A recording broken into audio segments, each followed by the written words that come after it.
This Sir, you is made okay, group पे? no? No, I don't I'm- make groups and all that. बहुत मेहनत है यार. अरे सर लेकिन ग्रुप नहीं होएगा ना तो इंडिविजुअली करना ज्यादा मेहनत है. इस पे भेज देता हूँ चैट पे. कौन सा चैट? वो लिंक आया नहीं है किधर अभी तक? Which link? ईमेल आया ना सुबह सुबह. अच्छा, I thought it would be a WhatsApp forward. I got it from some Meera Bhander group. नहीं ईमेल आया सुबह. SMS कल रात को भेजा था. Guys, first slide कुछ BOS का अलग से कुछ ऐसा है? Do we need to put up or just start with the? See, I'll tell you how we will start.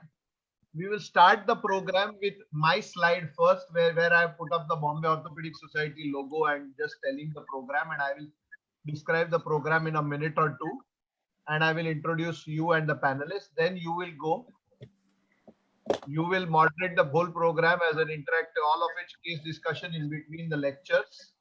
Yeah. After each case discussion, ask me, sir, are there any questions from the audience? And I've all the questions that have come to me over the WhatsApp group or from on this, I will put to you and the panelists, and you all can answer the questions. And at the end, 10 minutes, after you sum up, then I will be doing a short summary and talking about the next half of the program. And after I finish, Dr. Mohanty wants to give a few words on something for 4-5 minutes. So we'll do that. We'll break, and then after 15 minutes, we will restart with the osteoporotic vertebral fracture, or we may restart. We may continue also the same. See how. Do you want me to stop at 10:45 or 10:50? On 10:45, 10:50 के बीच में 10:50 is also absolutely fine. Is okay. Yeah. If you can finish by 45, fine. Otherwise, if you go to 50, no problem at all. अपने को मेरे को कुछ ज़्यादा बोलने का नहीं है. You have said everything. So I find that hard to believe, but well, it just reflects that I am a guru and you are the shishya. yes. And I have maybe 40 years more experience. That's all. Gautam, we all don't have a choice.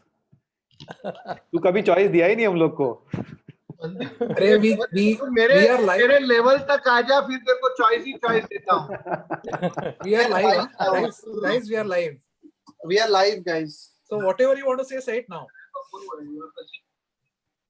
Kshitij looks different. Kshitij, Sorry. क्या है तूने? तो कुछ अलग लग रहा है. तेरा थोड़ा बाल था क्या पहले? नहीं सर. थोड़ा भी नहीं था. Wow, you are looking a little different.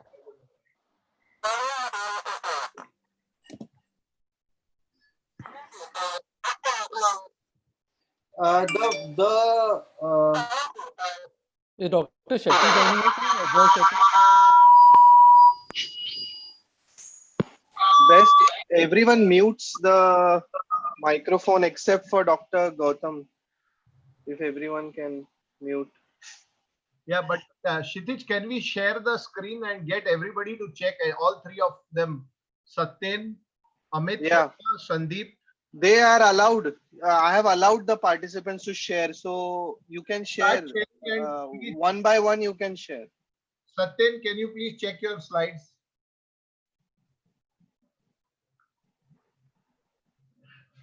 Yeah, put this on full mode. Make sure it is running.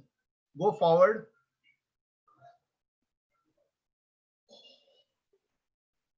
Very good. Perfect. Are there any videos? Satyen, are there any videos in your this thing? No videos. All right. So you can then stop sharing, and Sandeep, maybe you can come on.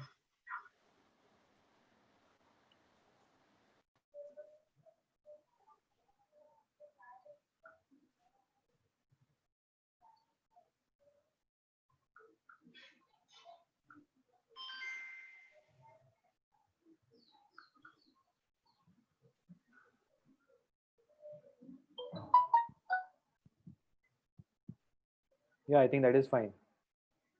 Check that the video is running, but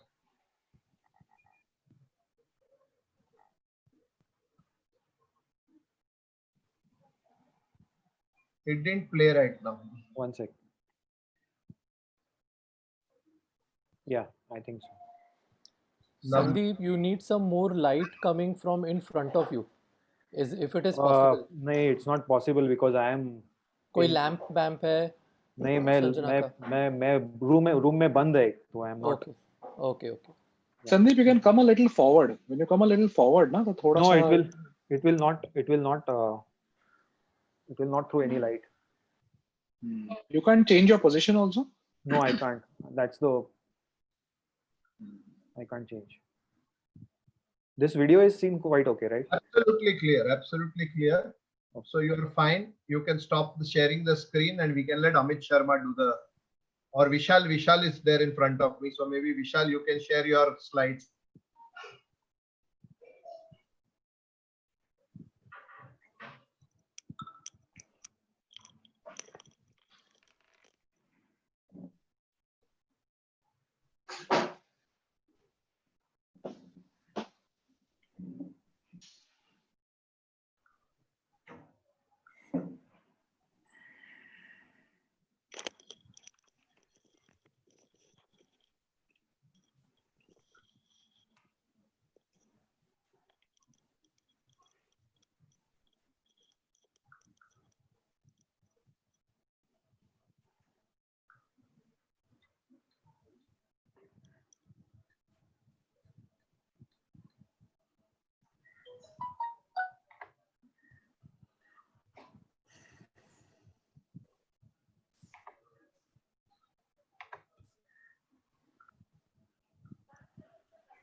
Guys, all of you must have received that background. So if you want to, you can.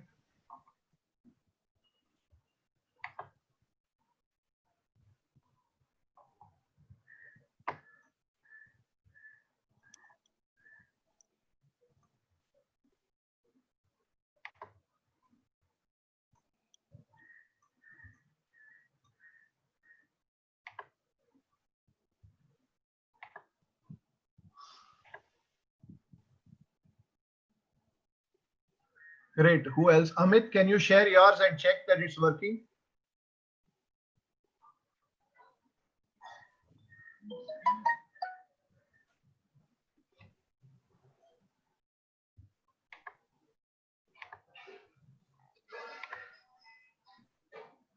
Working, correct?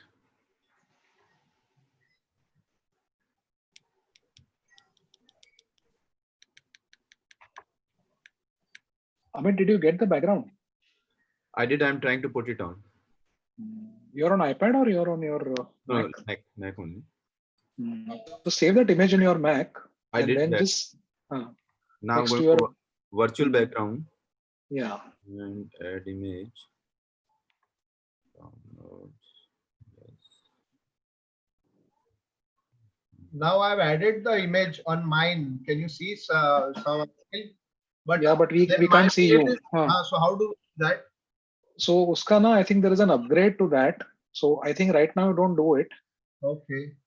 because it doesn't work properly on all computers. You require a latest version Okay. and some minimum uska ye rehta hai requirements.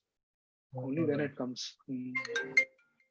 Okay. Amit ka ho gaya. Amit, you checked? Yes, I did. Vishal, you want to check? Hello. Sir.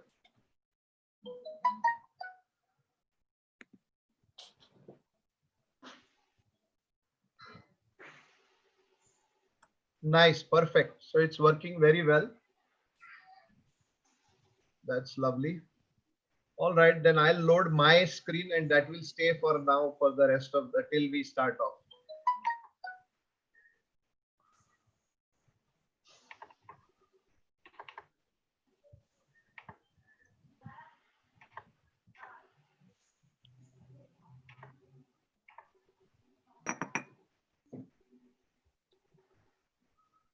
Vishal, I have sent you a virtual background On on WhatsApp. So if you can put it, put it. Vishal, bol.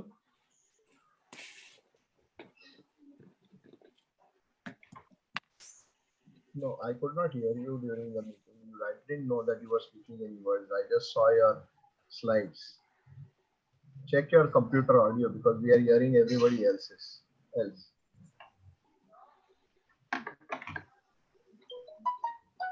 cookie lage do please.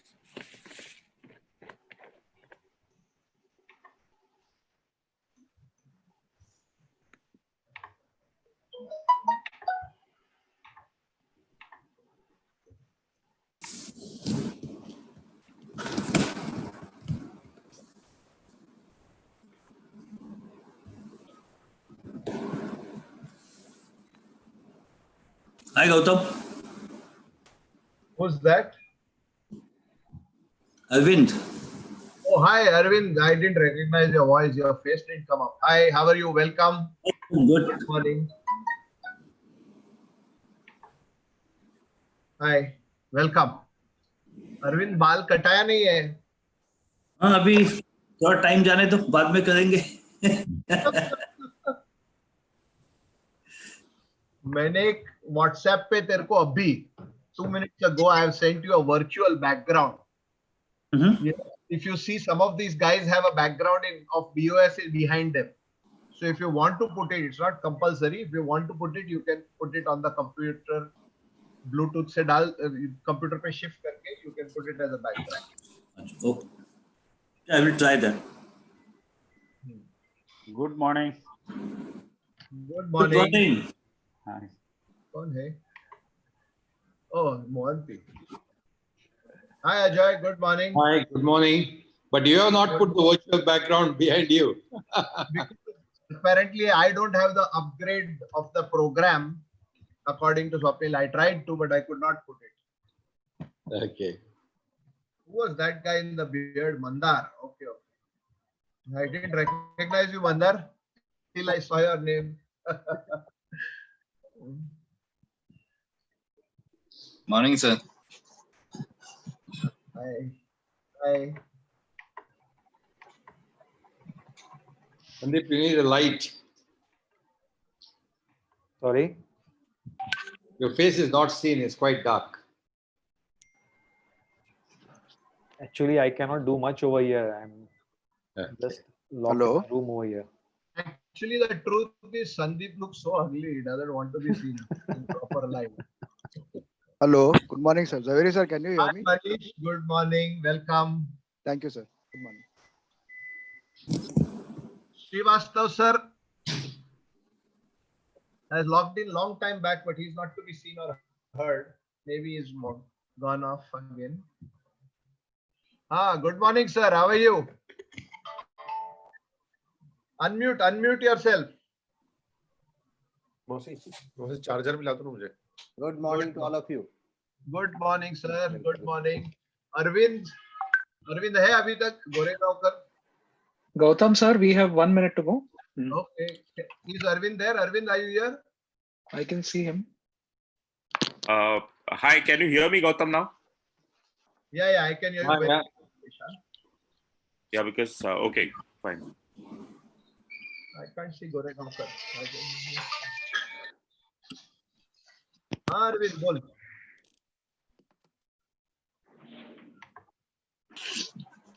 तो 11 बजे तक आ पाएगा कि नहीं? Okay, ठीक. All right, sure.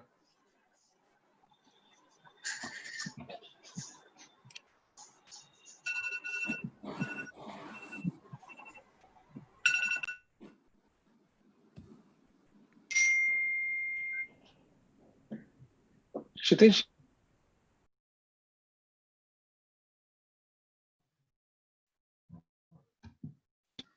Gautam sir, can we start? It's 9 o'clock.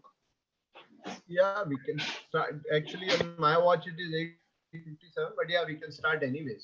Are you live on YouTube now? It's 9 Are we now. live? Kshitij. Okay, all right. Kshitij, are we?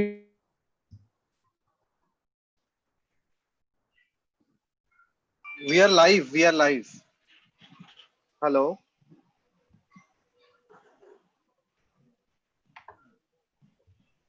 Good morning, ladies and gentlemen. Today is July 5th, Guru Purnima, and on this occasion, nothing better to share some knowledge on this forum, that is the Bombay Orthopedic Society's Master Cares and Master Shares program.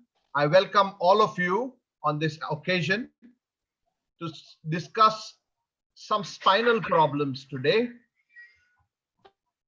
The spinal problems we will be discussing are spinal tuberculosis, which is the first session from 9 a.m. to 11 a.m. And the moderator for the session is Dr. Satyen Mehta. We have the best of the best from Bombay, Dr. Srivastav, the head of department of KEM Hospital, Dr. Goregaonkar, my teacher, the head of department of Sion Hospital, Dr. Vishal Peshettiwar, the director of spine surgery at the Kokilaben Ambani Hospital in Bombay, Dr. Sandeep Sonawne, associate professor and a senior spine consultant at the KEM Hospital in Bombay, Dr. Amit Sharma, senior spinal consultant at the Saifi Hospital in Bombay. And if we are talking about tuberculosis in India, we need to have somebody from the Ganga Hospital who has done an enormous amount of work and research on tuberculosis. So we've got Dr. Ajoy Shetty from the Ganga Hospital in Coimbatore, who has joined us for the first half of the program. The second half will be the vertebral compression fractures, which we will start after 11 o'clock. I will discuss about that program later on. But so far, I would like to say that the program is interactive, case-based discussion. Dr. Satyen Mehta will present the cases, and the panelists will answer all the questions. There will be intermittent short lectures to discuss various aspects of spinal tuberculosis. If you have any queries, any questions which you would like me to put to the moderator or panelists, please WhatsApp your queries to me, Dr. Gautam Zaveri, at 9820504351. I repeat, please forward your queries to 9820504351. Without much ado, let me now stop sharing my screen and pass the baton on to Dr. Satyen Mehta to take over the session. Good morning, everybody. Without wasting much time, let's go on to the presentations. So this is the first case in our series.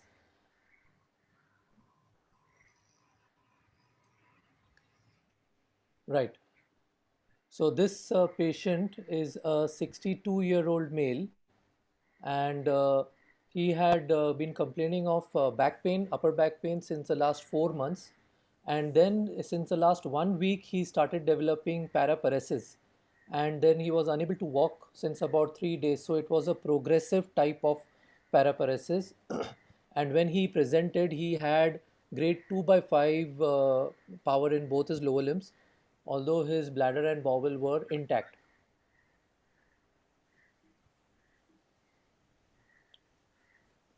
So we got an MRI done for this patient, and this is what the MRI shows. So the MRI shows a pathological fracture at D3 with a kyphotic deformity and retropulsion of bone, along with some soft tissue in the spinal canal causing a spinal cord compromise. We can also see edema of the spinal cord in the second image from the left. You can see, which probably explains why the patient has a neurologic deficit. So this is his axial views, where you can see some soft tissue around the prevertebral area as well. And the diagnosis has been put up in the MRI as suspected spondylodiscitis, which is most probably due to tuberculosis, as is seen in our country often. So I'd like to ask our panelist now, Dr. Sandeep Sonone, what do you think about this MRI? And do you think that we should rush into go into surgery since the patient is getting No, I think we worse? need to establish a diagnosis first. Now, considering the age of the patient, although the report is mentioned as tuberculosis, I wouldn't believe the report as such, because this doesn't look a very classical presentation. If you look at the disc spaces, the disc space is pretty the disc is pretty good, and a good disc is a bad sign. So especially if you are talking about differential diagnosis of tuberculosis, so I wouldn't rush into it. I would definitely try to take a biopsy because I want to know what I'm dealing with. I'd like to ask Amit now. Amit, what do you think? I mean, we need to operate this patient anyways, right? This patient is getting paralyzed, his neurology is worsening. So, is there any harm in just going ahead and doing the surgery directly? And maybe you can get a biopsy intra-op rather than doing a pre-op biopsy and wasting time here. So that's definitely an option.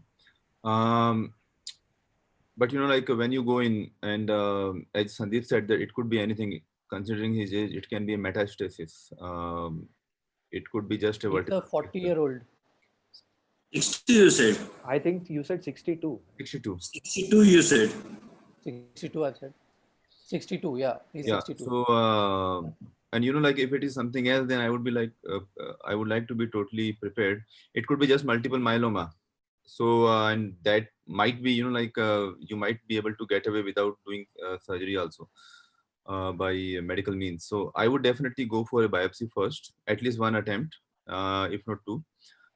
So one attempt of biopsy, and what you are saying is perfectly right, and it makes sense also that he is anyway paraplegic. So just go in and decompress and take the good chunk of biopsy at the same time. But again, he is not paraplegic. There is some compression in the spinal cord, but it's not the worst we have seen. So we can means in my practice, I would go for a biopsy first. Biopsy first. Dr. Srivastav, sir, if you are there, you are an expert at doing these biopsies. Do you have any tips about how we should go about for this patient? Which area should we aim for, and what is the best way to do a biopsy for a TB? Yeah. So actually, if you see in this case, D3 is involved, and it can be done both the ways, either CT guided biopsy, or you can also do a pedicular biopsy. If you consider pedicular biopsy under CM, just see that your translucent table and your positioning is such that you are able to identify the pedicle nicely. So you must see the plain X-ray, whether this pedicle is delineated or one side may be destroyed also, and you choose the entry point there.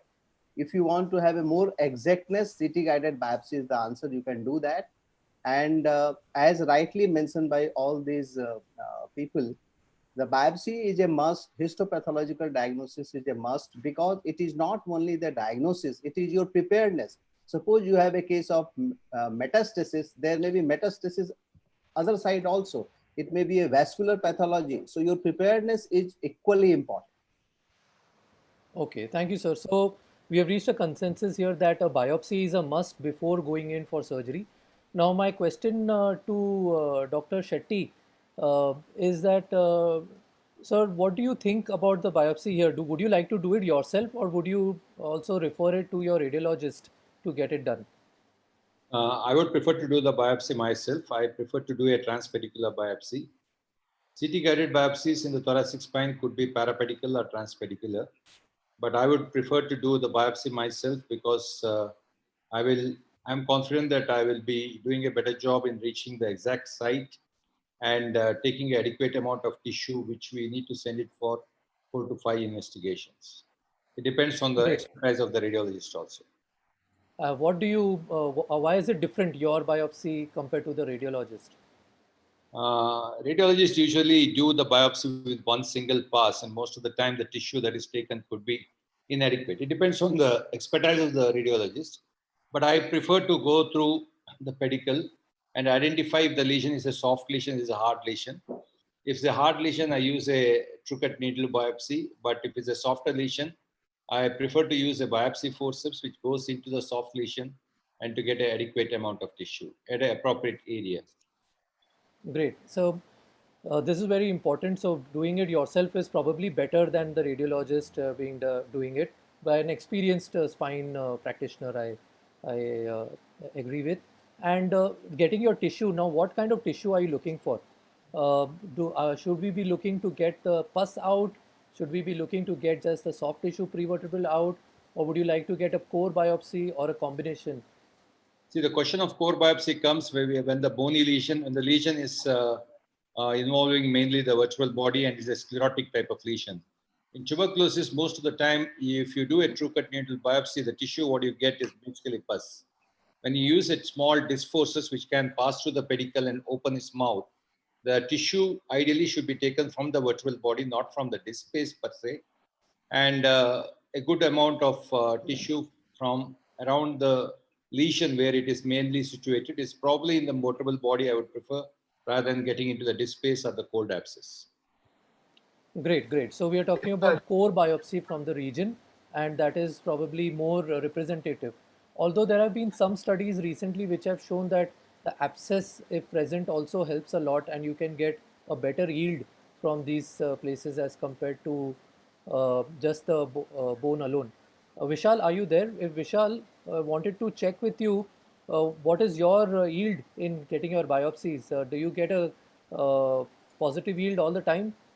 No, it's a very interesting question, Satyen. In fact, so you know the yield of diagnostic yield of biopsy depends on multitude of fractures, whether the lesion is wet, whether there is soft tissue abscess or not, whether there are multiple lesions, and of course the site of the lesion also will decide whether we'll be getting a diagnostic yield from that or not. Frankly speaking, no matter in what hands you do, even a CT guided fluoro will not give you more than 60% positive results. And in the best hands, I think a transpedicular decompression in this particular region of cervicothoracic junction, I think the diagnostic yield is not going to be more than 75-80%, even in the best hands when you take multiple chunks out of this. So you should mentally be prepared that in a dry lesion with this kind of picture at a cervicothoracic junction, the chances of you getting a representative tissue sample is going to be as less as 70 to 75% and not more. Okay. Can I say something? Even if you are not able to get an adequate representative tissue and you will not be able to confirm tuberculosis, but at least you will be able to rule out malignancy. That is one That's of right. That's right. So I think negative value sometimes may be of significance, but I think, I mean, here, despite having seen so many negative cases, no pathologist will actually put in his hands and say that I am 100% sure that there is no malignancy and there is no metastasis. They would actually just put in that some tissue here, seen some tissue there, seen some epithelioid cells, some plasma cells. And then it's your conviction that will help you to come to a conclusive diagnosis rather than getting something black and white on paper. And so mentally be prepared. I'm not saying that biopsy is not required. Of course, it is something that makes more sense than anything, considering the age group, considering the kind of lesion, considering the atypical variety of lesion. Biopsy makes more sense. Please, we all must try a biopsy. Medical legally also, we are in a responsible position to do a biopsy and recommend that before we really jump into surgery to get a definitive plan for the surgery.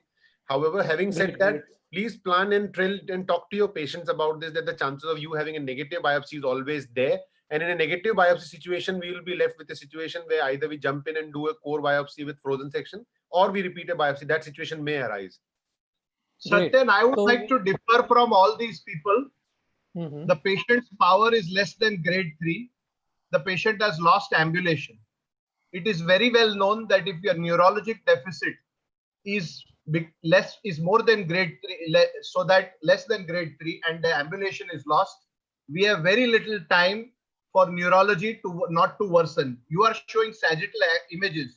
The next one you showed, the axial images, showed that there was a circumferential epidural compression of which is there. If you see in the images, there is circumferential epidural compression. So it has been shown that if you delay your decompression by more than 48 hours, the chances of neurological recovery diminish significantly. Number 2, there is also the fact that your biopsy report will take, it's a bony biopsy, at the most minimum 3 days, if not 5 days, will be taken. So by the time the biopsy comes, your neurology may drop further. So that's the second worry. Third is, if you look at the spine, it is already unstable. There is a slight forward subluxation on the AP. So this patient is going to require for sure a surgery. So there is no point in delaying the surgery by going for a huge biopsy in this case. The only valid point in this was Dr. Srivastava, which he said that there could be a vascular tumor. Now this is almost surely a tumor. If you look at the sagittal view, you see that the posterior 1/3 of the vertebral body has a soft tissue mass in it. This is very Great. classical of a tumor So, because the tumor so can starts you in the explain posterior the 1/3. radiological features, why this is probably a tumor and not a TB? What are the radiological features that we see in TB versus tumor? So the reason why I think this is a tumor is because the lesion has changed the bone marrow signal intensity completely. In TB, you will find a hyper intensity. Here you are finding a iso intense image in the posterior 1/3 of the body, and that is involving the tumors. Always metastatic tumors typically involve the posterior third of the vertebral body, and they extend into the canal like this. Number two, the chances that they will involve the posterior elements along with the anterior vertebral body is much higher with a metastatic or a tumor than it is with a infection. So to my mind, unless proven, this is tumor. But having said that, I don't see any evidence of hypervascularity over here. There are no flow voids. There is no hyperintensity within the tumor itself, which would indicate to me that this is vascular. However, a contrast image would be helpful because the contrast would This tell is us your contrast whether here. there is, yeah, there it is. So there is some hyperintensity in the posterior Yes. third of the vertebral body, but I do not see any pus over here. So there is the chances of tumor are much higher over here. And I would go for surgery if necessary. One of the things you can do while you have the time is to do at least a broad investigation to look for a primary. Doing a CT PET will again take time. Just get a CT chest and abdomen and maybe a few x-rays, skeletal survey to make sure that you are grossly not missing. If you come to know that this is a primary from a renal cell or something, then it's probably better to embolize and then take the patient up. But certainly this, I would make a very strong case in this patient of going in without a biopsy. Great. So, in the interest of time, I'll go ahead. This patient in biopsy turned out to have a lymphoma, and we started this patient on chemotherapy preoperatively and then took him for decompression and stabilization. And these the typical features, the radiological features, as Dr. Zaveri explained, in tuberculosis, is that in TB normally you have a peridiscal affection versus a central body affection or a posterior body affection, which is seen in tumors. You may see an abscess. You will see abscess epidurally and perivertebrally, which are not seen here, more like a soft tissue over here. You can see which is a bright T2 signals, which you see, which are indicative of abscesses. But in here, you will see maybe brighter T1 signals or also brighter signals on contrast. Posterior element involvement, anything which is atypical goes more towards tumors. So, in conclusion, that this biopsy is an important aspect here. We need to get a biopsy done as far as possible to make sure what we are dealing with. And to go ahead with the biopsy and techniques, I'd like to ask Dr. Amit Sharma to uh, to show his talk on the biopsy in TB spine cases. The technique, he'll be focusing more on technique and also the place where to take it from. Thank you, Satyan. You have to unshare your screen so I can share my PPT.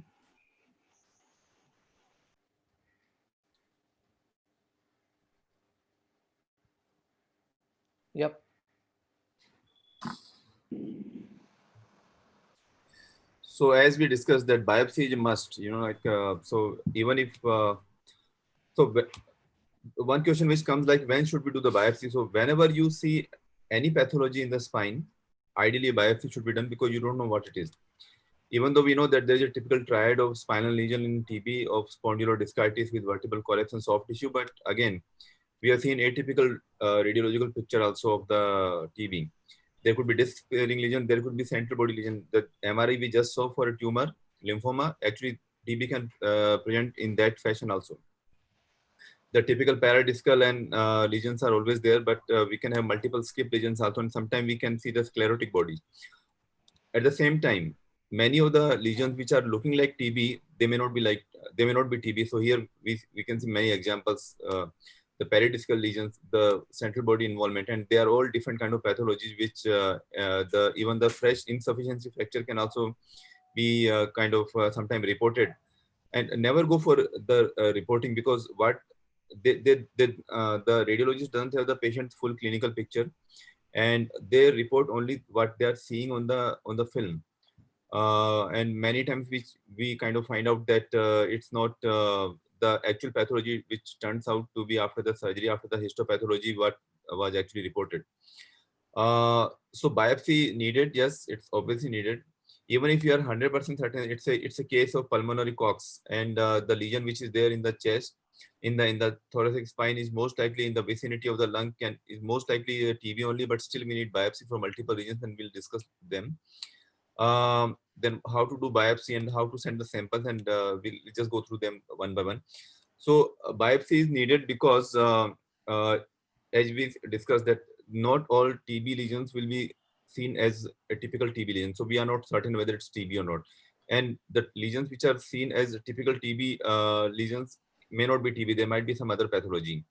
Even if you are certain that it's a tumor, then you need to know which kind of tumor it is, and you will need to know histopathology and immunohistochemistry to reach a right kind of chemotherapy or radiotherapy protocol. It's important to get the right tissue, and it's better to avoid the very core of the lesion, because most of the time it's the necrotic material or the dead tissue which will not give much diagnostic yield. So there are multiple ways of doing a biopsy, but it's important that biopsy should follow few principles. It should be least invasive, should have maximum yield, it should be accurate, there should be minimum false negative. It should be the method of biopsy should be widely applicable. You should be able to approach the cervical, even occipital cervical region, and high thoracic area also. It should be very effective and safe to the patient, and it should be reproducible. So anybody, like Dr. Shetty said, that he would like to do it on his own. So anybody in a second or third tier city also with a good CM and a good radiolucent table should be able to do it. Most of the time, the biopsy which we do on our own is posterior approach, and the patient is position prone. Anesthesia is mostly local with maybe a little bit of sedation. Rarely a GA might be required for a very anxious patient. So one way of doing the biopsy is CT guided biopsy. And to be true, in my practice, most of the time the patient will go for a CT guided biopsy first. And if it fails, then I decide whether I need to send the patient for another CT guided biopsy, or I will do the biopsy on my own. So the advantage of CT guided biopsy is that they have a 3D visualization, the live 3D visualization, compared to a fluoro where we are seeing the things in the 2-dimension only. And they can do multiple, they can make multiple and access.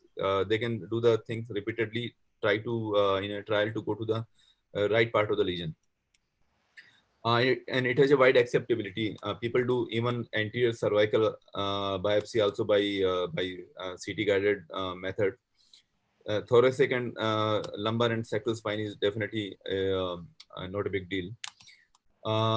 Needle delivery can be done by different routes. When you're doing a CT guided biopsy, you can go transpedicular, you can go in fact parapedicular also. Rather than going through the pedicle, you can go to the side and try to reach the lesion. In the lumbar spine, you can directly enter into the body or in the disc space by having a posterolateral approach. In the thoracic spine, you can go anterolateral and try to avoid all the vital structures and try to get your sample. So in CT guided biopsy, like we see on the images on the right side, we can see the progression of the needle, how it's going in, where it's going in, and whether it's reaching to the lesion correct or not. Because sometimes one of the problem with biopsy is that whether the tissue which is negative, whether it's a true negative or whether we are not able to get the right sample, that question always remains if biopsy turns out to be negative. The second method, CM or fluoro-guided biopsy. So in my practice, what I do that if the first CT guided biopsy fails, then second biopsy probably I would like to do on my own. So again, just to be sure that this time at least one factor is eliminated, that we are not accessing the right part of the lesion. So again, under local anesthesia and maybe a sedation, big 11 gauge needle is used. And you can go, most of the time we prefer to go transpedicular, but you can go parapedicular approach. You can take a parapedicular approach also. And again, we try to take out the tissue from the multiple samples. Needle can be bevel needle or a diamond tip needle. Diamond tip needle is a little better because it can cut out the core of the tissue, especially in a bony lesion, bony hard lesion. Local anesthesia is given. So it's very important that when you position the patient, that as SK sir said, that the table has to be translucent. It should not happen that when you are taking an AP X-ray and then you are getting those bars of the table coming in your picture. So the spinous process should be in the middle. Both the pedicles should be symmetrically positioned. Your end plate should be parallel in the lateral view. And you give your local anesthesia, and you can do all these markings to place your needle properly. So aim is that you enter into the pedicle from the lateral border of the pedicle, and then as you go in, when you are through the length of the pedicle, till that time the tip of the needle should be lateral to the middle wall of the pedicle. If it is not there, then probably you are in the spinal canal and you need to get out. You need to take out this kind of chunk or the tissue, and for that, this kind of maneuvering is a little important. So you kind of rotate and then maybe do a little bit of wiggling so that you get good tissue, because the tissue is of most importance rather than any kind of fluid or purulent material. So CT guide biopsy, you have more precision and diagnostic yield is good enough, but cost and radiation is one of the concern, which is not there in the fluoro guided biopsy. Newer modalities like people are doing endoscopic biopsy also, especially when the lesion needs debridement as well. So in the lumbar, lumbosacral, and even in thoracic spine, endoscopic biopsy can be done. As navigation is there, so navigated biopsies can also be done with a pack needle, which is kind of with the help of the infrared marker, you know where exactly the tip of the needle is going in. After you have collected sample, like this is a very important step. As we know that we are sending the sample for histopathology as well as for microbiology. So one part of the sample, I prefer to put the thick tissue part of it in the formalin, and whatever is rest of it is left behind will go for the culture and sensitivity part. Gene expert is always at the top of the list in my investigation. It's very important to send the sample as soon as possible, because otherwise you might lose the yield of the sample. And if you are not able to send, then keep it in the freezer. What test to advise? Histopathology plus SOS immunohistochemistry is very, very must. Sometimes we are not able to get the AFB in the stains or any culture, but the histopathology confirmed it that it's a granulomatous disease, so we know that it's a TB, and we can start some treatment. Gene expert and culture and sensitivity for all three: TB, bacteria, as well as fungus. I have had some cases, I think 2 or 3 cases in which it was looking like a TB, but then it turned out to be fungal infection, and then we had to start antifungal treatment.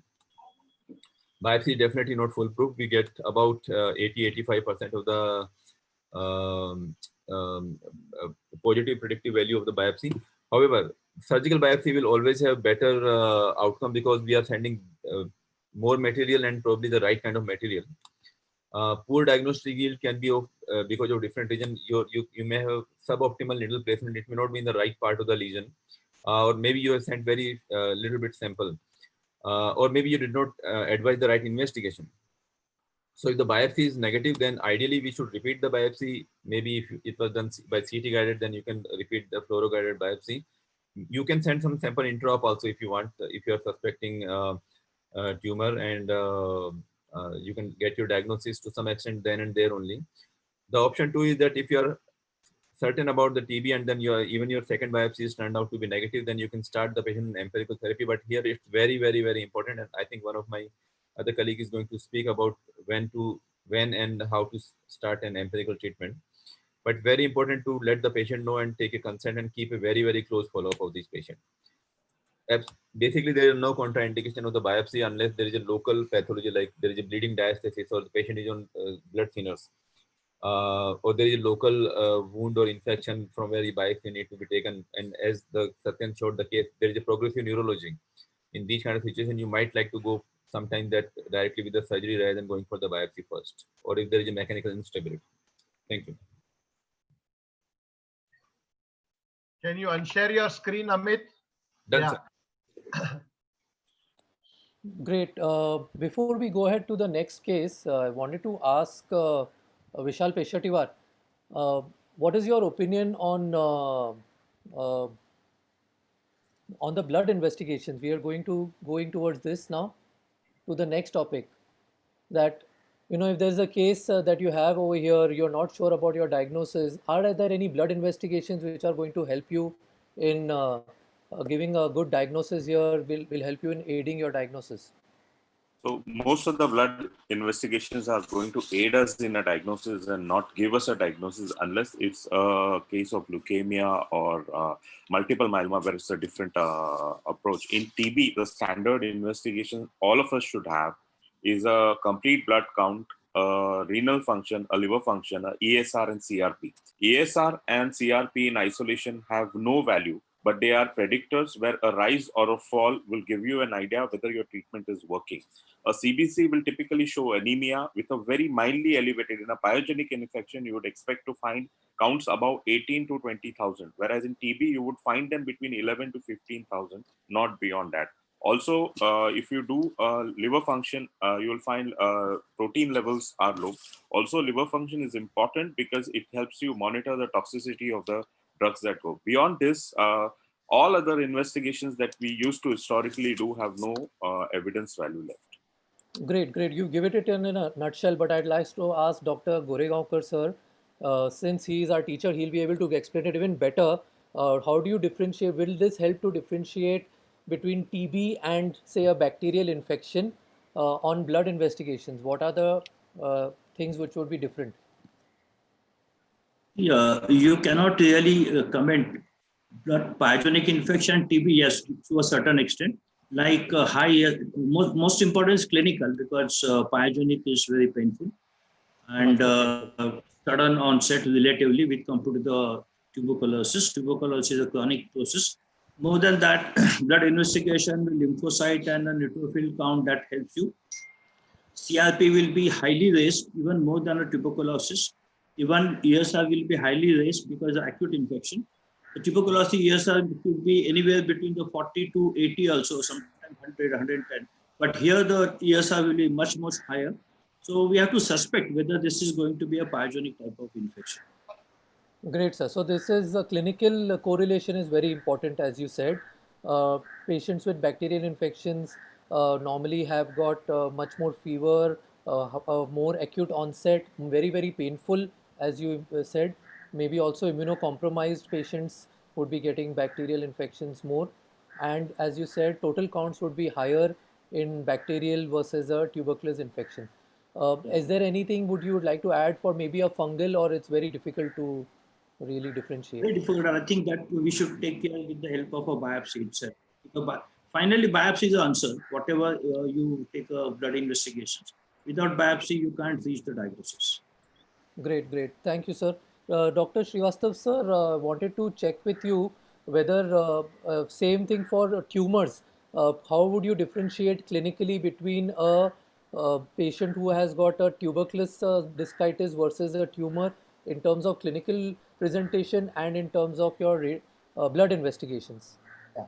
So in tumor metastasis, usually you get in elderly patient, which is common, and primary tumor will and can occur in younger age group. And a few things which might help right from the history, clinical examination, all these things gives input, like a chronic smoker which had cough and now had come with the paraparesis or paraplegia, will doubt whether he has any significant involvement of the lung. Plain X-ray can also show you. So these are the inputs which you get from history, from clinical examination. Radiologically, classical, the pedicle involvement is the radiological feature of metastasis. Okay, and then tumor involving the vertebral bodies, you have ballooning of the cortices. So these are the features clinico radiologically you will be able to pick up. But sometimes primary is unknown. You just get a lesion in the vertebral body and patient might come with just pain. So all these pain which is there in elderly people, you should not just give analgesics. It is extremely important in that particular age group. You must investigate the patient. Okay, so a child who is having significant back pain, you must investigate. Even in elderly who have all these history and clinical examination finding, you must investigate and just don't treat it like a case of degenerative pathology. Great, great. Thank you, sir. So, children and in elderly patients, you must investigate them much more thoroughly and do not just keep on treating with analgesics. Since we were on blood investigations, Sandeep, I wanted to check with you, what is your opinion? Do you think these investigations like TB Gold, etc., are helpful? And No, are there any investigations you want to add? apart from fitness for surgery, I do not think that any blood investigations really help in this case, because it just adds to the confusion. I mean, ESR is more of prognostic, but getting an ESR between 40 to 80 or 80 to 120 really doesn't make any sense. So I basically have a differential diagnosis between pyogenic and tuberculosis only on clinical presentation.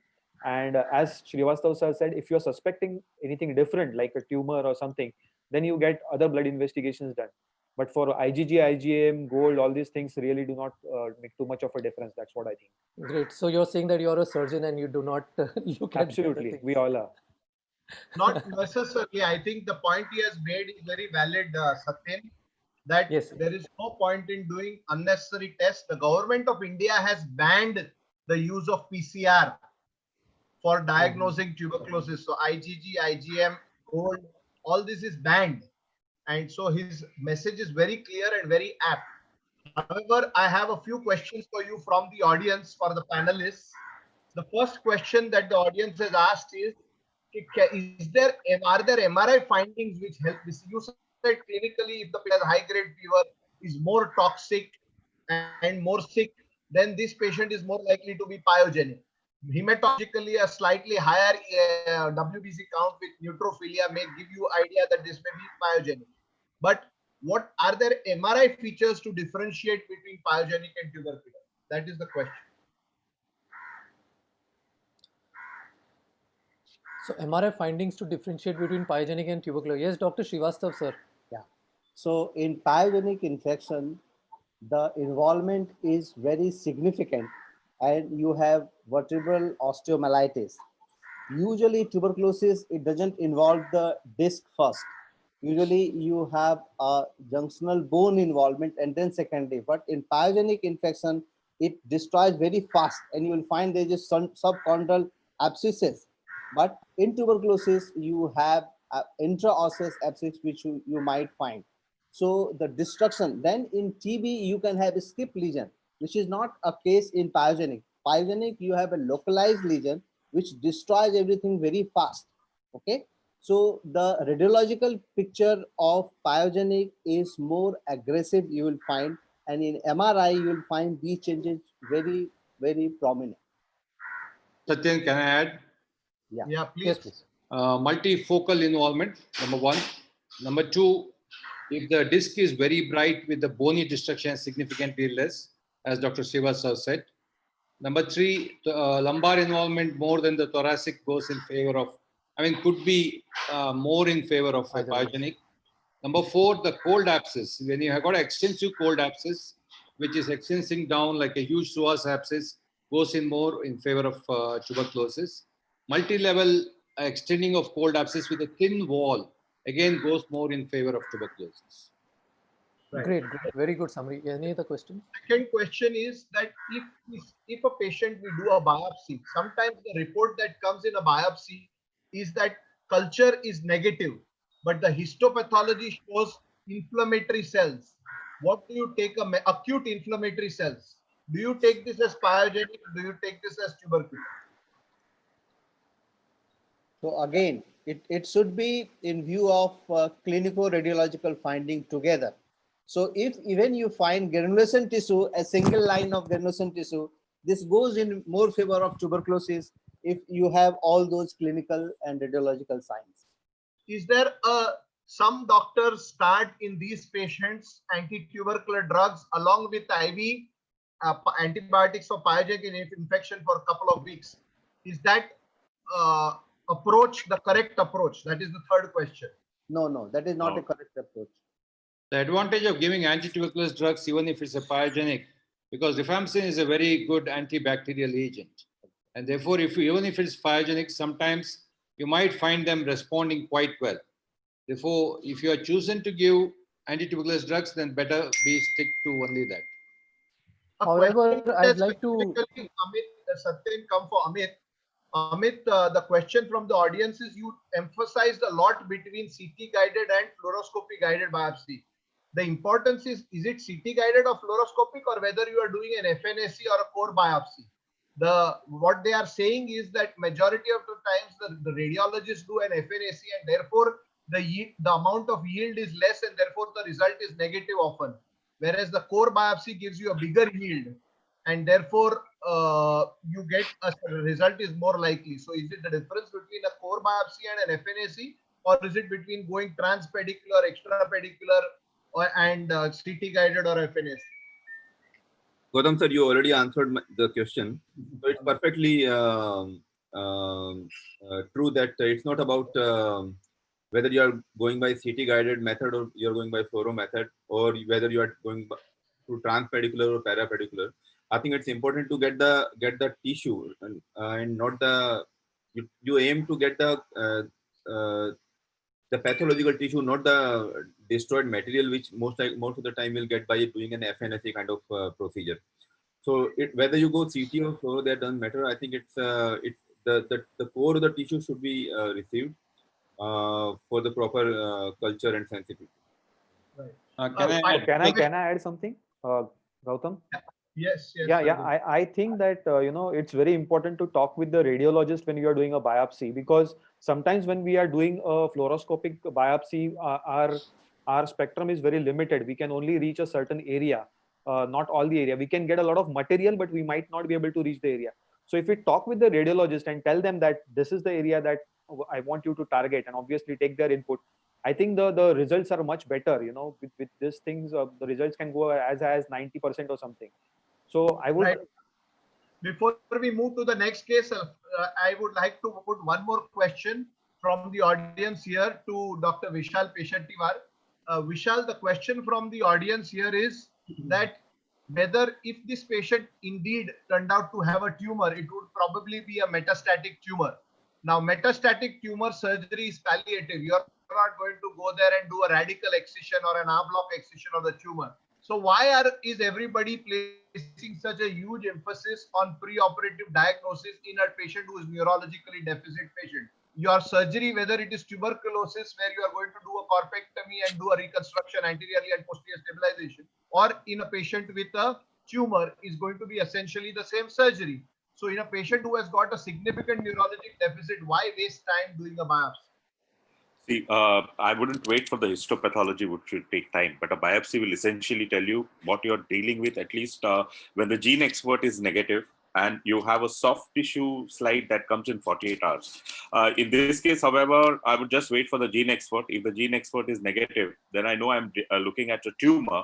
At our institute, we usually embolize every tumor before going in. If it is a metastatic disease, the morbidity of having to lose 1 or 2 liters of blood while removing metastasis from the bone might be too much for a patient to recover from initially and start a quick chemotherapy. So in such cases, we try and embolize them. So that helps there. Apart from that, in this particular case, I believe a biopsy has no diagnostic value, considering that it's a progressive neurodeficit, which even in TB is an indication of an absolute intervention. And lymphoma, see, surprisingly, if this was known before that it is a lymphoma, I would probably not operate, because they are excellently, they are very well treated. In fact, they melt away when you give a steroid and your first shot of chemotherapy. So surgical intervention in our institute would not be the first option if we had known it was a lymphoma. It would just be chemotherapy and steroids. And now there is a series of patients that are there, and it has been proved that there is no difference in the outcome, as long as there is no mechanical instability. This patient did require, because the D2 was sliding forward, But if it was a lesser lesion, we would probably not just have given steroids and chemotherapy and no surgical intervention. Thank you very much. Satyen, can you share your screen and go on to the next case, please? Yeah, so this 30-year-old male has now come with low back pain since the last 3 months. He has been getting treated with analgesics, etc. Neurologically, he's been all right. He's walked into the clinic. And of course, when we got his MRI done, this is what the MRI showed. At this stage, I'll just go ahead. As we can see, there is some amount of an epidural abscess here. There are some peridiscal changes, and on T1 weighted image also you're seeing a little bit of a signal, darker signal at these levels, which means that these areas are involved. And on the axial views, there is nothing else except for that little bit of abscess that you're seeing. The counts were normal, ESR was high. Biopsy basically was inconclusive, as is often the case, but gene expert was very helpful and we got no rifampicin resistance in this. So at this stage, we started this patient on a first line antitubercular therapy. Sir, Dr. Srivastava sir, what I wanted to ask you, do you give your antitubercular therapy on your own, or do you refer it to the pulmonologist to treat? Yeah, so in a case where you are suspecting that it is a tuberculosis organism is appearing to be, the typical mycobacterial tuberculosis where you don't suspect any MDR.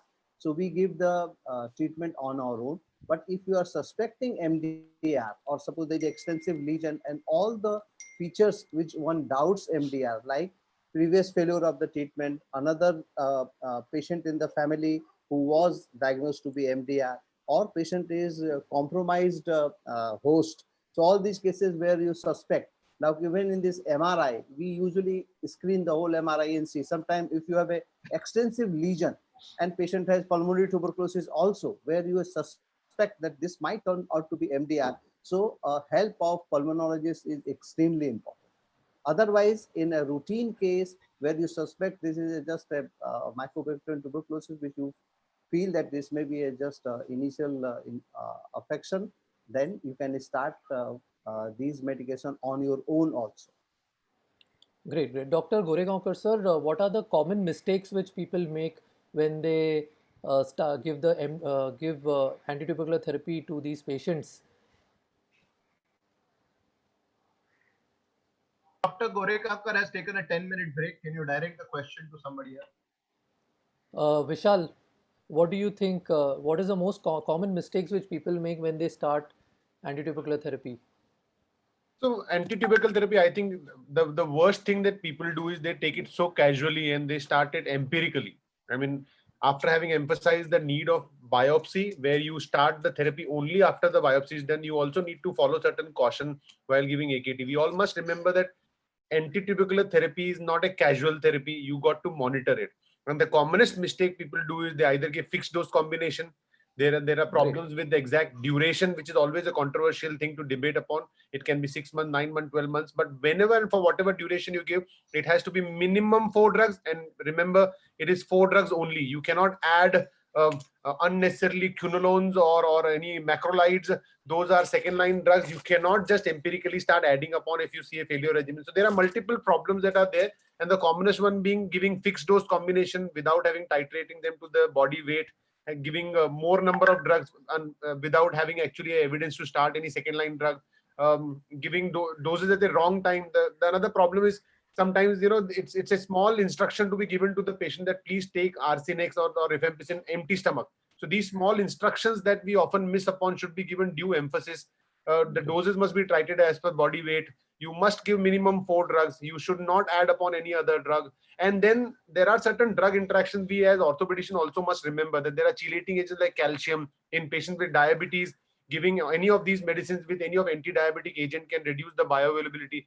So small drug interactions, dose dependency, weight adjusting, and not to add any new drug is something that we all must play caution upon when starting. Thank you. Drugs. So to summarize, when you start off the therapy, the most important point which you made here is number one, give according to the weight. So the dose has to be correctly monitored. And number two is also that tell them how to take what exactly. Now, this patient has now come at 4 months later, and he's clinically doing very well. And we got his MRI repeated. He doesn't have much of back pain, and he's moving around quite nicely. Sandeep, I wanted your opinion on what do you think now at this stage. The MRI actually shows worsening as compared to what it was earlier. And is this a cause for concern? Should we get No, another biopsy done? actually, I do not get an MRI done at 3 months after starting the treatment, uh, Mm-hmm. routinely also, because if the Okay. patient is good, doing well clinically, there's no reason to suspect that the disease is not responding. So the clinical feedback is much better than the radiological, because radiologically at 3 months, 4 months, the MRI picture might actually worsen because of the inflammatory response that the patient is showing. So no MRI before 6 months, unless there are specific indications for an MRI, like the patient is worsening or is not responding or getting neurological deficits. But then, can I Great. add something? The Yes, important thing is that always you look at your X-ray. If there is a significant progressive destruction of your virtual body and associated with the worsening, then you might think of getting an MRI done. But in a patient where the X-ray does not show destruction, there will be some degree of collapse, but it slowly starts to consolidate. When clinically they are putting on weight gain and clinically they're doing well, unless it's for academic reasons, I don't think we need to get an MRI done. Great. So our conclusion here is that number one, the MRI may show worsening at the first MRI if you do it early at 3 months time. And number two, there is no need to get an MRI done at that stage. We should probably get the MRI done at uh, 6 months, or if there is some other clinical indication as the worsening in the patient. However, in this patient at 4 months, he's doing quite well, and this is his MRI. And at 7 months now, we got a repeated MRI done again. Again, patient is clinically quite good. He is even back to work, but the MRI is now reported as the disease increasing. What should we do at this stage, uh, Dr. Srivastav? Actually, in my opinion, the MRI picture has also improved. If you see all those all those intraosseous abscesses, it is getting resolved. And moreover, as mentioned already, all these cases, the X-ray is a must. Okay. So here Yes. I am not feeling that it is deteriorated. You compare, This you is go his back. X-ray, sir. Yeah. So, and where is the lateral? Can you show the alignment of the lateral view? It's on the Okay. side. Just one sec. I will just do this. Yeah. So it is fairly all right for me. Even in MRI, Yes. you just go back to your previous MRI where we discussed the worsening, and now you come to the repeat this MRI. It has improved rather. Great. So, very important point here. X-ray is very important to see the actual amount of bony destruction, and the MRI usually gives you an overestimation of the destruction, and you feel that it is too much. So, you need to correlate these patients. First of all, get an X-ray and correlate them clinically rather than just depending on the MRI. Does anybody differ? Does anybody feel that we need to get another biopsy done in this patient, Peshativar? No, I don't think so. As long as the patient is clinically getting better, and I agree with Srivastav sir, the third MRI is better than the second one. In fact, the soft tissue abscesses are much less than as compared to the second MRI. That is, there is a routine deterioration in the first 3 months in the MRI.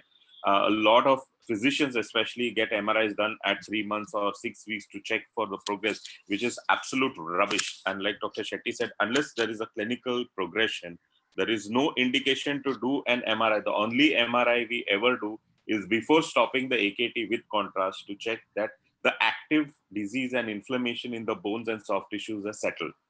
That's the only MRI that is essential after the initial MRI has been done, in my opinion. Great. So we'll just go ahead due to lack of time. Our take-home message here from this case is that radiological improvement usually lags behind clinical improvement by maybe 3 to 6 months. Do not treat these patients on radiological findings alone.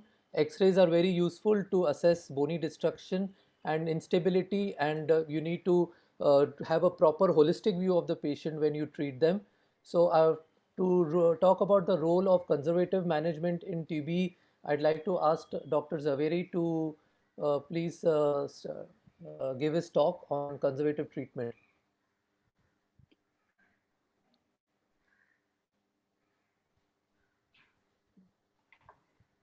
While Well, Dr. Zaveri is loading, I am already loaded.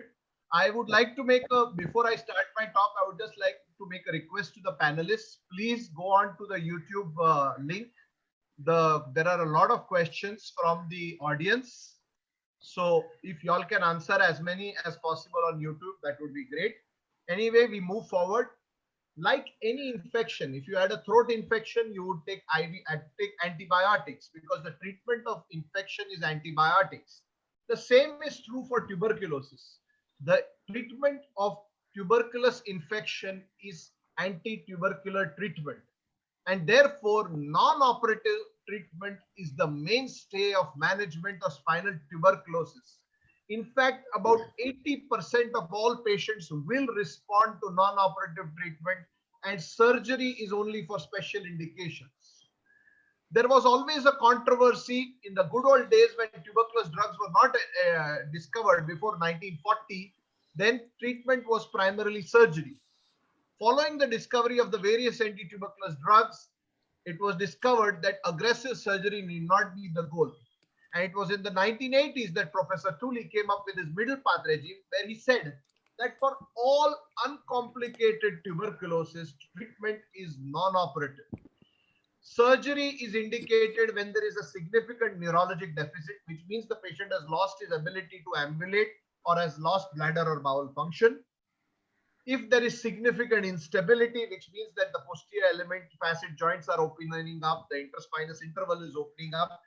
On radiology, on clinical grounds, patient has got posture related pain, mechanical back pain, or pain on movement, or pain on loading. And finally, if there is significant already existing or what you are anticipating a significant deformity. So if the patient comes with a kyphotic deformity of about more than 30 degrees at the thoracolumbar junction, or if you see that the amount of destruction is more than 3/4 of the vertebral body in the lumbar spine or more than one vertebral body in the thoracic spine, then you might think of these as indications for surgery. What is the non-operative treatment? The whole and soul of non-operative treatment is a proper anti-tuberculous treatment. And as Vishal Kundani mentioned, correct regime, correct dosage, and correct duration is absolutely vital. Traction and rest for a short period is okay. Other drugs such as vitamin D, calcium, etc. need to be given, especially in older patients, calcium in order to make the bone stronger, help. In the good old days, you must remember the most important thing treatment was high protein diet. So a high protein diet is useful. Along with that, gentle exercises and bracing during the acute painful phase is also helpful. I do not use much of bracing in my patients. The AKT, as I said, is the mainstay of treatment. Today, we have a number of drugs, primary drugs, reserve drugs, and newer drugs which are available in the market. A lot of questions are asked as to who should start the AKT. In my practice, like Dr. Srivastava said, if it's an uncomplicated, drug-sensitive tuberculosis, I start the anti-tuberculosis treatment and monitor it myself. Only if the biopsy shows a drug-resistant tuberculosis do I take the help of a pulmonologist. We see about 50 to 100 tuberculosis patients every day, then every year. There is no reason why, as an orthopedic surgeon, we should not be able to treat these patients. Today, the drug regime used is a combination of isoniazid, rifampicin, ethambutol, and pyrazinamide for the first 2 months. This is followed by isoniazid, rifampicin, and ethambutol for 7 to 10 months in patients who are either INH resistant or in patients on whom biopsy has not been done. If a biopsy has been done or if the patient is sensitive to INH on your biopsy, then you can continue with only INH and rifampicin for 7 to 10 months. Why is that? About 6 to 10% of Indian patients are genetically precluded so that they are resistant to, primarily resistant to INH. So INF sensitivity needs to be determined before you go ahead with the surgery, with the non-operative treatment. If you don't, then it is probably in your second phase, you give a 3-drug regime. The thing that was emphasized by Vishal is very important, that your dose has to be carefully calculated. If, for example, in a very thin individual, you're using less than 50 kgs, if you are using INH and rifampicin at 300 and 450, in a person with my body weight, you can't use the same dose. You need to probably use a much larger dose for it to be effective. However, the most important thing is that once you start the anti-tuberculosis treatment, do not sleep on the patient. Evaluate periodically. Once I start the AKT, I see the patient back in 1 week. After that, in 1 month. Then after 3 months, 6 months, and a year. So this is the way we evaluate. Clinically, the first thing the patient says is a feeling of well-being. He doesn't know what it is, but he feels better than before. Fever goes down, appetite improves, weight gain occurs. The back pain reduces, the spasm then goes down, movements start improving, and gradually abscess is resolved. Clinically also, you must be looking at the same time for all the complications which can occur from anti-tuberculous drugs. Bloods, you can do a CBC, not much use. ESR and CRP are basically prognostic. They usually go down with time. CRP goes down earlier, ESR later. A liver function test is done in order to monitor your anti-tuberculous drugs. A creatinine if your patient is on streptomycin. As the patient starts improving, you will find radiological changes. But as Satyen mentioned, that the radiological changes are often delayed. So in the first 2.5 to 3 months, you may find progression of the abscess. You may find a further destruction little bit. Do not worry about that as long as the patient is improving. What you will find on X-rays is an improved definition of the vertebra. The radiolucency goes down. The end plates start appearing sclerotic or even better defined, a reduction in the abscess size, and occasionally a fusion across the disc space. Here is an example. This lady came to us with a large abscess prevertebral. She had a C2 destruction. You can see the entire destruction of the vertebral body over here. This patient was treated with a transoral aspiration of pus. The pus was sent for microbiology. It showed Mycobacterium tuberculosis. Gene expert showed sensitivity to rifampicin. She was started on a 4-drug regime as per the WHO regime. She was also put on SOMI brace. You can see these were the pictures in June, destruction of the bone. By July, you can already see that the radiolucency has reduced and the consolidation is happening within the bone. By September, the bone has regained its normal shape. And by December, even flexion extension views are normal. What are the MRI changes with healing? We discussed that. I agree with Sandeep Sonawade that I do not get an MRI routinely in patients to follow up whether healing is occurring or not. MRI is done only in special situations. However, how does MRI improve? MRI shows a reduction in the T2 hyperintensity within the bone marrow. It shows an improvement in the definition of the end plates. There may be reduction or resolution of the abscess size. Gradually, the bone marrow gets replaced. You can see the 34-month picture. There is a bone marrow has been replaced by fatty tissue. And occasionally, like in this picture, there is a fusion of the adjacent vertebrae. What is the endpoint of AKT? In the good old days, it was described as a favorable status by the Medical Research Council of Great Britain. Today, we take endpoint of AKT as improvement in constitutional symptoms, weight gain, pain relief and improved spinal movements. Every patient has to be normal, ESR and CRP preferably. Even if it's slightly abnormal, it's okay. X-rays show a well-defined end plates, improved in bone rarefaction, sclerosis and bone fusion. The question is MRI necessary to determine endpoint of anti-tuberculosis treatment?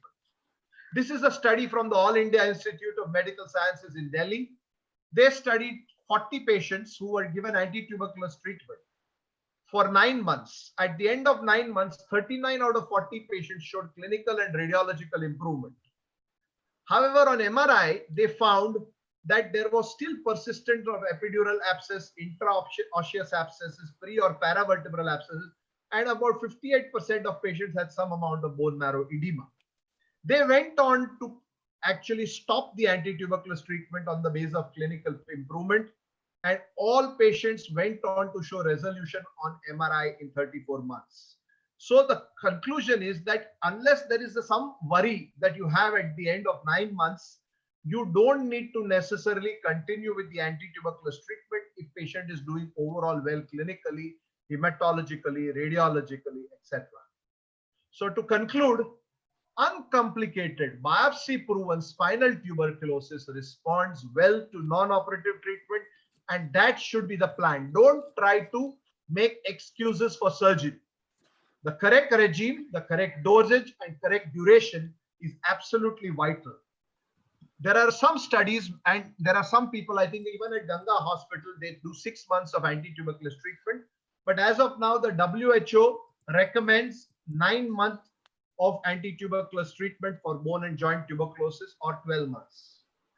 Remember, do not sleep on your patient. Evaluate the patient not only for improvement, but for adverse effects of anti-tuberculous treatment. There was a patient who came to me, a young 26-year-old girl who was being treated by an orthopedic surgeon with the same 4-drug combination.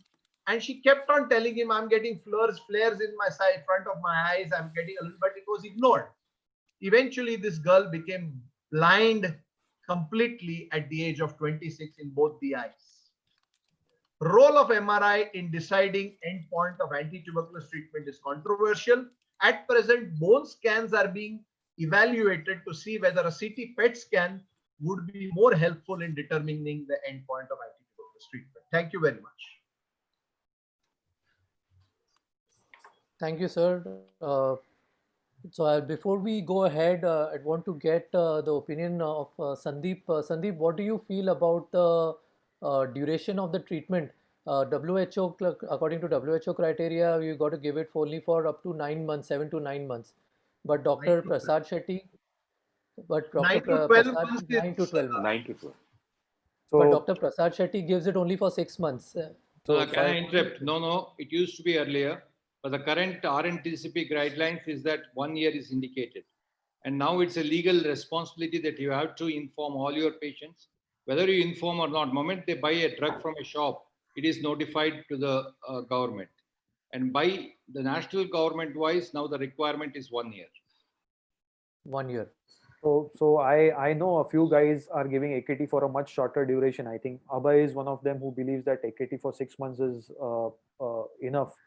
But for us, since it's a gray zone, I usually give it for a month, a year at least, and then decide. But I agree with Gautam that there are certain signs which can confuse your AKT protocol. But again, clinical feedback and clinical assessment is very important. And after 1 year, I really am not in favor of giving it. Great. There is a Amit, question here, Satyen, from the audience, which yes. I'm going to put to you. 2 questions actually. Any role for AKT up to 18 or 24 months? Because in a lot of the rural areas, etc., people are going for longer. Now we are talking about 9 or 12 months. We say that 6 months is not ideal. 9 or 12 months is what is ideal. But what about 8? Then is 18 more ideal? Is 24 more ideal? When can we stop, or when should we stop? Great, that's a good question. In my practice, actually, I don't have a fixed time that we have to stop at 9 months or 12 months. And we do a proper clinico-radiological correlation with the patient to see how the patient is responding and take it to the end. If by 12 months time, the patient has done very well clinically, absolutely asymptomatic for more than 3 months, and also the X-ray shows good healing, then we stop the, and also the MRI should show a good significant amount of improvement. However, now this is the next thing. Should we follow up the patient up to full MRI improvement, or can we stop at a reasonable stage? Dr. Srivastav, sir. 1 year is sufficient time, unless you have some marker which tells the patient is deteriorating. Okay. Sometimes I will just give you an example. So there AKT is means the whole topic is different. Patient shows some instability and there is some problem. Okay. The remnant of the pathology, not bacteria wise. That is a totally different story. Otherwise, this 24-month thing is for MDR. It is not for the sensitive first line, bacteria. Okay. Sir, have you had any case where you stopped the AKT at say 12 months time with the patient having decent clinical improvement, and then after 6 months to a year the patient comes back with maybe a recurrence, reflare, or maybe the same disease having increased? Yeah.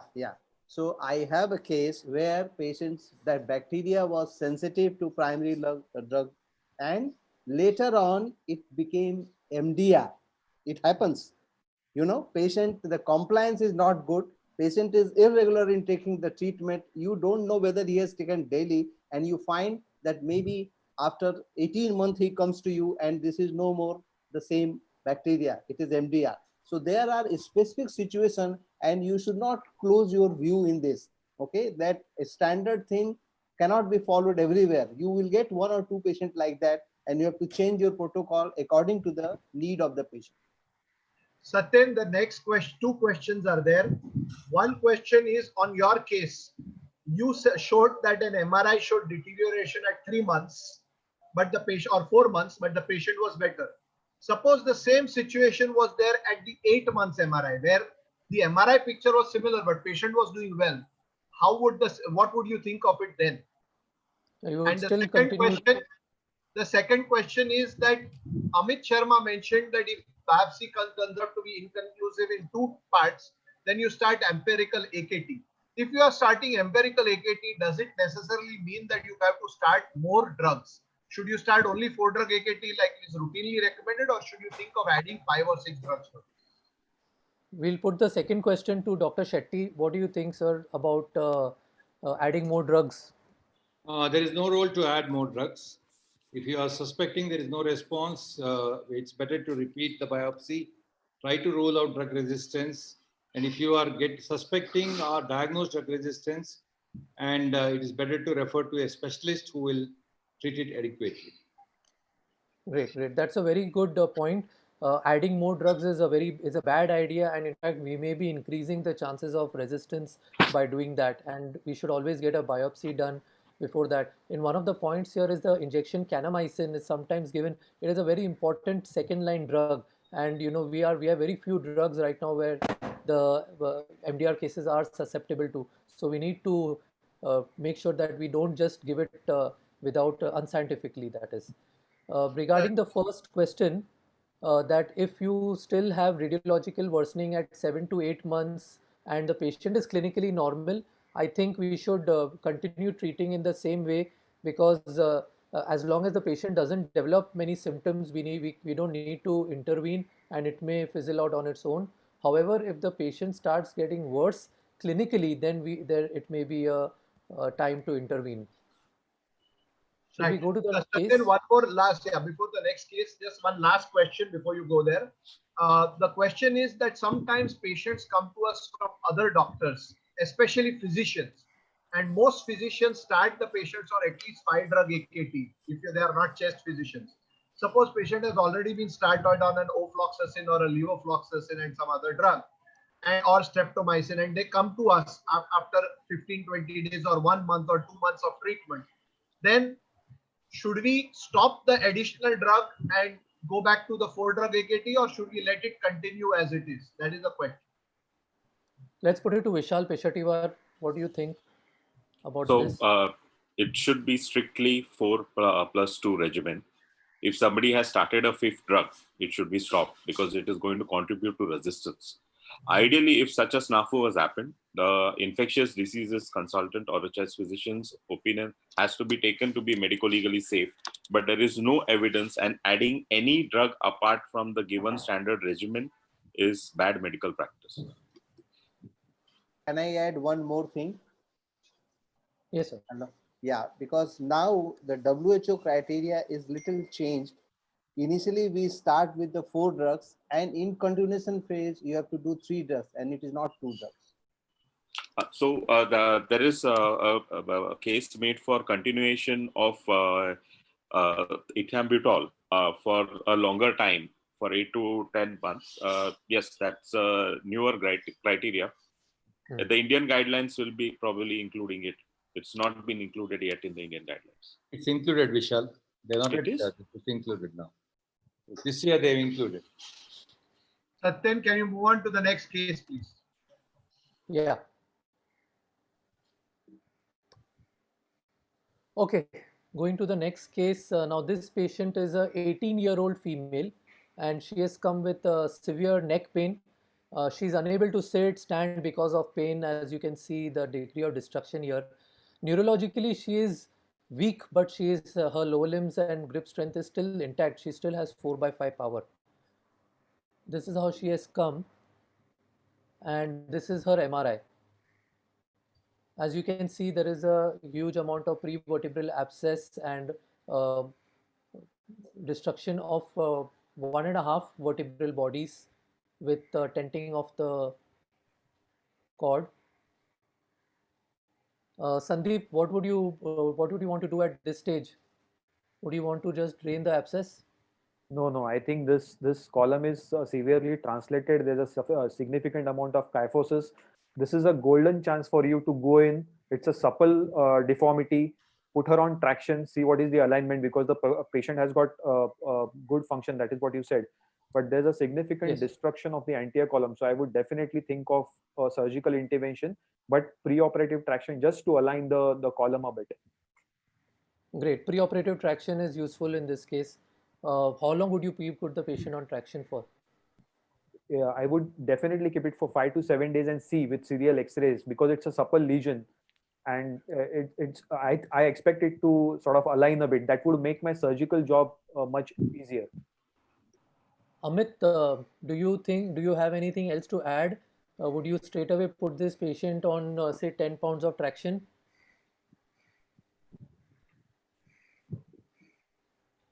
So since Amit is not answering, Dr. Srivastava, would you like to add something? So we might put it on the patient on the traction, but I think it's a surgical case. And I would like to take this patient for surgery as soon as possible, because the column is severely translated. There is significant amount of cord compression, and actually you can see there's a significant amount of kyphosis as well. So for me, this is a surgical case. Yes, right away. Yes, Dr. Shetty, your opinion, what do you think? Is there anything? I agree with Sandeep that it's a surgical case, and traction will help to realign. And then definitely you need to do an anterior reconstruction. But however, if you look at C5 and T1, the hold of your screws could be relatively weaker. And if that is the scenario, then I would reinforce with the posterior approach also. Yes, that was my next question. Good. So you would want to do a front plus back job in this patient. Yeah, it's an intraoperative decision I take depending upon the hold of my screws at C5 and T1. But it looks like probably I'll end up doing that. Yeah. Satya, we have only 45 minutes. We need to move on. Yeah.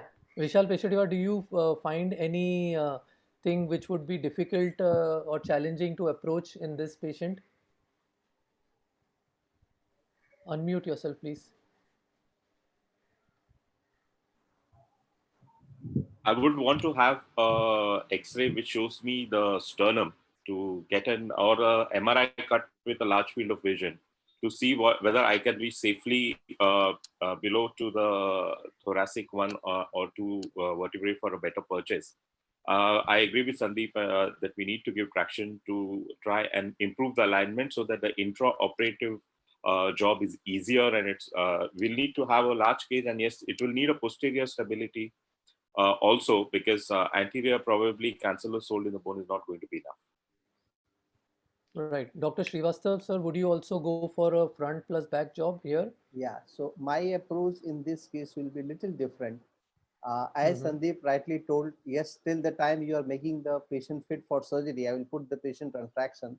Usually in this near the junctional area, I go posteriorly first. Posteriorly first, align the column, and then I commentarily and the reconstruct the column. Now the advantage is that you can even have a sub interval between posterior and anterior surgery. Maybe a week or so also you can go, and next time also you can go. So the result is going to be very good, because I have seen all my cases where I have gone posteriorly first, align the column very nicely. Now in dislocated spine, column reconstruction entirely is not that easy. You always find there is still some subluxation, and the hold on your posterior hold on the body is poor. So you get time to that inflammation also to improve. So I always approach this junctional area first posterior and then anterior. So that is the only different thing near the junctional areas. Right, sir.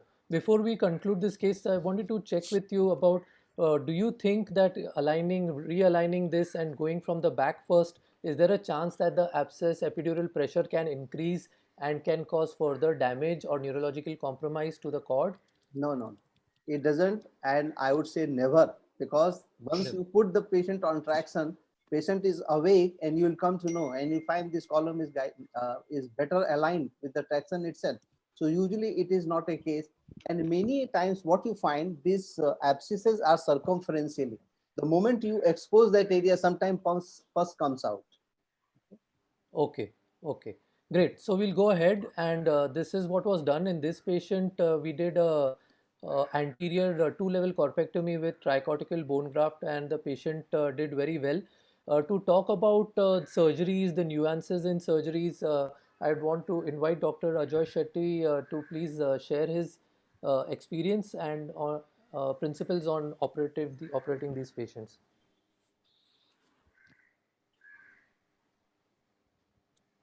Excuse me, you have unshared? Yes, yes, please go ahead. Somehow it's not allowing me to share.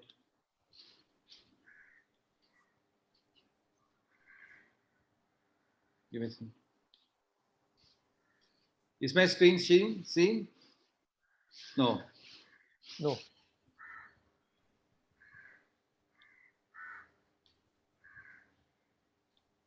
While you are working on that, Dr. Srivastav sir, when we do these surgeries and we send all this material, what are the investigations that you ask for on the material that you are sending? So, what is it saying, sir? I think it's. I'm trying to put share screen. Yeah, it should allow. Basic desktop one, and there is a question mark. You have your PowerPoint open behind? Yeah. It should directly allow you to share because you are on. Never had this issue.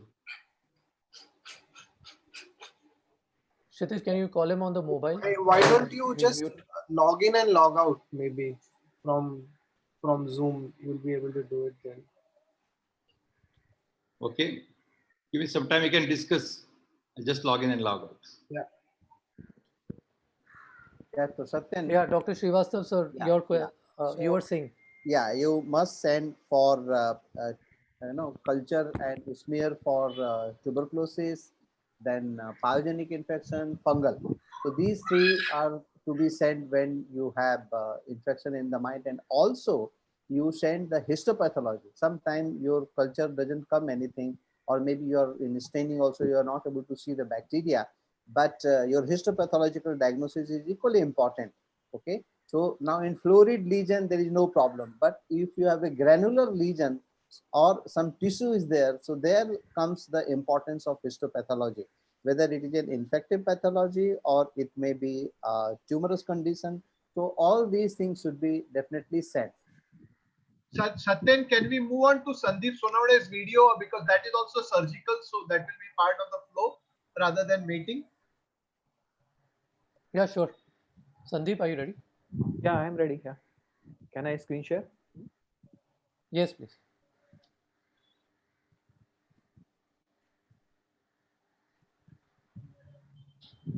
So is it seen now, the screen? Yes. Yes. Yeah, so I would be talking on the transpedicular approach for thoracolumbar and thoracic spine. So when we're talking about the transpedicular approach, we are basically talking about anterior compression on the cord, which is causing deficit, or we are talking about an potential instability, either in the form of void or kyphosis, which we need to address. So it basically, we have to approach the anterior column from the posterior side, where we explore the corridor which is near the pedicle. So we have to go lateral to the cord or the dural sleeve and medial to the vital structures like the pleura and the lung, and lower down it's the diaphragm, which we have to take care of. So there's a lot of confusion regarding the nomenclature. It could be a posterolateral approach or a transpedicular approach or an extracavitary approach. All are basically the same, except that the spectrum of the dissection and the decompression varies. So in the transpedicular approach, it is basically indicated for simple cases like tuberculosis of spine, where the main aim is decompression with or without reconstruction, wherein we have limited resection of the posterior elements on one side. So we excise the facet on one side, one or multiple pedicles. In between, the roots have to be taken care of, where we might have to retract them or ligate and cut them. So roots from D4 to D11 is something which I'm comfortable cutting with. In this approach, you need not remove the anterior cortex or the ribs. In fact, if you keep the ribs, it serves as a good guide for your graft or reconstruction, graft or cage to go inside. The extracavitary is a much more extensive approach, wherein we have to which we use for cases like tumors or deformity correction, and this is not something that we are going to discuss about. Now, as far as the planning is concerned, preoperative planning is very important when you are planning a transpedicular approach. So we need to be sure what is the amount of bone resection that we need to do, what is the amount of healthy bone that we need to get it out, what should be the level of decompression. Sometimes the kyphosis is such that the bone resection might not give you good decompression, because the cuff and the granulation tissue might extend much more proximally and distally. In that case, you have to revise your bone resection cuts.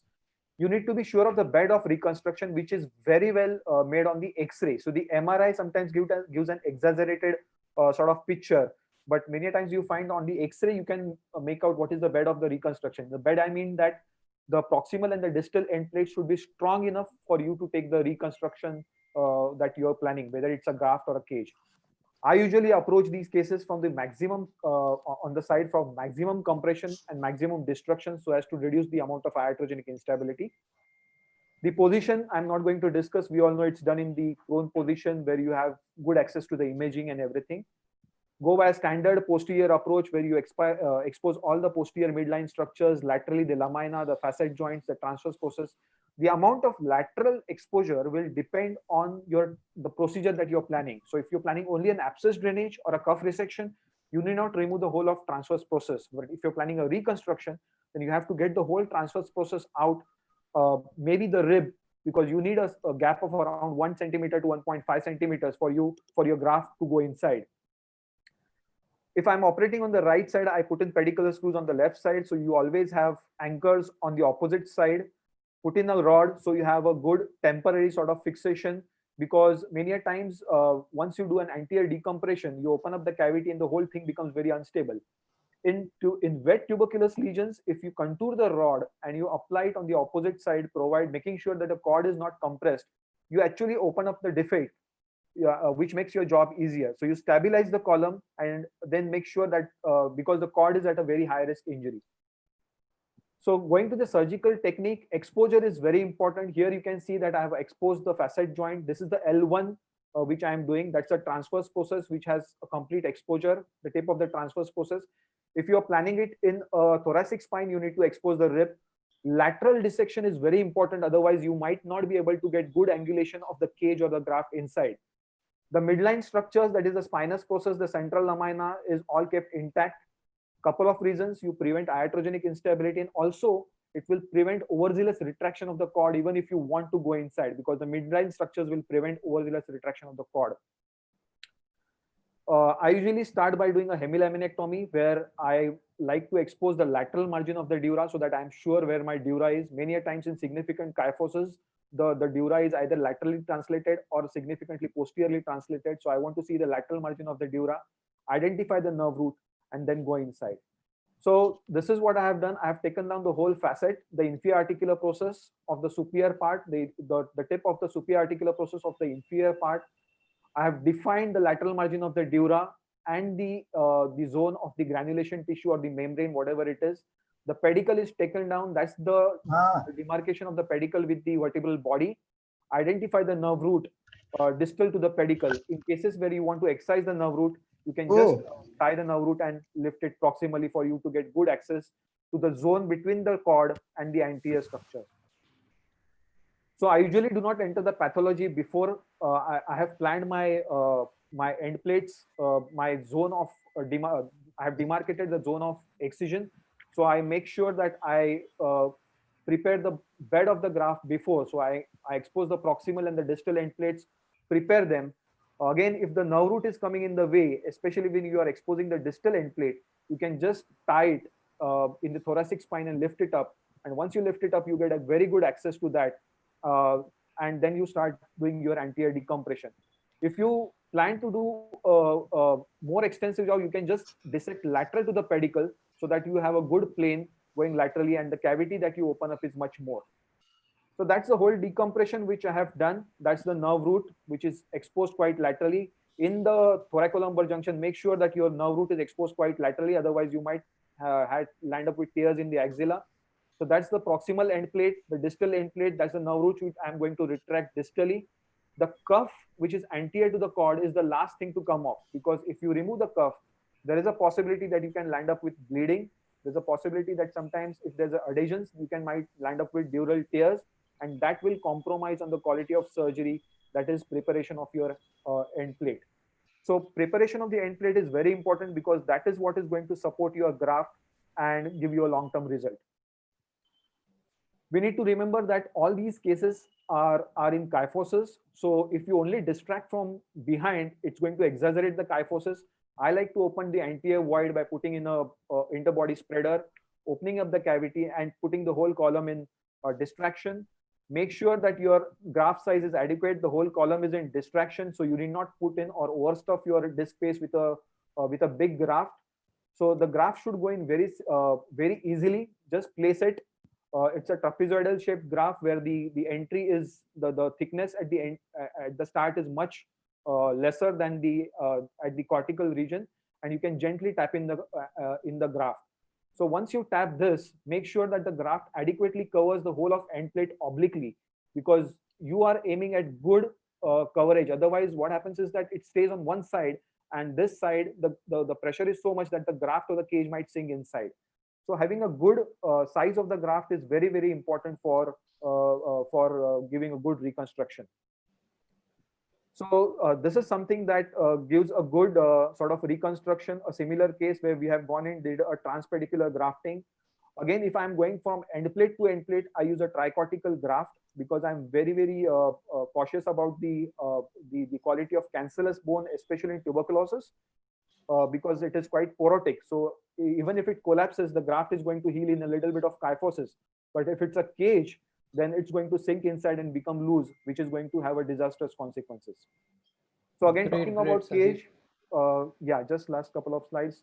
Talking about cages, it's your option, but again, as I said, the end plates have to be strong, and if I'm going from end plate to end plate, I use a cage, and that gives a good result. So it's a very satisfying surgery where you can sort of have a 270 degrees fusion. You can reconstruct one or multiple levels. It gives a good 3-column fixation, and most important that the cord is always under vision. So it's a very safe surgery. So thank you. Great, thank you, Sandeep. While we are loading the next, Dr. Srivastav, sir, what do you think? What is the aim of surgery here? Why are we operating on this patient? What are we aiming to do in these surgeries? So the aim of surgery is neural decompression and stabilization of the column. So neural decompression should not be compromised. So that's what Sandeep showed, that proper thorough decompression was done, and you must stabilize the column because because of this destructive process, there is an instability of the spinal column. So these two things are important. When you are reconstructing the column, your aim that you should achieve fusion there. So this is extremely important. Great. Good point, sir. So we are aiming for neural decompression, for stabilization, and also for early mobilization, obviously, and to get a little biopsy when you are doing this at the same. Satyan, one thing I would like to say. Satyan, can you hear me? Yeah. So I don't believe in keeping this, going just from one side and keeping the other half of the lamina and, like facet joints intact for multiple reasons. Number one, most of the time we are doing these procedures for the decompression, for neurological decompression. So unless I have done the facetectomy and laminectomy on the other side also, I am not 100% sure whether I have decompressed the other side. Number two, what happens that most of these cases are in kyphosis. So when we put our cage on graft and then we would like to compress from behind. So if your other side of the facet joints is intact, then you will not be able to get the compression. So I tend to, I prefer to do full laminectomy with a 360-degree decompression, so that, and then I can probably compress on the cage or the graft properly. Great. So these are technical points that we are talking about here, that if you do a complete laminectomy with removing the facetectomy, you may get a very good decompression. However, the disadvantage probably is that you may destabilize it more and you're completely dependent on the So implants. Satyan, can I just have a comment here? So if Yes, you see in please. tuberculosis, most of the compression is anteriorly, right? And we have found out in anterior decompressions of the, when we have gone in transthoracic, a simple incision in the membrane is enough. You need not excise the whole membrane. So if you can get a simple incision into the membrane, you open it up and the whole cord balloons up. So it's not important to get the whole compression out. The idea is to incise the membrane and make the dura free, which is quite well accomplished on one side. Great. Can I add something? Dr. Yes, welcome back, sir. Go ahead. The important is you have to work about, say, angle of 40 to 45 degree to the baseline, so that you don't disturb the cord. You don't keep working vertical. You have to work in an angle. One. Secondly, you must have an instrument which are a bit angular. They will go right behind the cord or right anterior to the cord to the opposite side, and they will take away all the tissue from opposite side. So decompression is never an issue in this. The problem comes only when you're doing about a tumor decompression, the same process you use, same procedure, then you should go for both the sides, because tumor tissue is gone beyond it. And therefore the removal from the one side is not adequate. That is the only time you should go for both the sides. As far as the facets are concerned, even if you maintain facet on the one side, it itself will have some stability, because anteriorly it is gone. Now posteriorly you are doing a complete laminectomy. You are dividing the vertebral column into two halves, and then hoping your implant and anterior cage and a bone graft will hold it. So it's going to be the long procedure. Instead, if you have one side facets and a lamina, everything intact. In fact, I put an additional bone graft over there, so that also fuses posteriorly. In addition, anterior fusion is going to take place. What can I Great, sir. In interest of time, we'll go ahead, sir, and go on to the next case, and we can continue that discussion, technical discussion later, sir. So, going on to the next case now, this patient is a 40-year-old female. She has come with a lot of low back pain, and at this stage, she was neurologically normal. She presented to another surgeon elsewhere, where the MRI was performed, and they found out that she had an L1-2 peridiscitis and also maybe some affection at the L4 upper end plate. Biopsy was not performed, and they started on antitubercular therapy as the first line. And this is what happened after a month. 1 month later, this patient came back came back to this same surgeon again with a collapse and also a tenting of the cord and neurologically deteriorated. So at this stage now, now I think this patient is taken up for, is straight away a case for taking up for surgery. But at this stage, is there anything that you can take home from this right now? What is going on? Dr. Srivastav, is there something going on in your mind?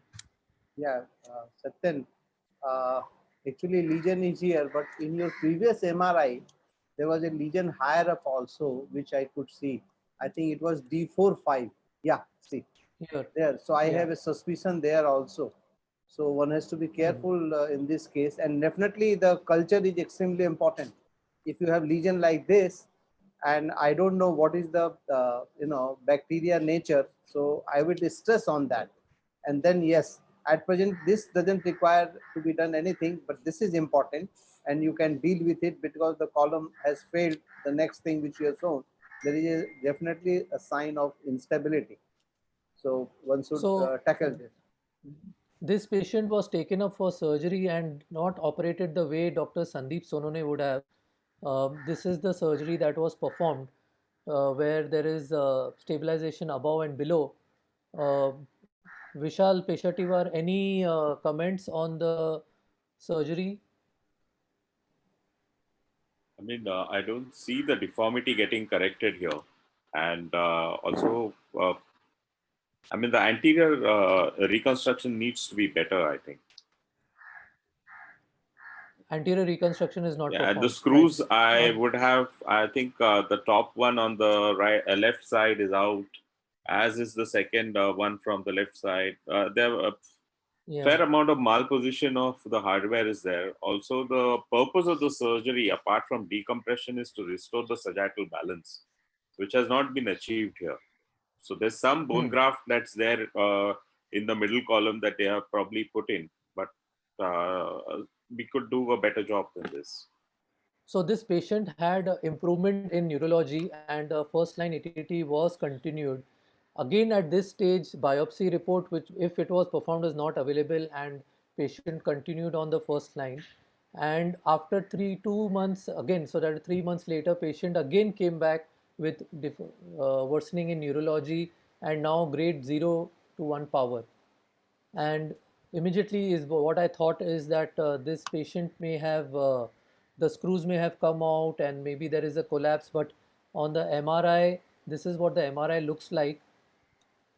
And so we got a CT scan also done, and although a few screws are out and the lower screws look like they may be cutting out, the overall integrity is still maintained, and the cause was actually the higher lesion which Dr. Srivastav talked about. And so this is again Sandeep Sonone's surgery would come into action at this stage, and I think we would have to operate. Anything that you want to add, Sandeep? No, I think if you look at the now fine, since you mentioned that this is a proximal lesion, but I wouldn't be surprised if the lower lesion also fails, because junctional lesions have to be treated a little differently than the standard mid thoracic or lower thoracic regions. You know, the anterior voids which are present in the junctional lesions have to be addressed at the time of surgery, because this is a very high intensity zone, high pressure zone, and it's going to fail. Only posterior construct in presence of anterior voids, it's not going to So would you? stand. So you are saying you would want to deal with both at the same time No, now? right now, since he's got away with it, fine. But I mean, proximal is a different. But I would definitely operate on proximal right now. But even the distal lesion, I would definitely think of putting in an anterior graft. So all these about surgical principles we would like to discuss. Ask Dr. Ajay Shetty to share his talk on this and talk about the surgical principles on how we should be operating on these patients, what we should be keeping in mind, what our aims of surgery are. Dr. Shetty.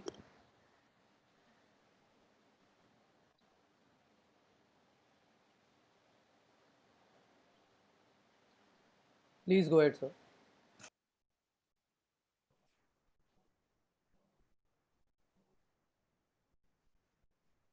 Dr. Shetty, you're not audible.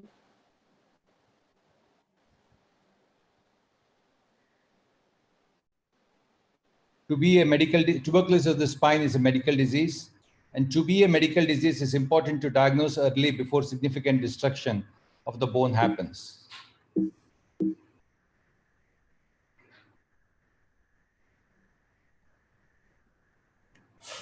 Because in advanced disease, we know that there is a collapse of the disc space, vertebral body collapse, which leads to kyphosis, retropulsion of the bone, and it eventually can cause neurological deficit.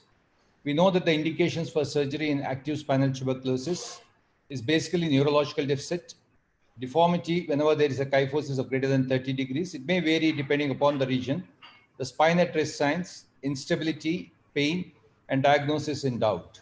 You may have to be much more aggressive in a child, especially with those with junctional lesions where there is a vertebral body loss of greater than 30 of 1 and a kyphosis of greater than 30 degrees, because we do know that they tend to collapse and they end up with eventually a significantly rigid kyphotic deformity. Instability is the one which we are not very sure of. There are efforts to define what is instability and to put a score in tuberculosis of the spine. It basically means a pain on loading of the spine, more in lumbar tuberculosis. And this is basically if the pain is persisting while on chemotherapy. And in elderly patient, unrelenting pain resulting in immobility.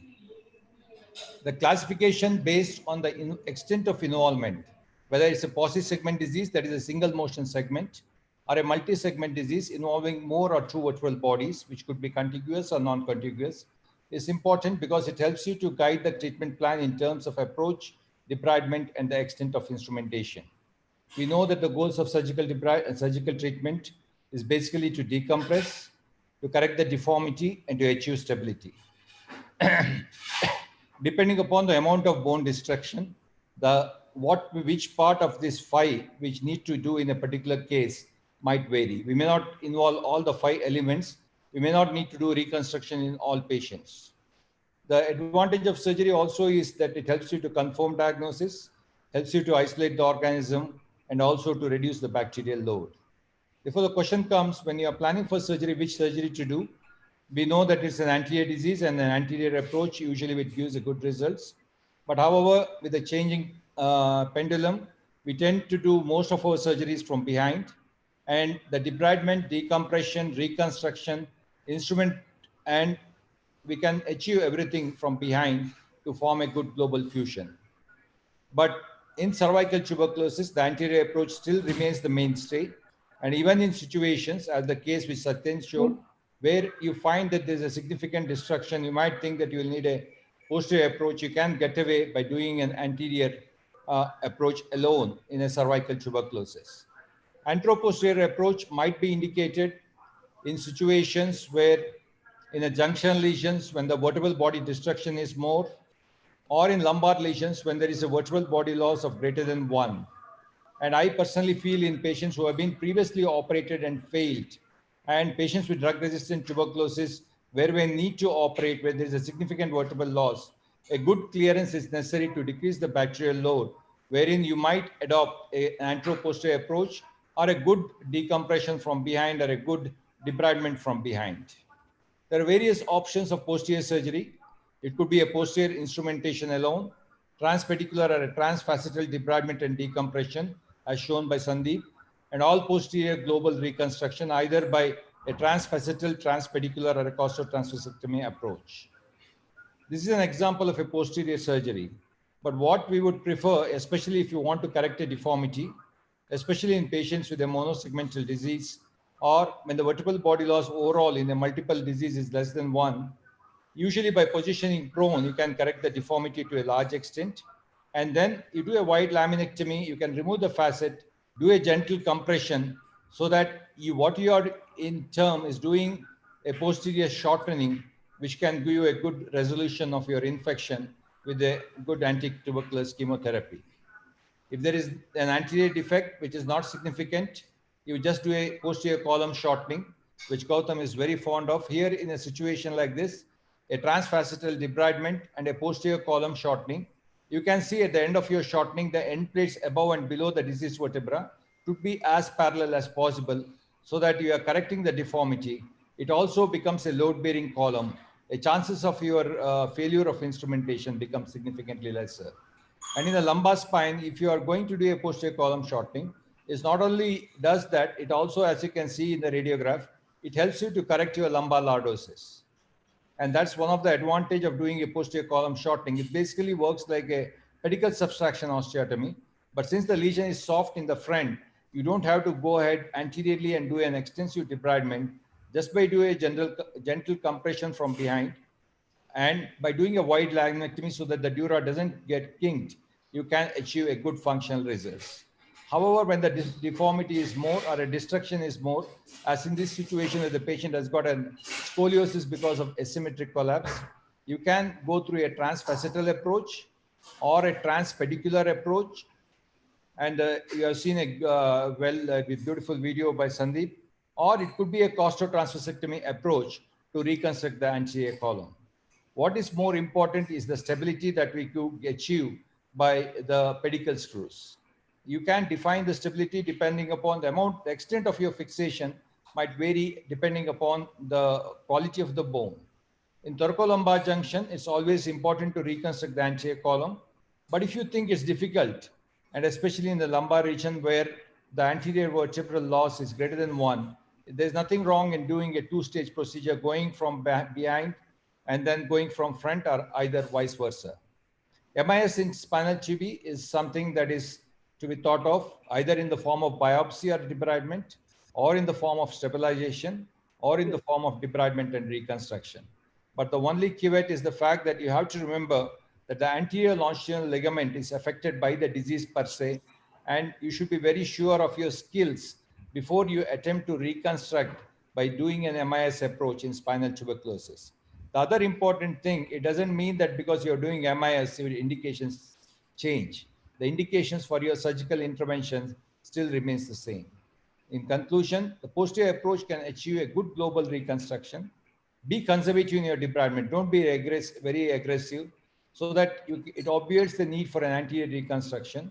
If you are very aggressive in your debridement, you definitely need to reconstruct anteriorly.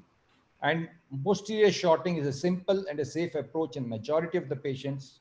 You can reconstruct whenever it's necessary from behind, transfacetal, transpedicular, or a costotransvasectomy approach, depending upon the defect anteriorly. Anterior approach to tuberculosis is a mainstay in cervical tuberculosis. MIS is a good option, but remember that the indications remains the same. Thank you very much. Great. Thank you, sir. Dr. Goregaonkar, sir, can you sum up about surgeries? What do you think is the important thing here? What should we take home from? What is the principles of surgery here? See, there was a time when we used to do all anterior surgery. Posterior was not existing. I'm talking about 20 years back. When we started doing this posterior surgery, we basically did first on a cadaver and found out how can we get the space. And most important is to create an adequate space lateral to the pedicle. You take out the facet, take out the transverse process if required, especially in the upper thoracic spine. You take out a part of a rib also, so that adequate space is created to go for the decompression as well as for fixation or for cage, putting a cage or the bone graft. Now here most important part is you must have an instrument which are angular, like Sandeep showed that angular punch 90 degrees. You should have 90 degree and 45 degree angle punch, which will help you to, because straight punch will definitely cause a kinking and a cord. The cord is not to be touched. That is the most important motto of this puzzle. Again, doing the fixation above and below, that you decide the level, how many level above and below. Generally, it is 2 level above, 2 level below at least. Opposite side, at least I never remove lamina on that side. One side is more than enough. You create adequate space and you will get a complete decompression as well as the fixation possible. Great, great. So basically, for this you need you are a able little to do bit of all from experience. back and. Sorry? Yeah, I wanted to ask you about the present case which we are discussing, which we'll go back to now. What do you think the mistakes have been committed up to now about this case? And are you thinking that something else is going on here? You're talking about a lumbar spine lesion? Yeah, the case which we were discussing. We'll be going back to that now. No, everybody said the anterior reconstruction is not so good. There's a possibility, mostly it will collapse and will give more trouble. We have to always remember that patient also had a lesion on the upper part of her body. Upper, I think D4 it was the lesion. Now the important is, if patient has a lesion like this, you must think of a MDR and you must try Very and good get point, it. sir. Great. So what are the points when should you start thinking that this may be MDR? See, the patient was, if a patient was started on AKT, patient had taken 3 months of AKT, after that patient has not improved. In fact, patient has deteriorated. If that is the case, then that is the first indication that could be the most likely MDR, because 2-level lesion up and below. At the same time, patient with AKT is not improving. And we understand the AKT is given properly and patient is taken properly, that is to be considered. And then after that, if the patient is deteriorating, you must think about MDR. What I had a discussion with respiratory people, and what they say is sometimes you are not able to get the proof for the MDR. You are not able to get anything which says ki, oh, this is a MDR karke. On that time, on a clinical basis also, they start with the MDR treatment. Any radiological pointers which point us towards an MDR? Not really, at least that I know, because initially it doesn't cause picture almost same like what it is. But unless you give a good AKT which is working, your instrumentation will always fail.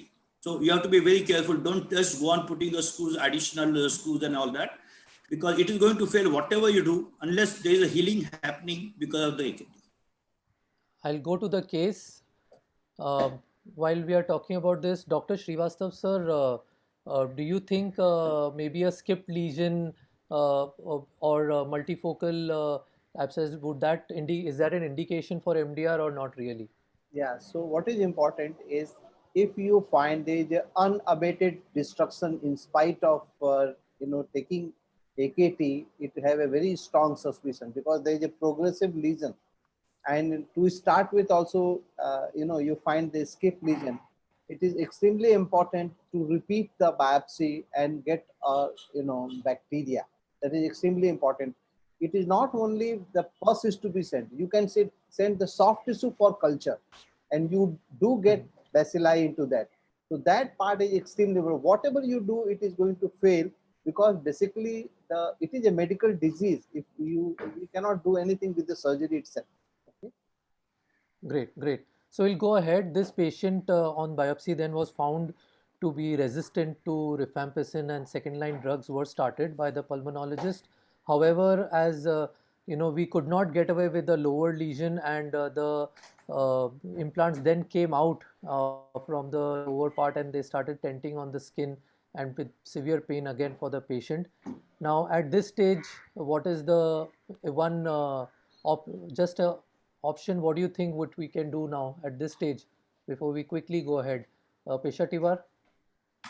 So basically, this is a failure because of the anterior column failing and the implants which were load bearing in this case backing out. So this would call for a revision. If the patient is fit, however, I would go down and revise this, reconstruct the anterior column, and then maybe go down lower. This is already till L5, so this would probably go for an S2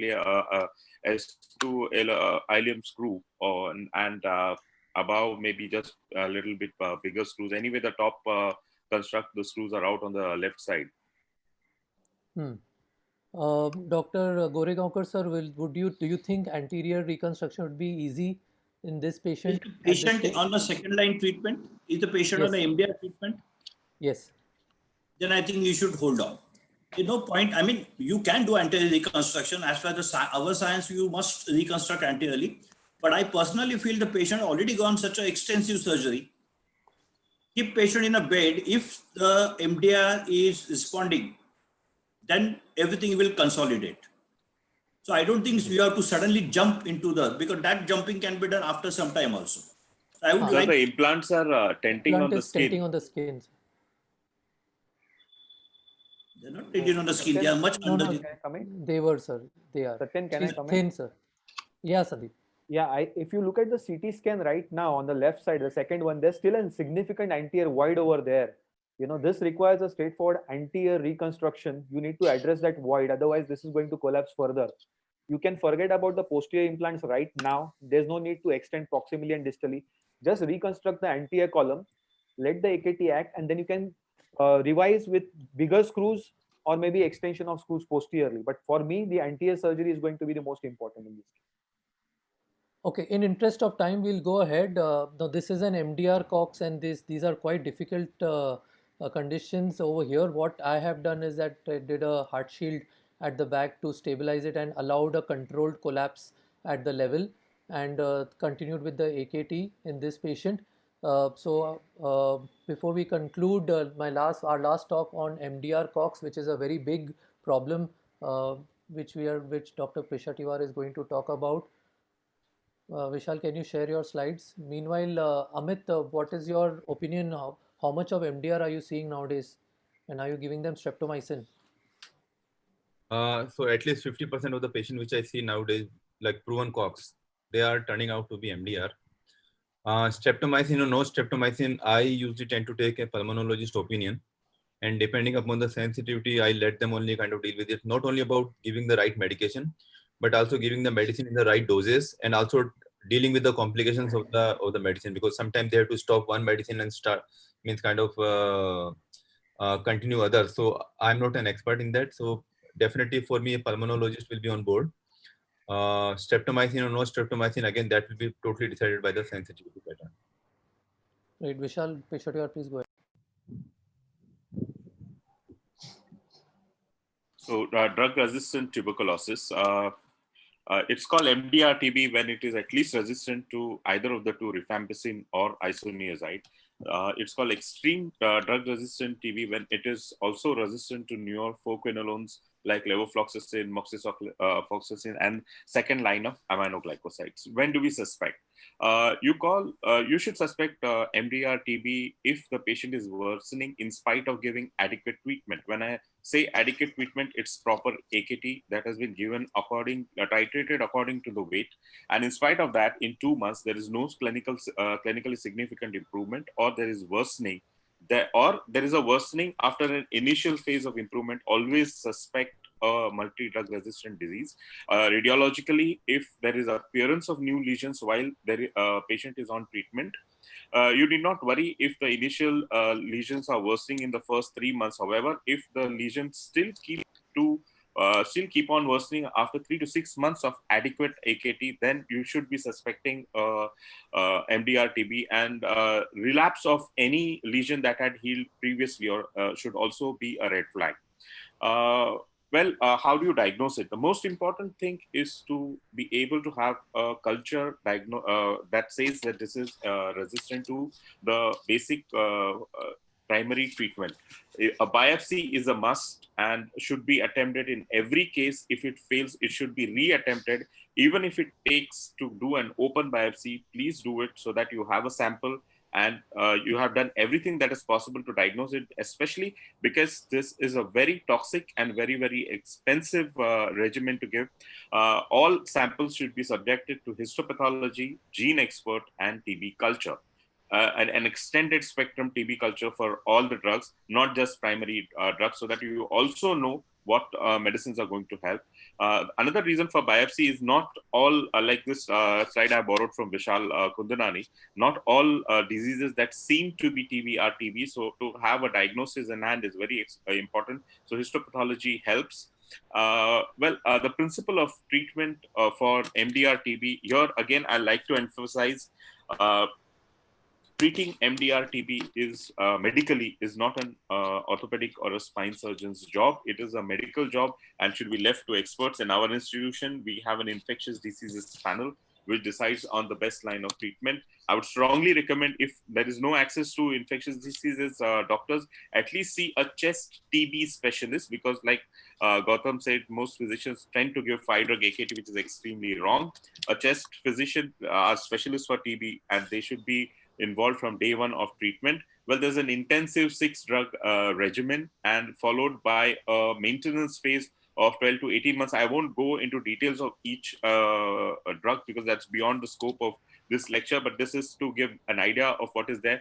It is to be strictly monitored because they are extremely toxic. The reason to involve physicians, because they are the ones who are trained to pick this up. You can have nephrotoxicity. There are some drugs which are very poorly efficient, especially kanamycin, ethionamide, and QPAs. In fact, ethionamide is very rarely given anymore.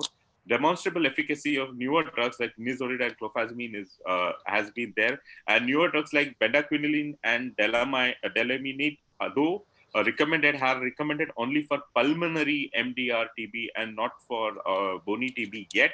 These drugs are also very not available in even DOTS program. They have institutional licensure only. Oral regimen now are the newer regimens that are given rather than injectables because of poor compliance. The clinical response to these newer regimen is much better. Well, monitoring of the patient has to be for, of course, clinical signs like fever and back pain to check for effectiveness of how it's going. You have to check that the patient is taking, one of the most common reasons for getting MDR TB is non-compliance. So it has to be checked that the patient is taking his treatment regularly. There has to be a CBC that is done regularly, especially if linezolid has been given. Linezolid also has vision issues, so ophthalmic checkups are necessary. A thyroid function test is to be done monthly. Neuropathies and nephrotoxicity have to be monitored. A lot of these, especially aminoglycosides, are ototoxics. There are cardiotoxics, moxifloxacin, clofazimine. So ECGs have to be done. Liver functions need to be monitored. This is something that is best done by a physician.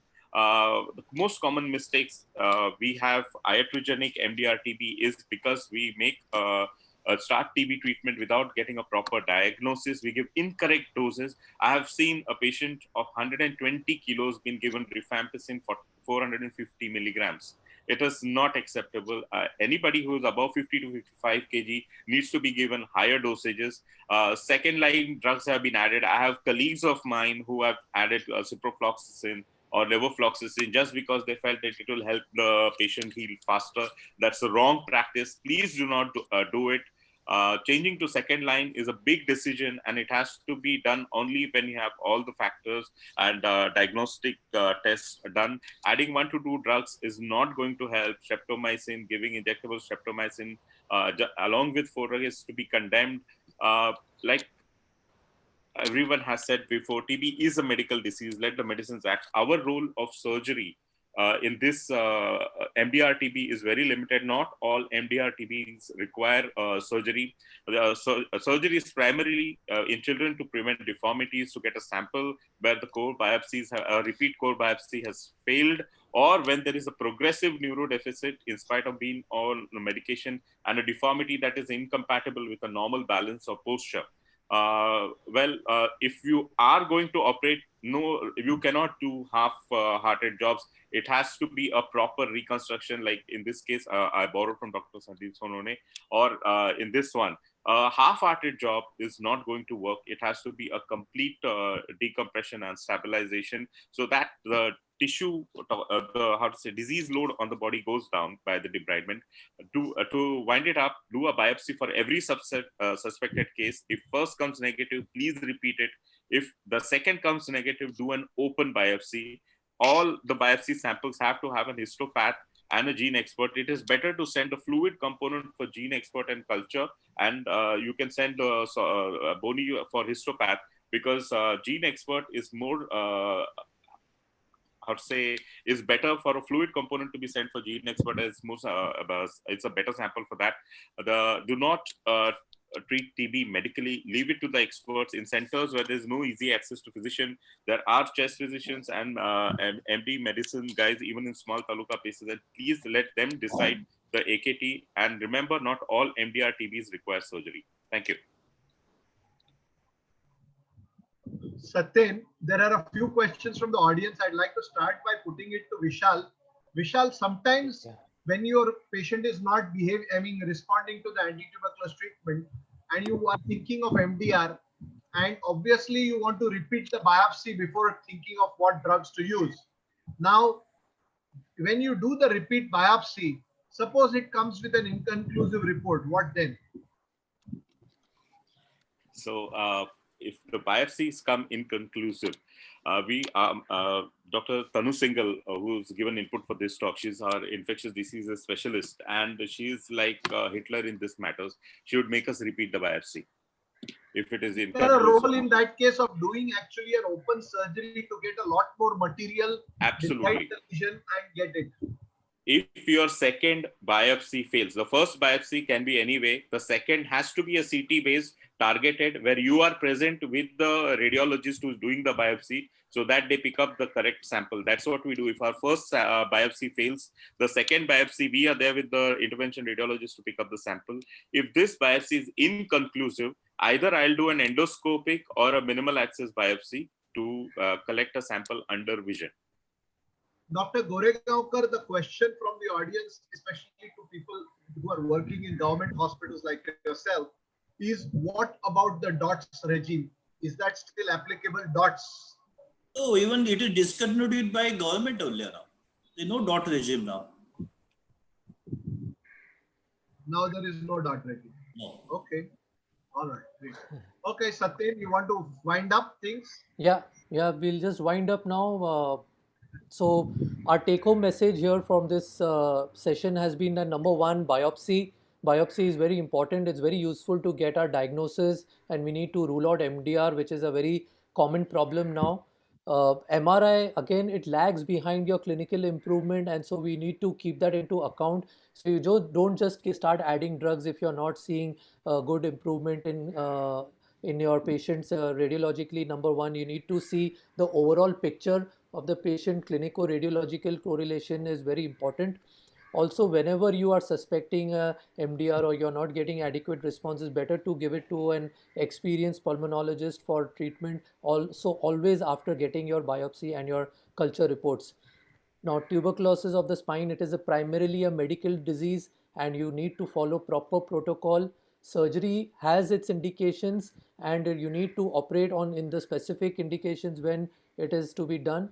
Whenever you do this, you need to aim to stabilize it, decompress it, and fuse that area. Of course, obtaining a proper biopsy always as often as possible, and for early mobilization as well. But whenever you operate, you need to do a complete job, and you need to do the whole thing rather than doing a half-hearted thing.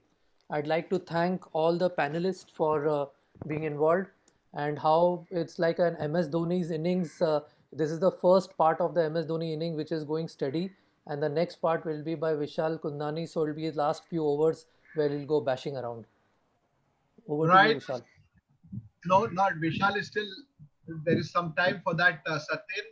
Thank you very much for wonderfully moderating the session. I would like to thank all the panelists individually. They shared their experiences, and I think all of us learned a lot from there.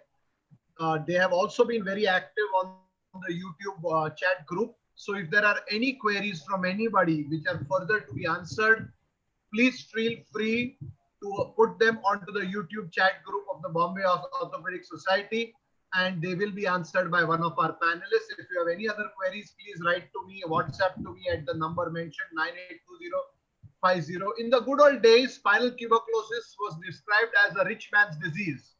There was the rich man's tuberculosis. Patients went to sanatoria, had clean air, high protein diet, etc., and recovered. Whereas the poor man without all this used to end up dying. All this changed with the advent of anti-tuberculosis treatment. Cervical tuberculosis is 10% of all types of tuberculosis, thoracic is 50%, and lumbar is 40%. With the modern investigations like MRI, skip lesions are seen in about 20%. Anti-tuberculosis, depending on its location, can be classified. The most common is the peridiscal infection, where it involves two adjacent vertebral bodies along a disc. There is the anterior one, which is below the anterior longitudinal ligament. There is the posterior one, which involves the posterior vertebral bodies. The central one, which is typically involving the vertebral body resulting in pathological fracture, must be differentiated from a tumor and a benign osteoporotic vertebral fracture. In some patients come very late, and it's difficult to determine where the infection is. As the infection progresses, there is progressive destruction of bone. There is formation of soft tissue abscesses. Destruction of bone and ligaments causes instability. There may be deformity and neurologic deficit eventually. 85+% presents with persistent severe back pain. So a high degree of suspicion is required. Thoracic pain, continuous pain, night pain, or pain not responding to non-operative treatment for a period of 3 to 4 weeks should be investigated. If there is an accompanying spinal deformity like a gibbus or a list, which is found in about 67% of patients, a neurologic deficit is seen about 40% of patients with spinal tuberculosis at presentation. People depend on fever, weight loss, and anorexia, but this is seen in only 20% of patients with spinal tuberculosis, and about 5% of patients present with superficial swellings, discharging sinuses, or non-healing ulcers. In the initial diagnosis is made with X-rays and MRI. X-ray shows rarefaction of bone. You can see that in the C7 vertebra. There is loss of normal spinal curvatures. There is reduced disc space and erosion of the vertebral end plates. Later on, paraspinal abscesses, bone destruction, kyphotic deformity, and instability set in. Usually, there is an average 12 to 5 month interval between the clinical onset of infection and radiological evidence of disease. The investigation of choice is MRI. It is highly sensitive. In the early stages, we may diagnose it by just looking at T2 hyperintensity on MRI, which shows the bone marrow edema. As time progresses, the end plate gets destroyed. The disc space reduces. There is a subligamentous spread of infection either anteriorly below the LL or below the PLL. Compared to a pyogenic infection, there are more number of vertebral bodies involved. There is more abscess and pus and more destruction. As emphasized clearly in this session, biopsy is absolutely mandatory. A core biopsy is preferred, whether it be fluoroscopy or CT guided. You should always target areas with soft tissue and pus. The yield is good. Do not target areas which on MRI look like hyperintensity signal, because this is just bone marrow edema. You may not get anything. Along with pus, always obtain tissue and send materials for histopathology, smear, culture, and gene expert. Fungal cultures are sent in high risk individuals like diabetics, like people who are on renal transplant or immunosuppressed drugs, etc. The management goals are very clear. Eradication of infection, relief of patient's severe pain, prevention or reversal of spinal deformity, and prevention or reversal of neurologic deficit. This can be achieved non-operatively, which is the mainstay of treatment in almost 80% of patients. In fact, all uncomplicated TB can be treated non-operatively. One must remember the drug regime, the drug duration, and the drug dosage is vital. Once you start the AKT, periodic evaluation is absolutely mandatory. The endpoint of treatment is judged clinically, hematologically, and radiologically. The MRI role is still being questioned to determine the endpoint of treatment. Indications are complicated, so surgery are basically complicated TB, where there is instability, there is neurologic deficit, deformity, etc. The goals in the good old days were debridement, but today most of the tubercular material is taken care by AKT. So debridement, we don't do much, because the more debridement we do, the more gap you create anteriorly, which then needs to be reconstructed. The principal goal is decompression of neural elements, adequate decompression. Don't be shy to do an adequate job. Whatever it requires, minimally or major decompression as suggested by Amit. Correction of deformity is vital, and it is easily done in the acute stage of the disease. Spinal fusion and anterior column reconstruction whenever necessary, and provide good stability, because stability helps to fight the infection. As Vishal mentioned in his last talk beautifully, that you should have a high degree of suspicion for multi-drug resistant tuberculosis. Why? Because multi-drug resistant and extreme drug resistance are becoming more and more common in India and abroad. When you are suspecting a multi-drug resistant tuberculosis, prove it by getting a biopsy done, get a fresh culture done, and then start AKT based upon what the pulmonologist tells you. Do not just add 1 or 2 drugs to a failing regime that will create even more drug resistance. You must remember that the drugs which are used, the reserve drugs which are used for MDR and XDR TB, are more costly, not as effective as the primary drug, because most of them are bacteriostatic. And number 3, they are much more complications are occurring, more toxic than the primary line of drugs. So with this, I conclude this talk session of spinal tuberculosis, and I would like to invite our president, Dr. Mohanty, to come up and give a short message from the Bombay Orthopedic Society to the delegates who are viewing this session. And after Dr. Mohanty's session, we will directly on the osteoporosis medical practice session. Yeah. Good morning, friends. Welcome to Bombay Orthopedic Society's web-based Master Cares program. This is the second one this year. Today, as you know, is Guru Purnima, and it is raining incessantly outside. The there is a zero visibility as I can see outside. And hence from all the gurus of Bombay Orthopedic Society, there will be incessant rain of knowledge today on the spine. And two most common problems like tuberculosis and osteoporosis is being addressed today. I thank all the faculty today for devoting time, especially Dr. Ajay Sethi from Coimbatore joining today. So thank you all, dear friends. I have to make two announcements. I'll just share my screen.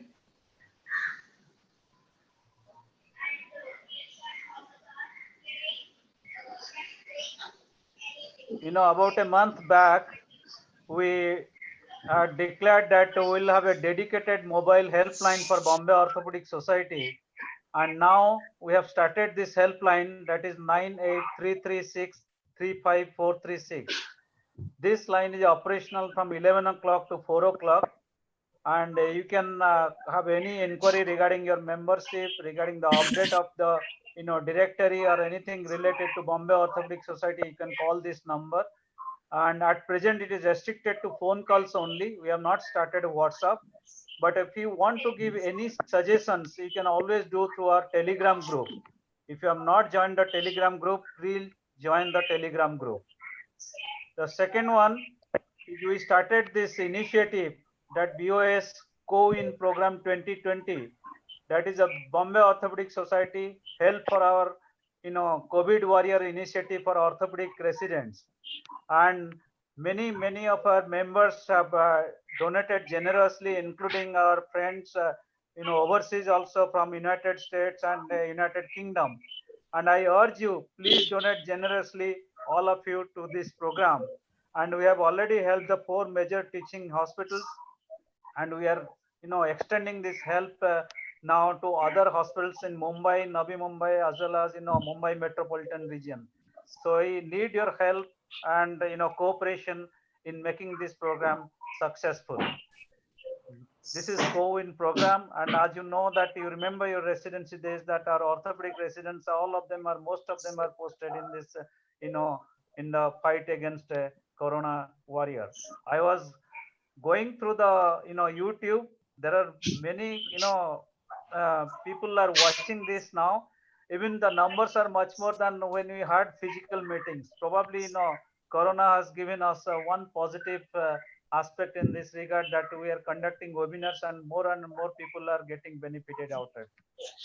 Thank you very much. Now I pass on to our honorary secretary, Dr. Swapnil Kenny, to make an important announcement. Thank you very much.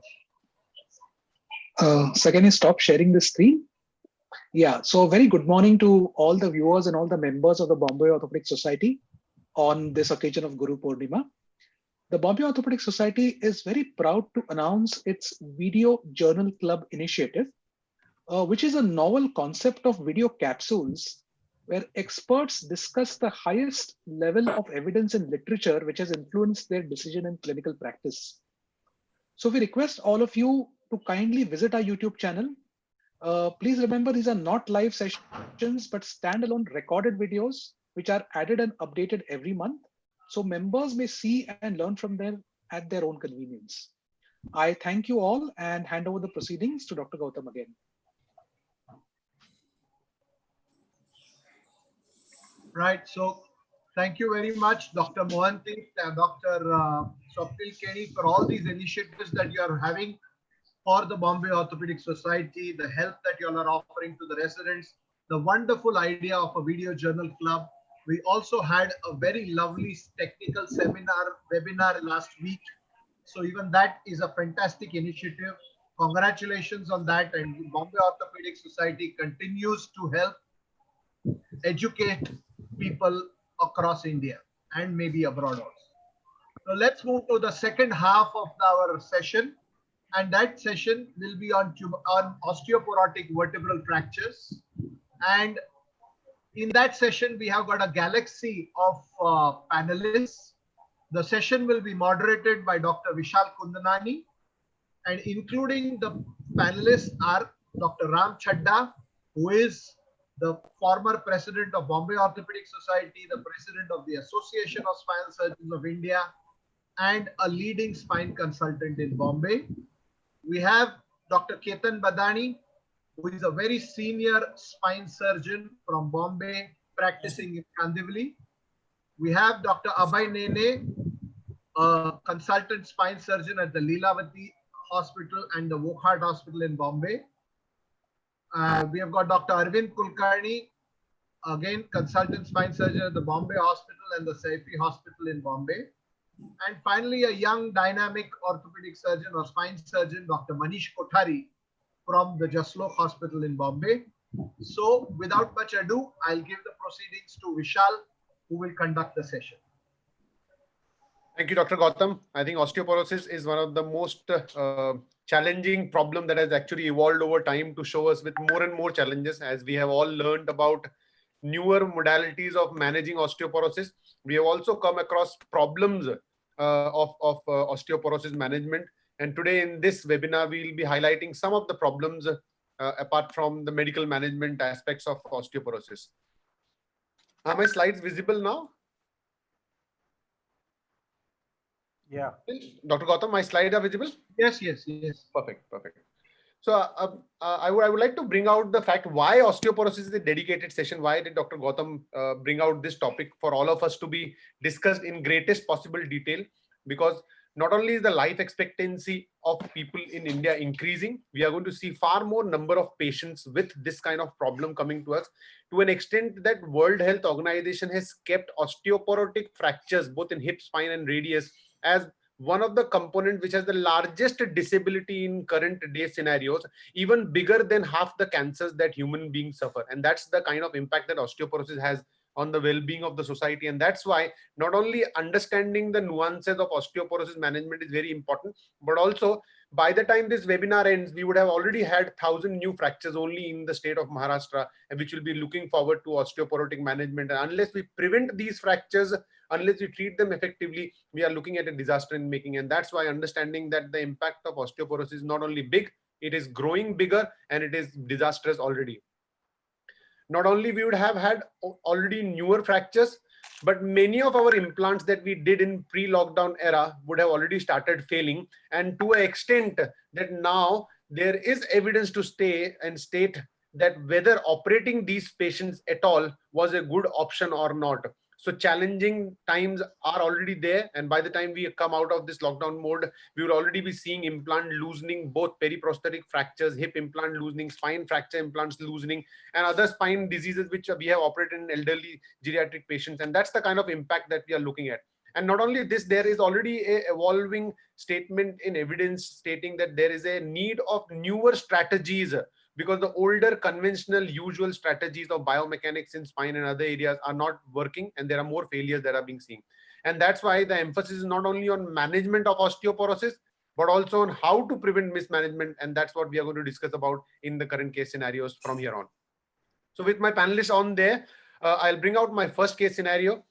This is a 68-year-old female, obese with medical comorbidities, already 18 years post-menopausal, has a trivial fall in bathroom with severe back pain, which is sudden onset. Though patient is comfortable in bed, but any movement is painful and there is no neurological deficit.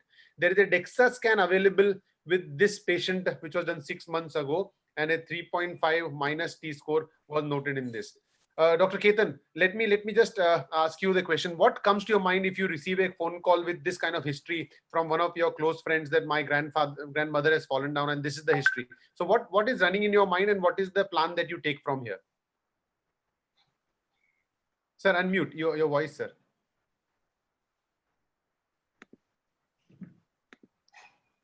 No, we can't hear you. Hello. Yes, Dr. Badani. Can you hear me now? Yes, yes. Little louder you will have to speak, sir. Yeah, hello. Yes, sir. Is it better? Yes. So obviously the history and everything suggests that there is possibly a osteoporotic fracture in the spine, and the T-scores are very low. So obviously the first thing that we need to do is to do an X-ray to find out where is the fracture and how is the fracture, what kind of fracture is it. Right. And how do you manage these patients? I mean, you would want to hospitalize these patients and investigate them, or you would want to have a domiciliary pain management and get accident at home, or you will wait for a small while and not do investigation, just manage pain and hope things will improve from here. No. At this, with this history, X-ray is a must.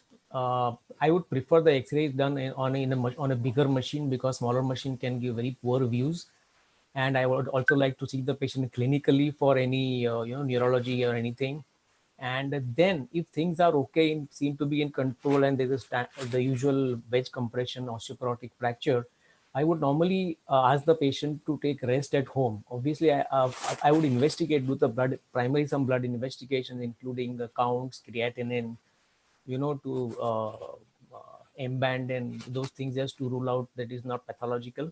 And there's an obvious history of fall. I would suspect that it is traumatic, and I would ask them to take rest at home and give the appropriate management, which we are going to discuss now. Right. Thank you, Dr. Badani. Dr. Ramchada, any difference in opinion or anything that you would want to add into this scenario where pain management and X-ray is advised? Other than this, what other things would you want to do while you have received a phone call that a patient has had a fall, and what next is to be done? What's your protocol from here? Vishal, in today's scenario, I would, if possible, do a teleconsult. Let's begin that very clearly. I would like to physically see the patient if it's possible. On a teleconsult, I'll at least know whether I'm dealing with something which needs emergency attention or needs elective attention.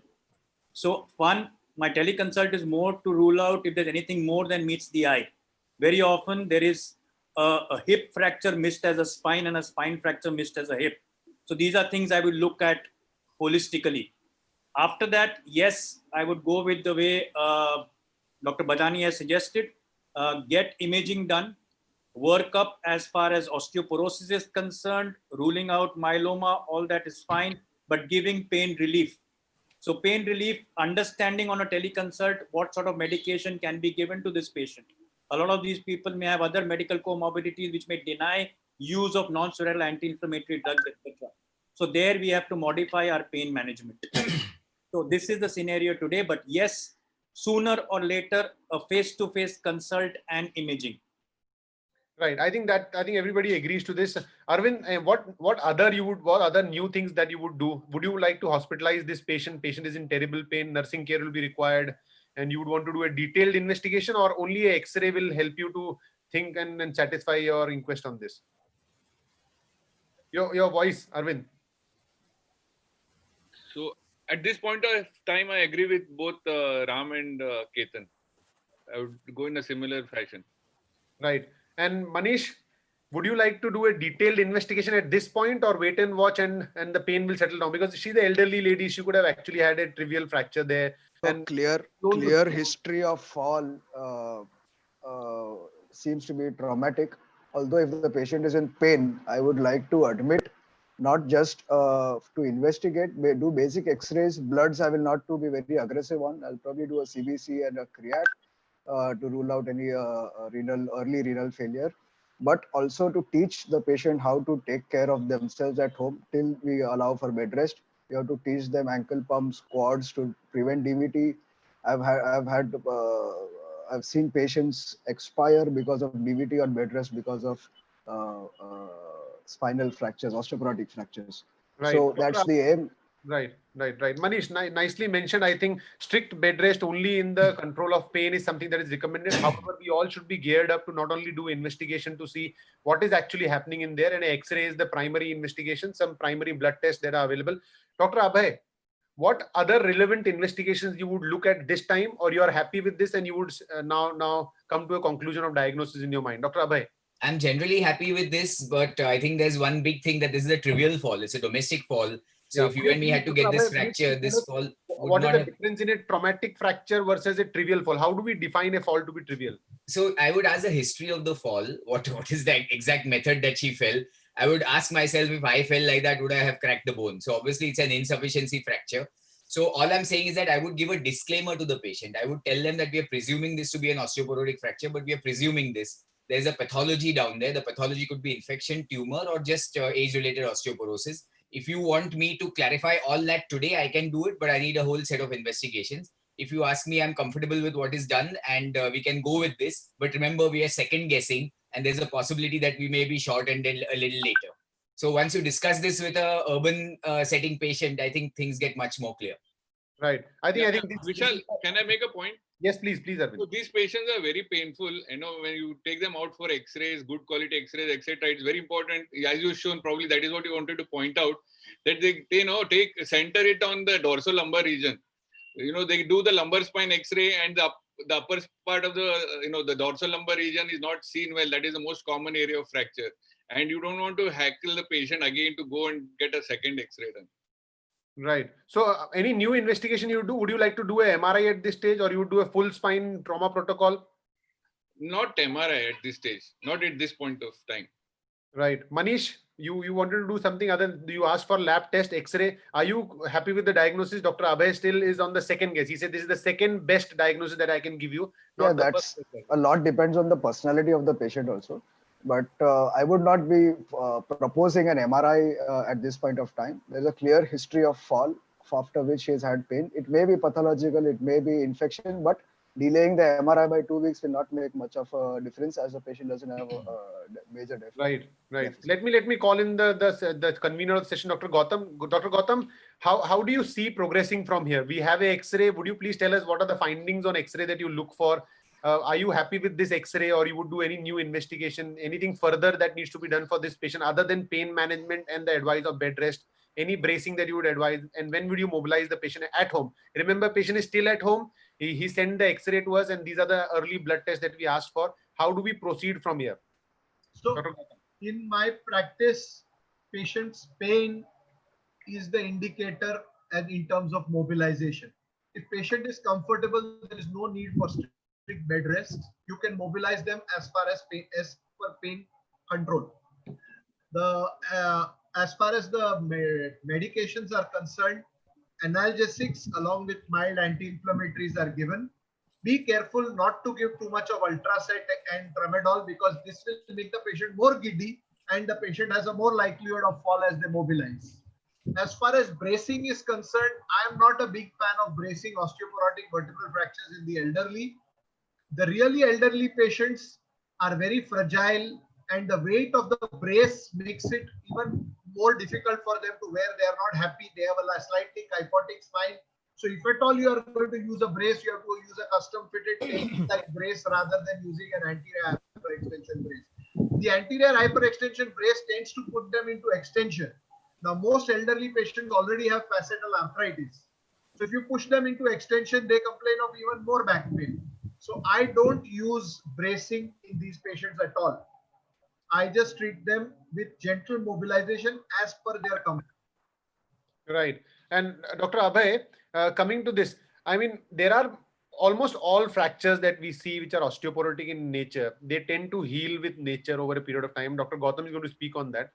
What I want to understand is there are 20 to 25% of fractures which either don't heal or progress into kyphosis or lead to neurology. Is there any way we can document on day one that this fracture is not the one which will heal by itself, or this fracture has findings which are going to be progressive in nature, so that we can address them on day one instead of waiting for a longer period of time? Or you want to give a blanket treatment to all these patients in the way we are discussing right now? No, it's a very good question, but I think there are a few indicators that may suggest, but nothing is sure. I think one is if there's an anterior body defect, if there's a crack in the anterior wall. The other, if it's a junctional fracture. The third is that if there's an adjacent level fracture already, along with this fracture. And finally, if there's a posterior element defect, which is not that rare, though we, imagine that in a compression fracture, there'll be no posterior element or an interspinous ligament defect as you would see in the burst fracture. It is not that rare. So I think these are and of course, very severe osteoporosis and a very active individual. These would be the triggers that may want you to suggest that just a conservative treatment may not. Right. I think this is the primary thing. Most of us are going to see patients who will be coming to us with either back pain after a very trivial fall, which means fall from a standing height, and that's what we call a trivial fall. Any pain in the back with a trivial fall, please don't hesitate to just jump in to get some primary investigations. Have a high index of suspicion, not only for osteoporotic fractures, but also for secondary causes of fractures in these patients. And while you are examining these patients, like Dr. Ram mentioned, please try to evaluate them for other injuries.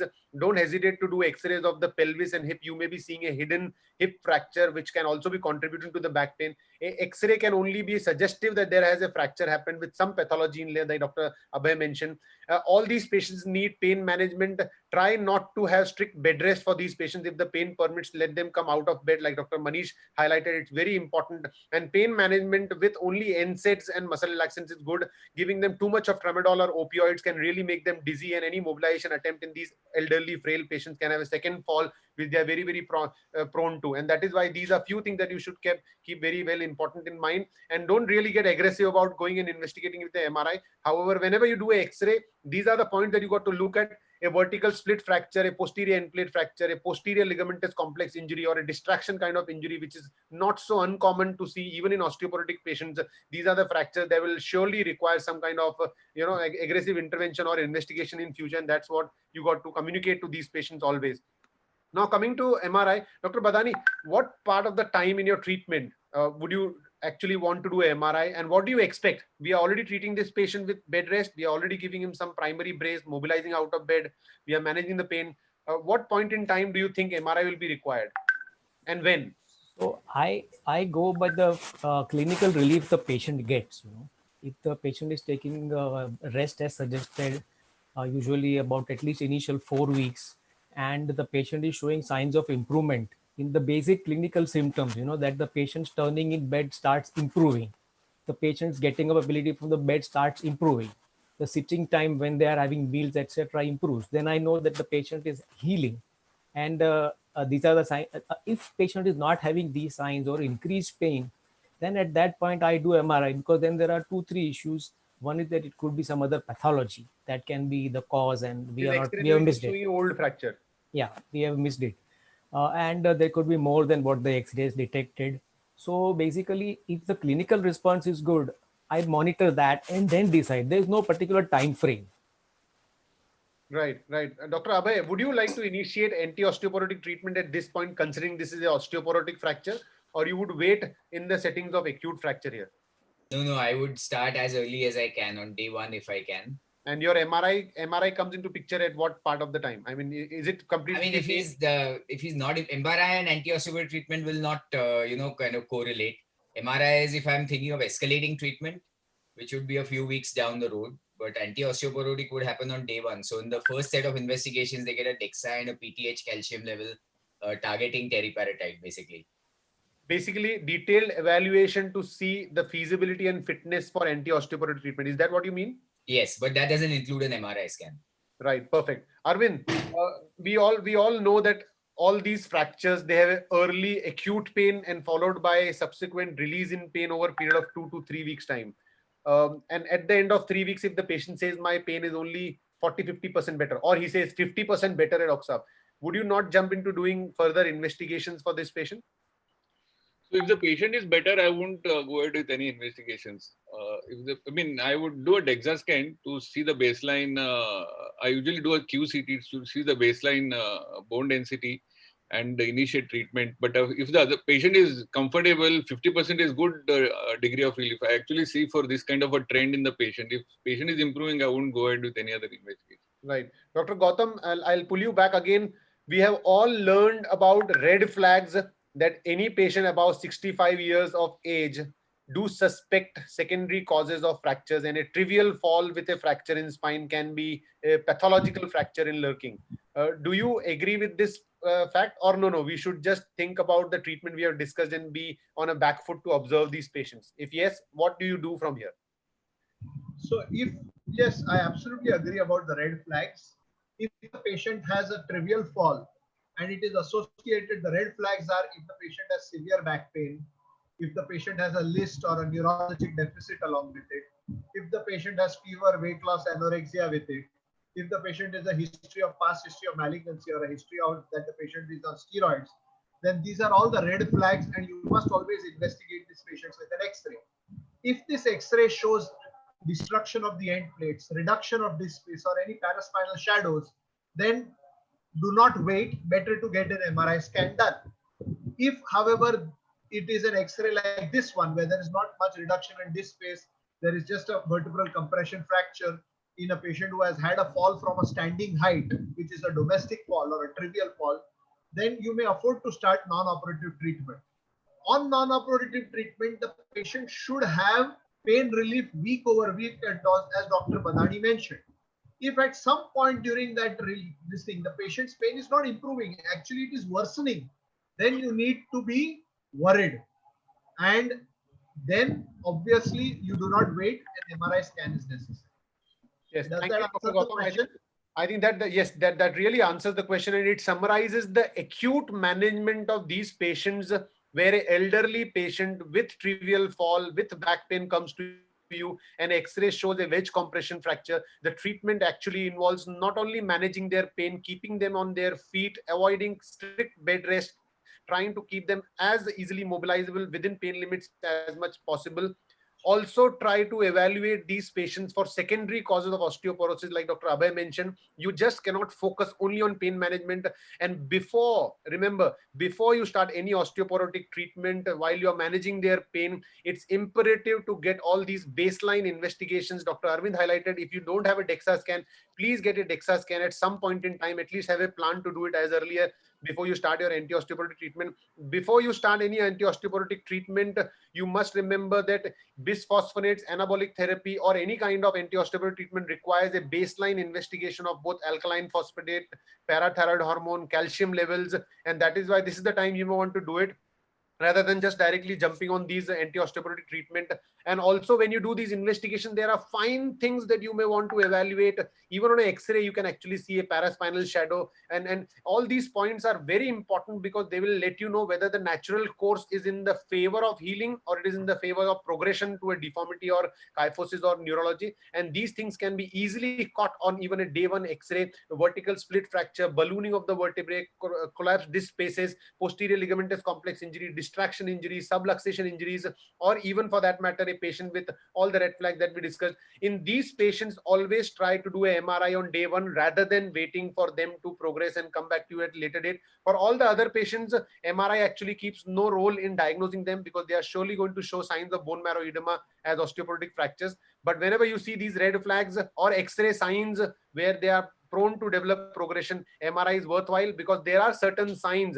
This MRI on one hand shows you a osteoporotic fracture, but there are certain signs on MRI which can differentiate between a osteoporotic fracture to a secondary cause or a pathological fracture. And also MRIs will tell you whether the fracture is old versus new. It can tell you whether there is a soft tissue abscess, and some signals are homogeneous involvement, like you can see in this MRI. These are things that you may want to catch up on. Ballooning of vertebrae, old versus new, presence of soft tissue, and posterior ligamentous injury are something that you may want to see whenever you have a red flag, either clinically or radiologically in these patients, and always try to assess them in that manner.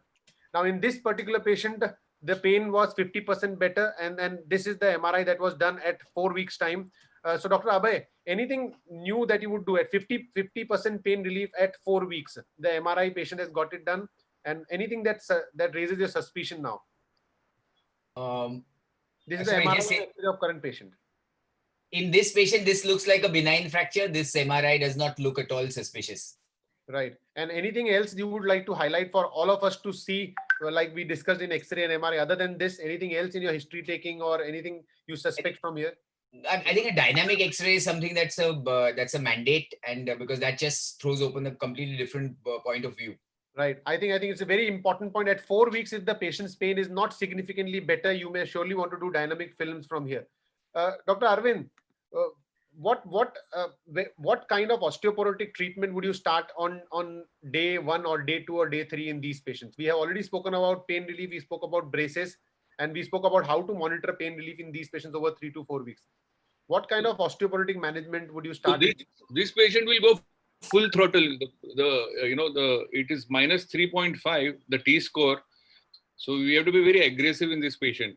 So after basically getting her calcium levels, PTH levels, vitamin D levels, etc., I would start them on everything. I would give her zolendonic acid. I would give her start her on teriparatide, and I'll also start her on denosumab. So we know do you want me to go with the regimen? I would be happy to hear what protocol do you follow in patients with acute fracture coming to you in the first week of the fracture.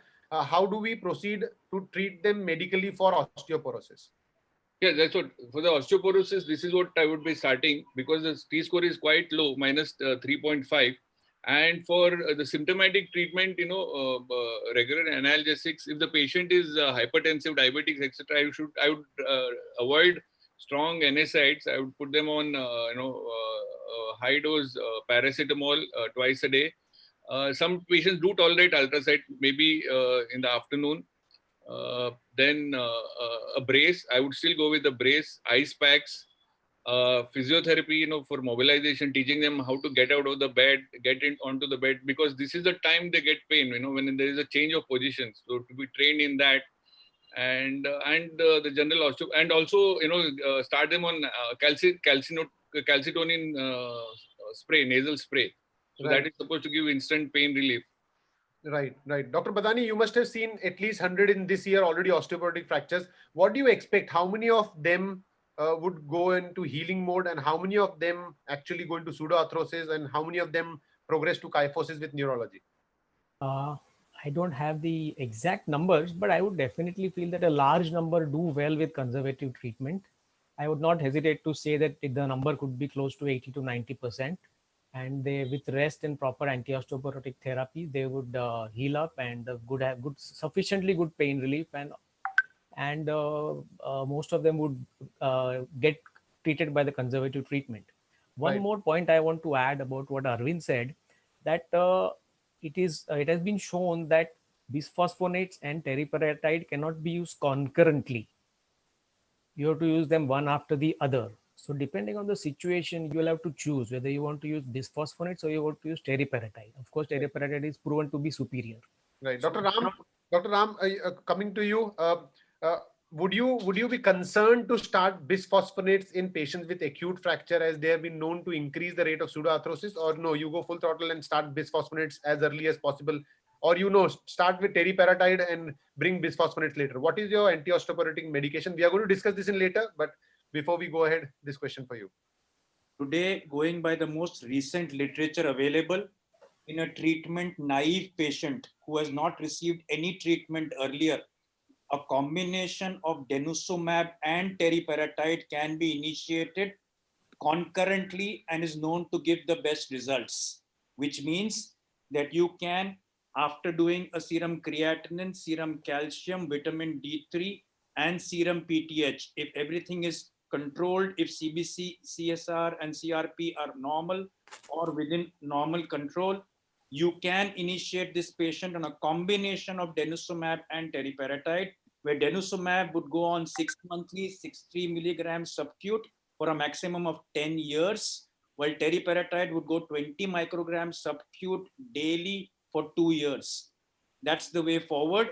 These supposedly anabolic plus denosumab have the best result as far as things are concerned today in a treatment naive patient. Right. I think pain management, anti-osteoporotic management, like we just discussed, it has to be as early as possible. While Dr. Gautam Zaveri is going to be telling us what happens to these fractures, what is the actual natural course? Do they all heal? What is the incidence of these patients going into kyphosis?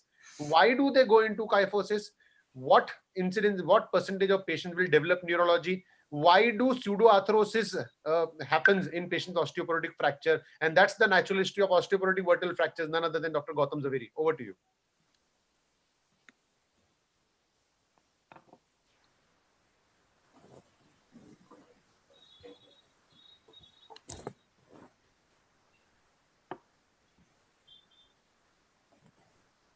Gautam, please unmute. Gautam.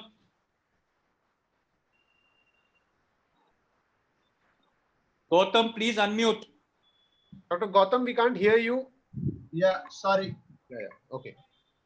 Yeah, so as I was saying, that in any disease, if we are to know what is the best way to treat this patient, it is vital to know the natural history of the disease. How this disease will progress if we do not treat it, how will it progress if we treat it, and if we treat it surgically. So let us look at this lady, 70-year-old, diabetic, hypertensive, had a fall while slipped in the bathroom and had a fall about 3 days ago. Was presenting to me with severe back pain. No lower limb complaint. She had come with an X-ray which showed a fracture at the L1 vertebra. Now the question for me was, how should I proceed? Should I get some more investigations done? Yes, I could get blood tests, X-ray, ECG, blood tests done in order to evaluate the patient in terms of thyroid, liver, kidney, any protein electrophoresis, all these could be done. But should an MRI be done at this stage? Should dynamic X-ray be done at this stage? Or should we just start with non-operative treatment? Should we start with thinking about cement augmentation at this point, or a formal surgery? Well, what gives us the clue is this natural history of the disease. If you see 100 patients with non-operative treatment, almost 63 of them will go on to normal healing with minimal collapse. All vertebral fractures will collapse with time. Whether it's a young patient or an old patient treated non-operatively, they collapse. So all fractures collapse, but they eventually heal. About of the remaining 37% of patients will collapse progressively. They will progress more and collapse, but eventually they will collapse into a stability, because when you collapse, eventually the bone gets impacted, the end plate comes closer to the end plate, and then the pain disappears. So 23% of patients out of this 37 will go on to what is called as collapse healing. Of the remaining, 14% will develop what is called as a pseudoarthrosis or a non-union or a Kumel's lesion. And about 3% with progressive pseudoarthrosis and collapse will develop retropulsion of bone and neurologic deficit. So the natural history is that in 2/3, 63% to 80% of patients, the pain reduces by almost 80% within the first 4 to 6 weeks of injury. And therefore, there is no call for aggressive intervention in the first 4 weeks after the fall when you have diagnosed a fracture, unless there are conditions like the patient is bedridden, high risk for bedridden problems, etc. In which case you would think about doing something to prevent the bedriddenness with a cement augmentation, or if the patient has come with a non-union or a patient who has come with a neurologic deficit. The question is, all patients collapse, but can we predict those who will have a delayed severe collapse and those with neurology who may develop neurologic deficit? The answer is yes, there are some clues. One of them is the presence of what is called as intravertebral fluid or air cleft, which is also called as the Kumel's lesion. On this X-ray, you can see on the image on the left and the successive images in flexion and extension, the opening, the crocodile mouth in the front of the vertebra opens up on extension, indicating a gross non-union and instability, which will collapse and cause problems. Compared to a vertebral compression fracture, a burst fracture, which has failure of the posterior wall of the vertebral body, is more likely to land up with a delayed collapse and a neurologic deficit. If there is a significant on MRI, you find a significant hypointense signal on T1 weighted images, which is there where the amount of the hypointense signal extends all the way up to the posterior vertebral body wall, which indicates a type 3 pseudoarthrosis, which is a complete pseudoarthrosis. Or if there is a high on a T2 weighted image, you see a lot of hypointense signal. The amount of hypointense signal is more than the hyperintense signal. Then again, it is a risk factor for a delayed collapse. If on your standing X-rays, you can find there is ligamentous instability, there is opening up of the posterior interspinous space, again a problem. Low bone mineral density has always also been found, and thoracolumbar junction, of course, is a risk factor. Sugita classified osteoporotic vertebral fractures into 6 types, but it is the lower 3 types marked in red which are important. The one where there is a swelling of the anterior wall of the vertebral body, 2 which is a bow-shaped type of fracture, and 3 which is a projecting type of fracture. These are the types of fractures which have been shown to progressively collapse and result in problems. Going to the non-operative treatment, we discussed this extensively, so I'm not going to go into details. But bed rest is bed rest within limits of pain. It is not strict bed rest in patients with osteoporotic vertebral fractures. Toilet privileges, if patient is relatively comfortable, are allowed. In fact, I would say that all things are allowed within pain from the day of the injury itself I don't wait for 3 weeks or 6 weeks of bed rest before deciding on mobilizing the patient. Depends, if patient is more comfortable standing and walking, they are welcome to do so. Be very careful about the analgesia you give elderly patients. Giving opioid and opioid-like analgesics can cause drowsiness, giddiness, resulting in a possible fall in the future. Anti-inflammatories have other side effects. So you have to balance all these drugs together in order to give them adequate pain relief. Calcium and vitamin D are to be started. Anti-osteoporotic treatment, Ram just spoke about it. But to add to it, I would like to say that in the acute phase, the intranasal calcitonin spray works as a central analgesic and has been shown to help these patients. I use one puff in the nostril daily for a period of 1 month in order to help with the pain control. Gentle exercises have to be started. You need to start lower limb and upper limb isometric or exercises, because the more you put them in bed, the more disabled you make them be. As I already mentioned, bracing is not something which I like to do in these patients. So without further ado, the conclusion is that 85% of patients will heal with minimal or moderate collapse, and they can be treated non-operatively. There is no reason for you to be unnecessarily aggressive. Stability correlates with relief of pain. As the collapse occurs, the stability will be achieved and pain relief will be achieved. Our goal is that till the stability is achieved, they should not develop a neurologic deficit. That is one of the goals of treatment. If there is persistent or progressive pain, you must always rule out infection, malignancy. Delayed collapse is more common in patients with thoracolumbar fractures, burst fractures, those with pseudoarthrosis and ligamentous injuries. Thank you very much. Thank you, Dr. Gautam.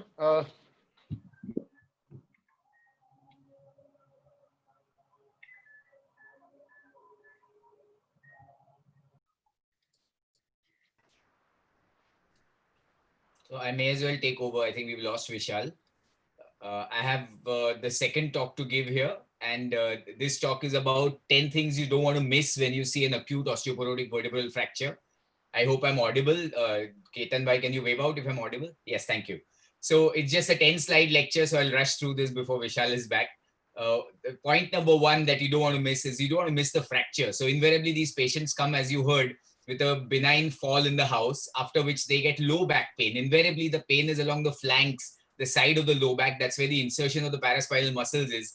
And hence an LS spine X-ray gets taken out by the local GP or by the radiographer, and it misses the fracture. And if you have this history, as is depicted on the left, you've got to ask for a TL spine X-ray, and you will find that there's a fracture there. So a normal X-ray does not preclude the presence of a fracture.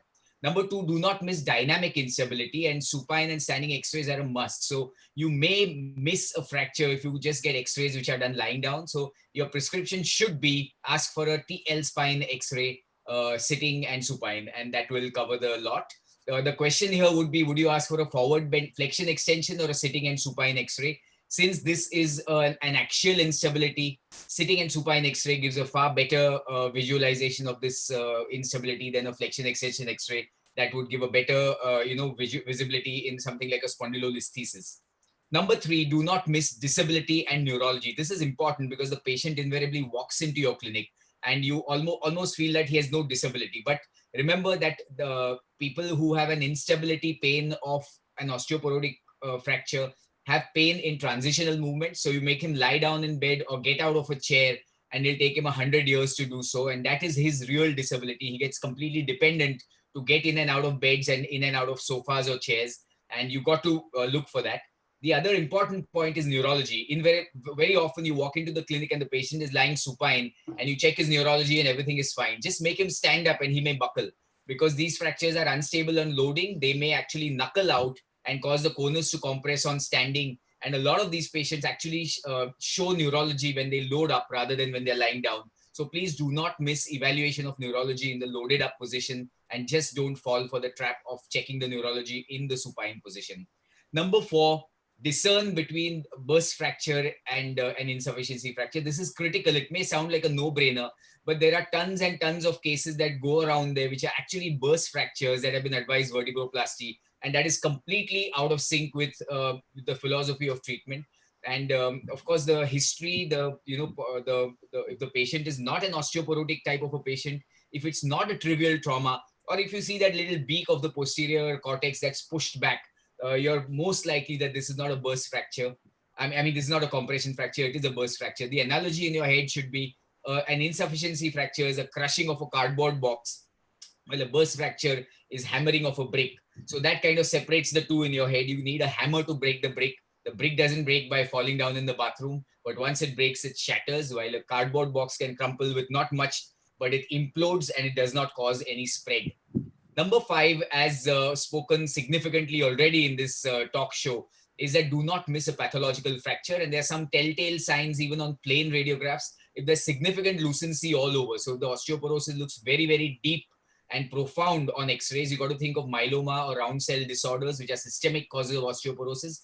If you see severe rarefaction of one bone, if you see rarefaction going across the columns, if you see a winking owl sign, obviously as is seen in one of the pictures here, if you see sclerosis, like something looking odd, and of course you got to ask for a history of malignancy, and there'll be a lot of males with a history of prostate cancer and a lot of females with a history of breast cancer, which is sometimes don't even mention because it's years ago. So you got to ask for that history and make sure that in any situation where there's a slight suspicion, get an ESR done. If the ESR is above 100, this is multiple myeloma unless proved otherwise. Get an MRI done, which will actually solve your problem. Number 6 point that you should not miss is do not advise extended and strict and complete bed rest. Once again, all the panelists have echoed this. There's something called sarcopenia. So aside from the fact that lying down has its own set of complications in this very fragile group of elderly patients, there's one big deal called sarcopenia, where there's a muscle wasting that happens in tandem with osteoporosis. So it's a default setting in all your patients of osteoporotic fracture. And these guys depend on the strength of their muscle to actually support this broken bone. Just imagine, once your bone is broken when you're aged 80, if it takes 6 weeks for a young healthy bone to heal, how long is this bone going to take to heal, no matter what you do? We're looking at months, right? So in that time, for this person to be mobile and active, his muscles have to come to the party. And if you put him down to bed rest for weeks, as was done before, his muscles are rapidly going to decline. You know, muscle wasting starts on day 4 of bed rest. So you don't want to give him bed rest. You got to reassure him that within limits of comfort, you got to be mobile, and you got to talk to him about sarcopenia. Point number 7, I bring this as one of the top 10 points because there was recent literature from Canada that banned the use of calcitonin nasal spray. And once again, as we are learning very fast in these COVID times, literature from the West, especially to do with pharmacological drugs, is extremely biased, extremely guided by the pharma industry, as was this study. And this study, which told us that calcitonin nasal spray is carcinogenic, has actually been now turned around, and it is again, the US FDA has approved calcitonin nasal spray. The ideal dose is two puffs a day, not 1 puff a day. Most of us give 1 puff a day. You also have to tell the patient that when they push the nozzle in, they should not suck in the spray, because if they suck it in, it goes into the respiratory system and gets exhaled. It has a transnasal or a transmucous absorption. So it has to be sprayed on the inner thin lining of the nasal mucosa, and that's how it gets absorbed. Remember, it's an antigen, and hence the body quickly develops antibodies to it. So though it has a great analgesic property, it stops working within 3 to 4 weeks. So you can't give it for a long time, but it is safe. Point number 8, not to be missed, is what we discussed. If your patient, a typical patient of an osteoporotic fracture, you can thump him on his back and he doesn't yell. His pain is a pain of transition movements, and the pain is down in the flanks. So if you thump on the back and he yells, he definitely has an interspinous or a posterior ligamentous complex injury. And this is a high risk factor for the fracture going into a kyphosis. And I've had, more than a handful of patients who actually I had missed. And, the people working with me actually pointed out that he has a posterior element that's gone. And I still challenge them. And in the end, weeks down, they needed surgery. These do not heal.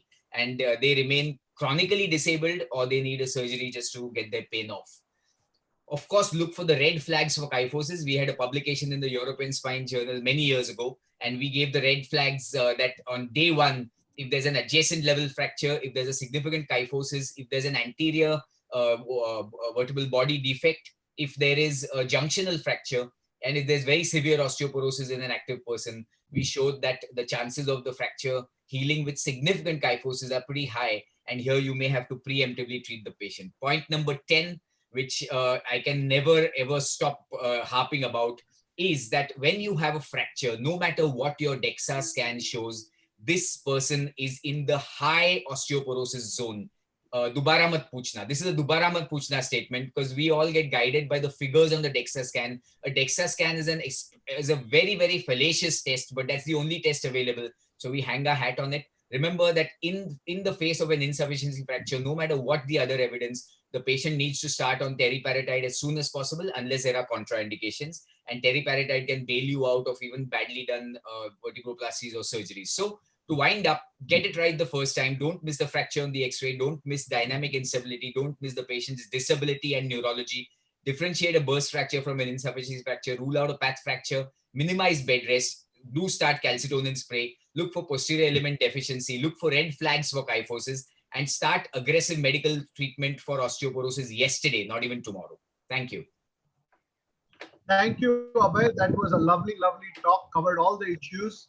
Can I add two things for the people? One is, Abhay, why is it that these patients, though they have thoracolumbar fractures, their pain is mainly in the flank, in the iliac crest area or in the lower? So people get wrongly led. If the patient's pain is in the posterior iliac crest area, then this pain is not probably because of thoracolumbar fracture. So how do you explain it? Yeah, obviously, you know the answer, but I'm going to say it on your behalf. The vertebral column is unstable, and to stabilize the vertebral column, the paraspinal muscles go into a tight spasm every time there's a load, rotational load.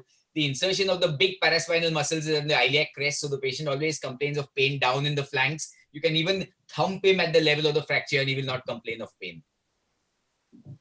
Abhay, another question is, a lot of these elderly patients, when they have a thoracolumbar fracture, they also have associated lesions in the lumbar spine. So they have a spondylolisthesis, which is degenerative. They have facetal arthrosis. So how does one try to differentiate between these? I think number one, you got to ignore that because all these patients come with a whole baggage of other lumbar spine pathologies. So you got to treat the problem on hand, because if he really had a problem with his listhesis, he would have seen you many moons ago.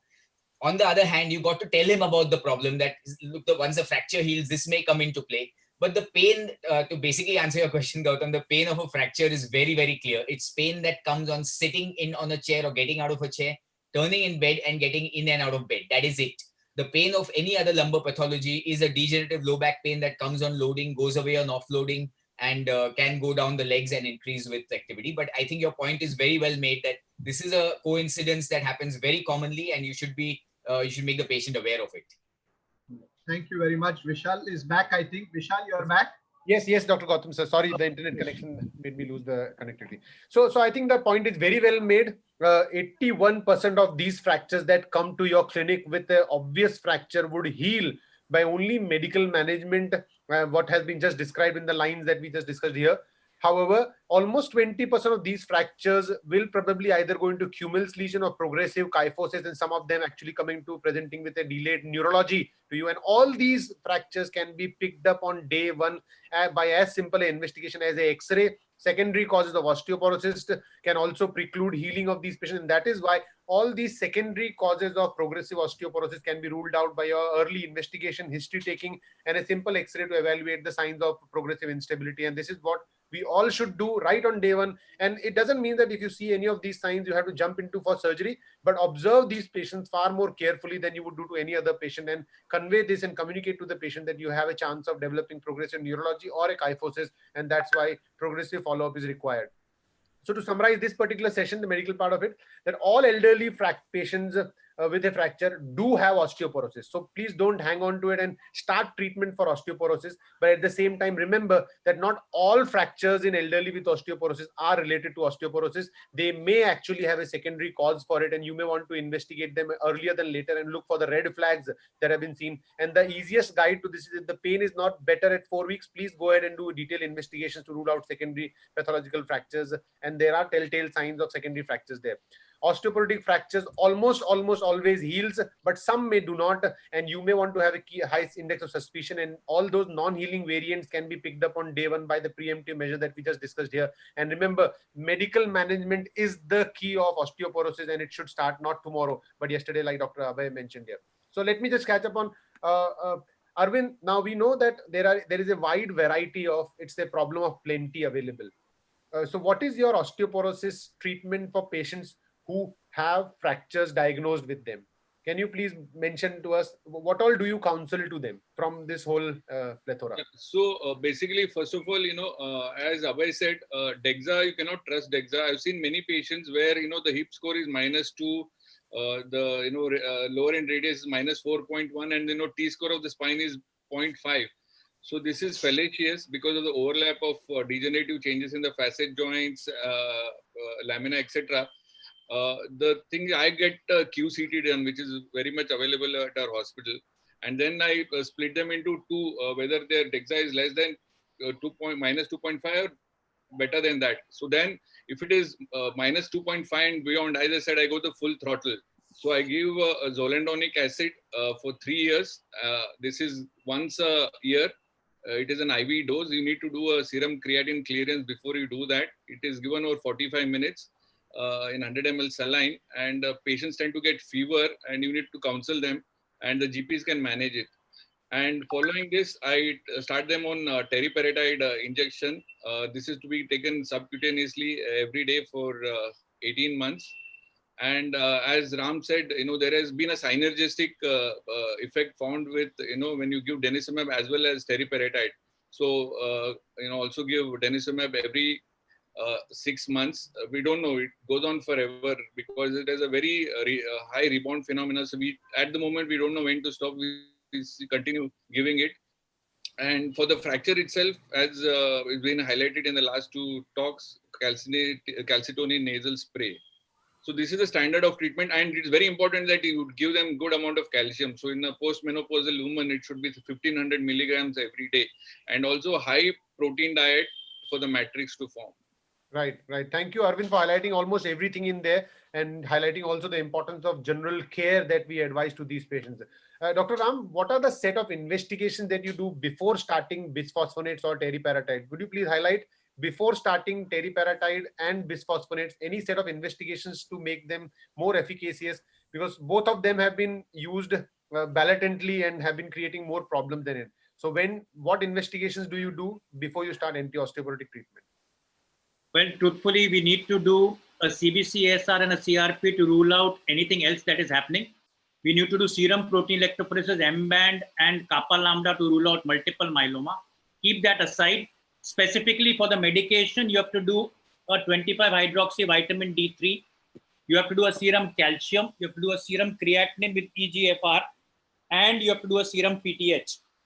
In a vitamin D3 deplete patient, you do not initiate bisphosphonates. You have to replete the vitamin D3, and then you can start bisphosphonates if that is your choice. In a patient who is having a challenge to the kidney, you again avoid bisphosphonates and teriparatide. For a patient who has raised serum PTH, either primary or secondary to hypovitaminosis D3, you correct that and then start synthetic parathormone, which is teriparatide. In all these medicines, the highest safety profile today is of denosumab, which can also be used in kidney challenged patients and for a prolonged period of time up to almost 10 years. The negative part of it is like an insurance scheme. It ends on the day that 6 months end. So the patients need to be counseled if they are on denosumab, that every 6 months they have to take it, or else there will be a fall in the bone density. So these are the ways I go about it. I think this point is very, very well clear, and I think most orthopedicians, including us, must follow this principle that before you start any anti-resorptive, remember that all anti-resorptives are known to cause hypocalcemia. They reduce the calcium level in blood, can have disastrous problems, and that is why creatinine clearance has to be better on a good side, and that's why checking this is very important. Checking calcium level is very important. In patients with bone hyper turnover, teriparatide cannot be started. In patients with high parathyroid hormone cannot be started. In patients with high alkaline phosphatase level, teriparatide cannot be started. Even denosumab is contraindicated in these patients. Also, there are reports that asthma, gastric issues, and blood thinners are a contraindication to bisphosphonates, and that is why taking this basic history, basic lab profile to evaluate all this is very important. Not only at the beginning to have a baseline, but at a repeated 3-monthly interval, serum calcium and alkaline phosphatase level has to be checked to prevent the high problem rate of these drugs in your practice. And that is why preoperative profiling of these patients before you start either anti-resorptive or anabolic teriparatide therapy is extremely important. Otherwise, you will be creating a disaster in making. Imagine a patient with hyperparathyroidism related secondary osteoporosis, and you starting a teriparatide hormone in him, you'll be creating a situation which is untreatable in future. And that's why very important to take care of these things. And as Dr. Arvind mentioned, a general care of these patients is again very, very important. Remember, one osteoporotic fracture makes a person 200% more prone to develop a second osteoporotic fracture, and that is why prevention of fall modality, doing home adjustments where the fall prone patients develop less fall prone environment is created for them by these adequate lighting, no loose rugs, railings in bathrooms is very, very important. It's extremely important to make your treatment efficacious. Otherwise, even in a best case situation, they will have a second fracture resulting into a failing situation for you on medical management of osteoporosis. Now, coming to another contentious issue, Dr. Abhay, we only see it, we have been speaking about the tip of iceberg where we have patients with fracture coming to us and then we treat them with all these medical management. What is the role of prophylactic treatment? When do you start, like a patient comes to you with simple back pain, when do you suspect osteoporosis in them? Or for that matter, a patient with only knee pain coming to you, or to any orthopedician if he goes only with mild hip pain, mild back pain or mild knee pain, how do we go deeper than the tip of iceberg and treat these osteoporosis patients so that they don't come with these fractures in future? So again, Vishal, you brought out a very, very important point. Osteoporosis is only preventable. It's not treatable. So you should not consider osteoporosis as a disease and go looking for it. It's a lifestyle problem. You assume it with everyone. It's almost like if you're going to meet a 60-year-old guy, you're not going to ask him, do you have gray hair or do you have cavities in your teeth or whatever. So you got to, anyone who's susceptible. So there's a risk profiling. But for that matter, any lady who's postmenopausal, anyone who's got a low body mass, anyone who gives a history of weight loss, anyone who looks kyphotic, anyone who gives a history of bone pains and inertia of movement or activity, and anyone who gives a history of a fracture or a family history of a osteoporosis or a fracture should be considered an osteoporotic unless proved otherwise. And you got to preemptively start treatment. Mainly because the treatment that has the most longevity, that's alendronate, is best given before osteoporosis actually gets into you. Right. I think that's very, very valid point. And that is why this is something that we must remember, that think Swadeshi when we talk about TB. Whenever there is a spinal lesion, we always think about TB. In the same manner, think bigger and think globally that every patient is prone to develop osteoporosis, and you can actually prevent osteoporosis from reaching to humongous levels of developing a fracture by being extremely suspicious. Not only primary osteoporosis, which happens purely because of senile processes of aging. However, secondary osteoporosis in our country is not so uncommon, and we must evaluate every patient with any kind of bone pain or muscle pain to see if there is any osteoporosis. And the risk profiling that Dr. Abhay mentioned, any patient postmenopausal more than 5 years, any previous history of a fracture, any history of any medical illness which can lead to osteoporosis, use of steroid in past, low body mass index, all these are suspicion, should raise a suspicion of osteoporosis, and you better treat them now rather than when they come to you with fracture to have a better efficacy of this. Dr. Ram, when should one not use teriparatide? Now here in this whole session, we have been talking so highly about teriparatide and denosumab, and it is rampantly being used. Take my word, it is more misused than used in current scenario. Every patient with any fracture, be it bone fracture, intertrochanteric fracture, hip fracture or spine fracture, gets teriparatide. Would you put in a word of relevance in when not to use teriparatide in general treatment of osteoporosis? There are two ways of looking at it. One, there is an apprehension and fear in patients who had malignancy in the past because they have Googled and have got information that this may cause a change of a malignancy or a sarcoma, although it was only reported in rats. So if you are dealing with patients who have had malignancies in the past, then you think twice before starting teriparatide. Next, if the serum PTH is raised and remains persistently raised even after you've corrected what you can correct, which is vitamin D3 deficiency, in those patients, I normally have an endocrinologist colleague have a look at the patient and take a call. I work as a team, and we should always look at some sort of a service which looks after these fragility fractures and involve our colleagues and then decide. So a raised PTH, a very challenged kidney patient, CKD, etc., and history of malignancy. These are three places where I would be skeptical in initiating teriparatide without involving my endocrinology colleague. Right, right. I think the very important. Manish, there is always a debate happening which kind of bisphosphonate is better, whether weekly, monthly, or yearly dose, both for prophylactic patients and for therapeutic doses where patient comes to us with fracture. What is your regime? What do you recommend to all of us? Whether we should go weekly, whether we should take monthly doses or yearly doses, or the injectable ones that we should be prompting more when it comes to bisphosphonates? Overall, alendronate has a maximum research, maximum studies based. So my choice is alendronate weekly, and I don't change that. Right. Arvind, your experience with yearly zoledronic acid injections, do you recommend that in your practice for prophylaxis, patients who are diagnosed osteoporosis but no fracture?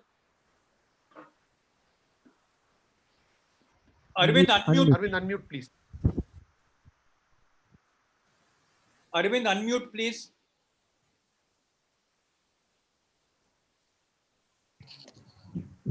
Yeah, so there are two ways of looking at it. One is, either you have to give it weekly, monthly, or you can also give a daily dose.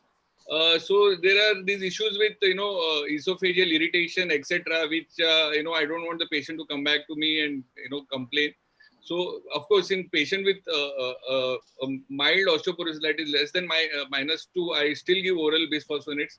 But where, as I said, where I go very aggressively, I give them IV, because it is one shot for 1 year. So, and second is zoledronic acid is a higher efficacy compared to alendronate and other drugs. It has 56% risk reduction of fractures compared to residronate, which is about 40% risk reduction efficiency.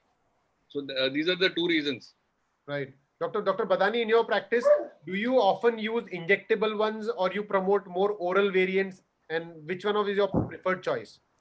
I use mostly oral. 95% I would say I use orals. I prefer residronate, and that has been going on. And I have not only those patients who have complaints, GI complaints, and compliance may be an issue. Then I give the IV ones, but most of them I give residronate. Right, Dr. Gautam, your choice. I mean, oral weekly or injectable yearly? So if the patient is being given prophylactically, that is, the patient is mobile, he is not yet fractured, and he's not bedridden for any reason, then I prefer the oral drug, and I give weekly. I think if you give them my observation is if you give them at monthly intervals, that though the studies have shown that the patient is more likely to take the drug, it is actually the opposite way. If you have to take a drug once every daily or once a week, you are more likely to remember the drug than if you have to take it once a month or once a year. The once a year protocol is even more problematic, because if you're going to give zoledronic acid, it is intravenous and it has to be taken in the hospital. So therefore patients are very reluctant, because it adds to the cost also. So in these patients, I always prefer oral 70 milligrams of alendronate once a week. If the patient is post-injury and is slightly better, then I don't like to give oral alendronate immediately. So in these patients, I prefer teriparatide in the acute phase. Teriparatide has also been shown to help with fracture healing much better, and therefore I use teriparatide in these patients.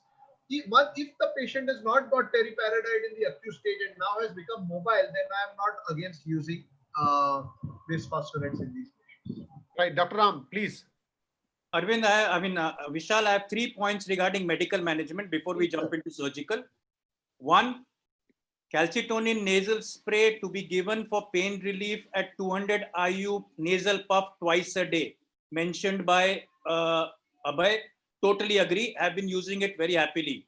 Second, minus 2.5, a normal cutoff that most orthopedic surgeons look at as far as treatment of osteoporosis on T-score, those who don't have QCT available, minus 2.5, if it is in spine, hip, either of the two, if it's less than minus 2.5 or minus 2.5, they need medical management.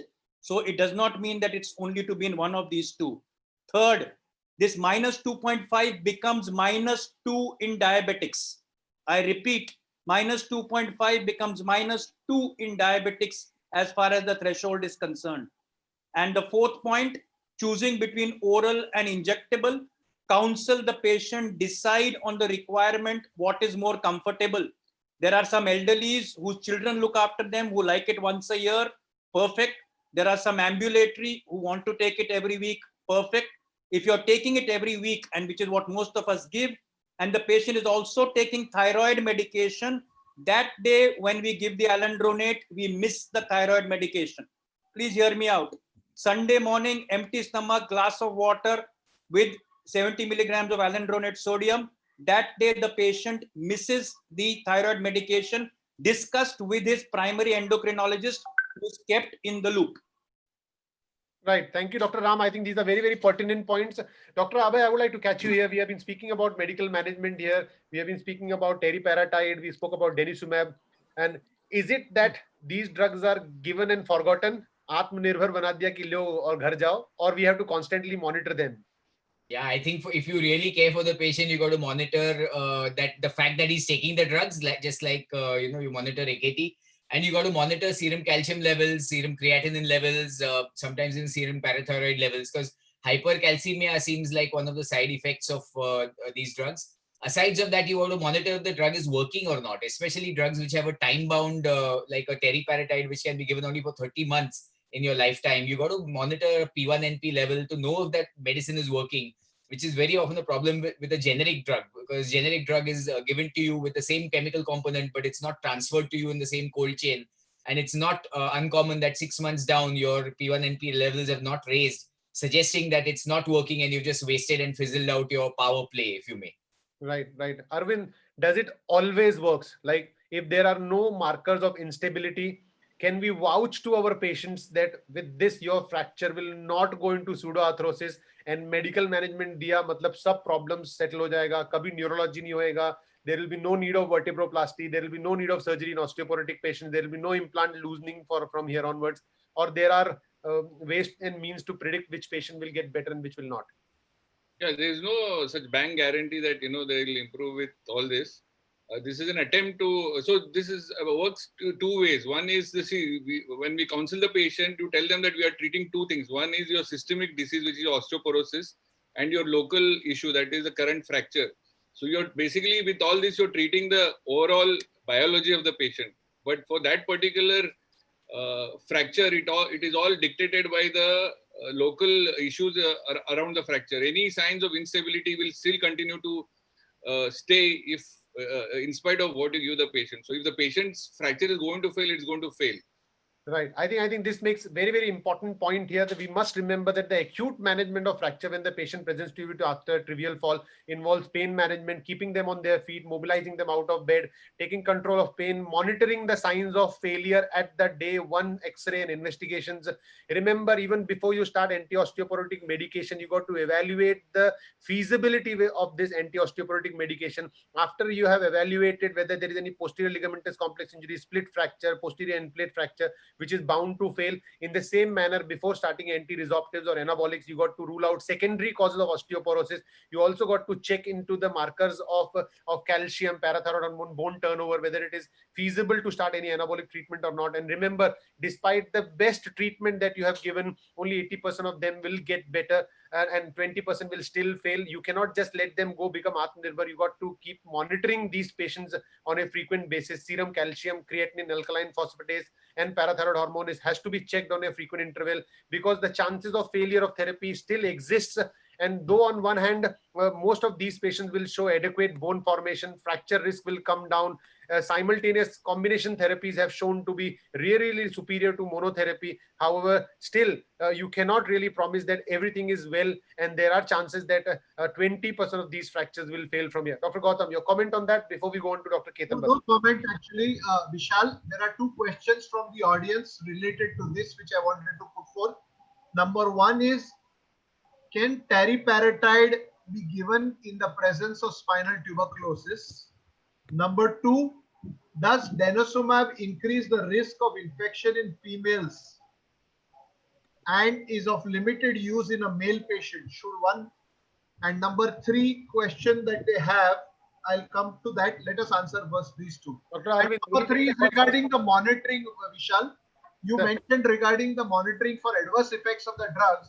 Right. But what about monitoring for seeing whether the osteoporosis is improving? Do we do a DEXA as a surveillance or a monitoring? Yes, I think I'm coming to that, sir. In my coming slides, I have that. But as a matter of fact, when do we call that the therapy is failing? We are going to discuss that on monitoring the sequentially. When do we call whether the treatment is failing? I think I'm going to discuss in the coming slide. As of now, the first two questions, Arvind, would you like to take that question? The problems and complications of denosumab, does it really lead to increase in infections in your practice? Arvind? I have no idea. The only thing I know is if you need to give enough amount of calcium along with denosumab, otherwise you can have complications of severe resorption. Right. I think it's very pertinent that any anti-resorptive leads to hypocalcemia and tetany can ensue, and that is why monitoring all these patients, like Dr. Abhay just mentioned, Dr. Ram highlighted, all these patients you have to monitor at frequent intervals. Minimum 3 monthly calcium levels have to be checked. Alkaline phosphatase has to be checked. If the bone turnover markers have to be checked in a patient with anabolic agents like teriparatide, bone turnover markers are also very important. And any of these things can actually tell you that this therapy is going to fail in due course of time. If a patient is developing falling calcium levels, you may want to stop bisphosphonates. If a patient shows increase in parathyroid hormone levels, you may want to stop teriparatide. And if a patient shows any kind of symptoms of reduction in bone turnover markers, that is when you know that your anabolic therapy is going to fail and you may want to change your therapy. BMD done at yearly intervals is what is recommended. And if a BMD worsens on therapy is also a marker where you know that this therapy is not working for you, you may want to think about it. And as we just discussed, Dr. Abhay and Dr. Arvind both highlighted, anti-osteoporotic medication is not jadoo. It is not going to ensue the problems of osteoporosis which are inherent. There are fractures which may still fail. Dr. Badani is going to tell us all about medical management, and is vertebroplasty and surgery going to become obsolete if the medical management can treat all of that. Dr. Ketan Badani, over to you. Dr. Gautam, would you like to take the second question you were mentioning about? Would you please answer it for all of us while the slides are coming up?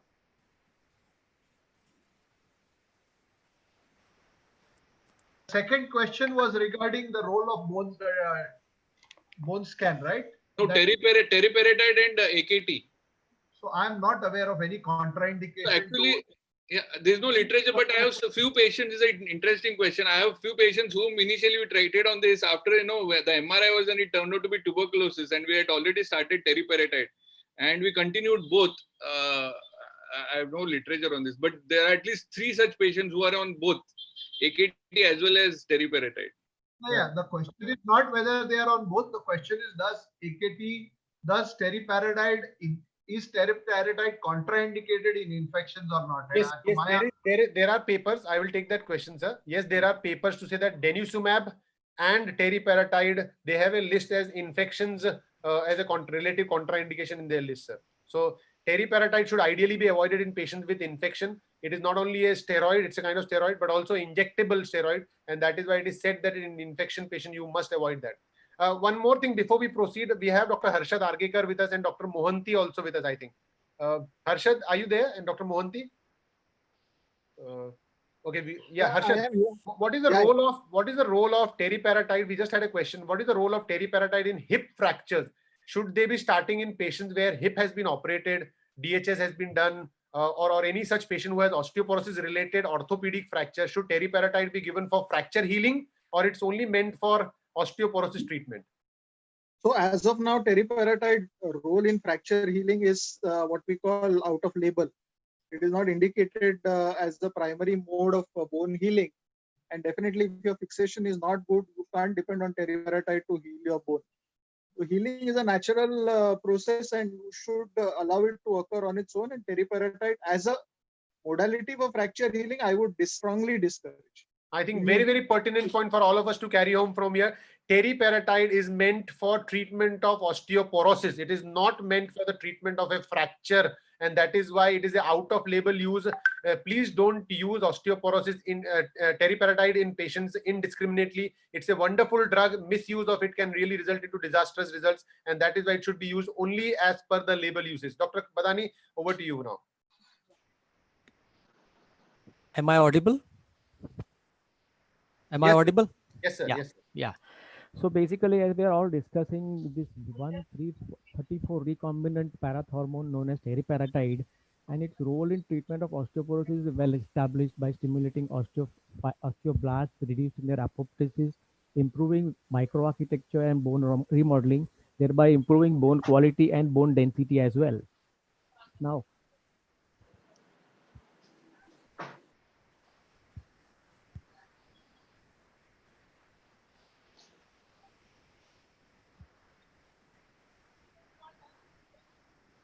it is hung, it is not moving. Just Dr. Badani, all well? Yeah, my slideshow is not moving. Just a moment. No, click on the slide. Click on the slide and then it will start moving. Okay. Yeah, okay. Use arrows to move otherwise. Use Yeah, the arrows okay. of the keyboard. Okay, yeah, they were not working at this moment. So being an anabolic agent, it was natural to think of its possible role in fracture healing. And the question that you were just discussing with Harshad, whether to use in intertrochanteric hip fractures, due to this fact, several studies have been stimulated to see if the teriparatide can improve fracture healing. And a lot of long bone fractures have been studied. And the unanimous opinion was that it does promote and enhance osteoporotic fracture healing. Of course, you are the primary treatment well, and it does improve functional outcome in the fractures. And similar thought process was also extended to the treatment of osteoporotic spinal fractures. And the questions were that whether it can enhance fracture union, give early pain relief, and faster healing can allow early mobilization and improve the quality of life. So then to answer this question, there are not many studies in literature available, but whatever is available, they try to study if use of teriparatide TPD helps in relieving of early relief of pain and quality of life. Can it increase the speed of healing? Then they have studied whether fracture collapse is less in the TPD group, the union rates are higher, and what happens to the bone marker levels.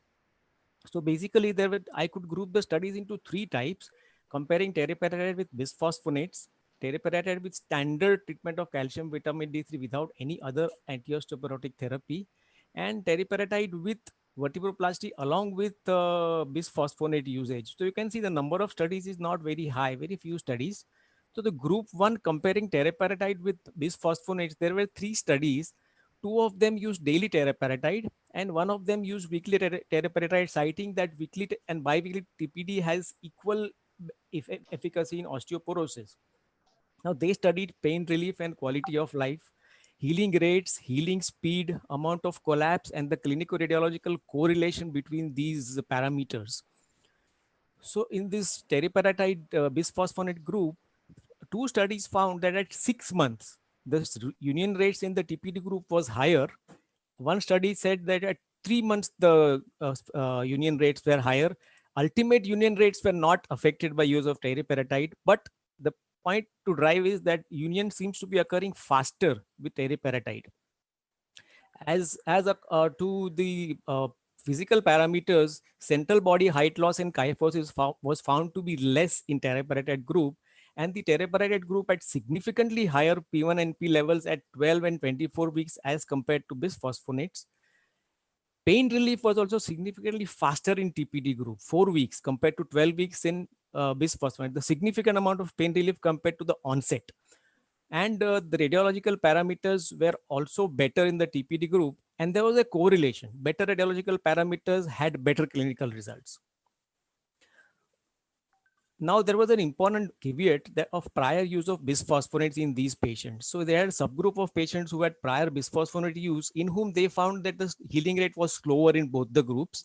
Particularly the TPD group had even more slowing than the BP group. And so long-term bisphosphonate use prior to the fracture seems to having a negative impact on the healing of vertebral compression fractures. Now in group 2, TPD versus no TPD or other anti-osteoporotic therapy. Again, one had a daily TPD use, one had a weekly TPD use. The daily TPD use was the study was length was only 3 months of study. And there they found that the TPD group had better pain scores, less kyphosis, less collapse. However, the difference was not significant. Whereas in the weekly teriparatide group, again a 3-month study, the union rates they felt were significantly higher with weekly TPD. On dynamic X-rays, there was significantly lower mobility in the TPD group as opposed to the non-TPD group. And interestingly, it so happened that the TPD group had lower BMD overall compared to the other control group. And these patients had lesser collapse and better results. So this suggests that in addition to having higher efficacy in osteoporosis, TPD seems to having a higher efficacy in treatment of compression fractures as well. Now in the group 3, comparison of teriparatide with vertebroplasty along with bisphosphonate. Only one study I could find of where 60 postmenopausal women having these fractures with equally divided into 2 groups. Pain relief was not significantly different in both the groups, although there was improvement in both the groups. Vertebroplasty patients obviously showed better pain relief at 1 week, but later on the pain difference was not significant. The height gain in vertebroplasty was obviously better. And the TPD group, there was 89% fracture union.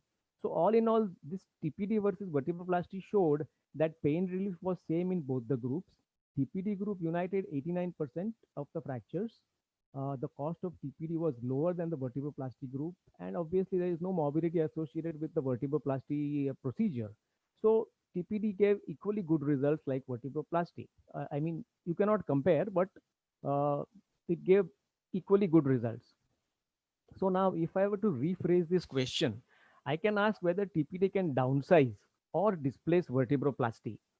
Now vertebroplasty is actually a salvage procedure, as we all know. It is never meant for primary treatment, it is a salvage pain reliever, whereas TPD use is aimed at enhancing the chances of primary union, to getting a biologic result. So we cannot compare these two. So vertebroplasty is required when biology fails. So if biology can be enhanced, vertebroplasty may or may not be required. Hence, the approach to enhance biology with teriparatide seems to be very logical. So overall inference of these studies shows that primary TPD treatment does give faster healing, earlier pain relief, and higher union rates when compared to not using TPD or using bisphosphonates or using bisphosphonates with vertebroplasty. So the take-home message is that TPD does seem to have potential to accelerate fracture union, early pain relief, improve biological union rates if used primarily in the osteovertebral fracture, not later on after 1 month or so. Thereby, it may be able to reduce the need for vertebroplasty.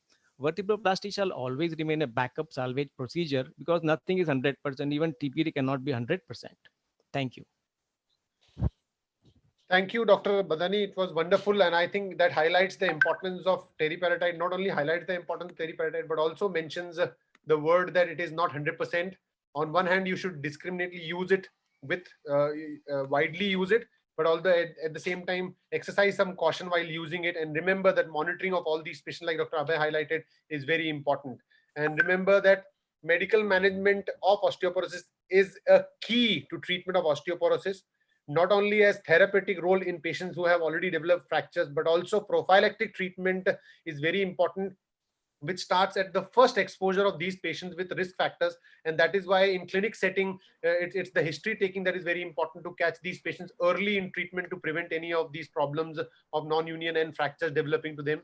Remember, medical management does heal fracture, also prevents risk of new fractures, and general care and follow-up prevention is equally important when you advise medical management with bisphosphonates, anabolic therapy, and teriparatide. Remember, due emphasis should be given, like Dr. Arvind highlighted, high protein diet, Dr. Abhay mentioned that sarcopenia can happen, and that's why developing the muscle mass is very important. And that's why diet, exercises, sunlight, vitamin D, calcium, all these not only have to be monitored, but also taken care of. And optimization of all these things is very important. And just don't jump upon bisphosphonates and teriparatide only. And when you are giving bisphosphonates and teriparatide, remember that failure of therapy can happen, and it's only by sequential monitoring that you will understand that the therapy is failing. Dr. Gautam, when do you call? How do you monitor? I mean, what are the investigations in your plan that you do when you're giving these patients teriparatide and bisphosphonates? Is there a specific investigation, and in what frequency do you do that? If I'm giving teriparatide, I like to do serum calcium and serum PTH levels every month. Right. And DEXA scan? DEXA scan is not a very sensitive test in terms of trying to look for improvement. The outcome, the endpoint of treatment of anti-osteoporosis, or how do you evaluate, is by the absence of new fractures. It is not by the amount of improvement, because the amount of improvement in bone density is slow, especially with bisphosphonates compared to teriparatide. So if at the end of a year the BMD has improved only by 1 to 1.5, that falls well into the inter-observer, intra-observer difference variation over a period of time. With bisphosphonates, you will find a 2.5 to 3% improvement in BMD. But ideally, if you're going to do BMD, DEXA, then you must do it after 2 to 3 years, not to be done every year, because Right. it will not show significant improvement. Right. Dr. Abhay, now a patient who's on teriparatide and bisphosphonates comes back to you at 3-month interval telling that I again have developed fracture, or in your routine evaluation of X-ray, you find that another level of fracture has happened despite on teriparatide and bisphosphonate. Is that common? And if yes, what do you call that, and how do you proceed from there? It's not uncommon, but it's not common either. So if you see this, I think there are two strategies that you have to think about. One is to worry about whether your treatment is working. So we check P1NP levels, PTH levels, etc. Of course, you can't check DEXA or QCT in 3 months. The other is, and of course, check compliance of the medications if the patient is taking it or not. And the other is understand and counsel the fact that, you're on your downhill slope of your osteoporosis. We've come in too little, too late. And what we've done is not fixed your osteoporosis. That started 20 years ago. And we've just been able to make a little dent. So a new fracture does not, at 3 months, as early as it does not necessarily mean that the treatment is failing. Vishal, while we are on this topic, can I put in 2-3 questions? Yeah, Gautam, we've lost Vishal, so go ahead. Yeah, so Dr. Badani, there is a question from Dr. Agashe that what was the dose of the weekly teriparatide group? Please unmute yourself. Unmute. Yeah. Can you hear me? Yes. The weekly dose was 56.5 micrograms.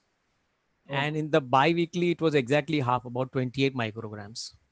Okay. So it was not like 20 into 7, it was 56.5 micrograms. Dr. Ram Chadda, the question is the role of injection decadurabolin in vertebral compression fracture management. Gautam, I have not thought or given it since my Sion Hospital days. Right. Okay. So is there any opinion from anybody else or any experience of decadurabolin? Dr. Badani, Dr. Abhay, Dr. Arvind, anybody uses decadurabolin? No, as Ram said, it is practically not used nowadays. I don't use it. Dr. Gautam, I do use it at least in the initial phase when patient is in acute pain and I know it's an osteoporotic fracture. I don't refrain from using at least one shot. It's been mentioned as anabolic steroids do help not only in reducing inflammation but also are anabolic in nature. So I have used it, but personally I don't know if there is any evidence to support or refute that. But yes, one shot for all osteoporotic fracture patients, I would not refrain from using it. Having said that, with a disclaimer, I don't have any evidence to back it or refute it. Ram, question from the Dr. Bhaskar Bhagwati. What medical management protocol would you follow in a lady who's above 70 having a vertebral compression fracture and a T-score of -4.5? This is a lady if everything which has been already mentioned is in her favor, that means serum PTH is within normal, she does not have a malignancy in the past, we are not suspecting any contraindications for the use of teriparatide, would be initiated on teriparatide, 20 micrograms daily dose for a period of 2 years. I also would like to add with the recent literature that I would use in addition denosumab, which is a 6-monthly dose. So this is where I would go as far as the medical management is concerned. Of course, maintaining calcium, vitamin D3, good lifestyle, healthy surroundings, all that is different. Right. Right. I think Vishal, a question, final question for you. What is the role of estrogen? Is it completely given up? Should we use estrogen receptor stimulators, reloxafen, HRT, etc. in postmenopausal women? So I think it's a wonderful question, and it has received due importance. Hormone replacement therapy was at one time one of the most used way of treating and preventing osteoporosis. Unfortunately, it went into disrepute purely because of the malignancies associated with prolonged estrogen use. The other point is that we really don't know the exact duration for which you will have to use the anti-osteoporotic treatment that you are starting. It is known that bisphosphonates can be used for almost up to 2 to 4 years with a drug-free interval. Anabolic steroids can be used for maximum exposure of 24 months.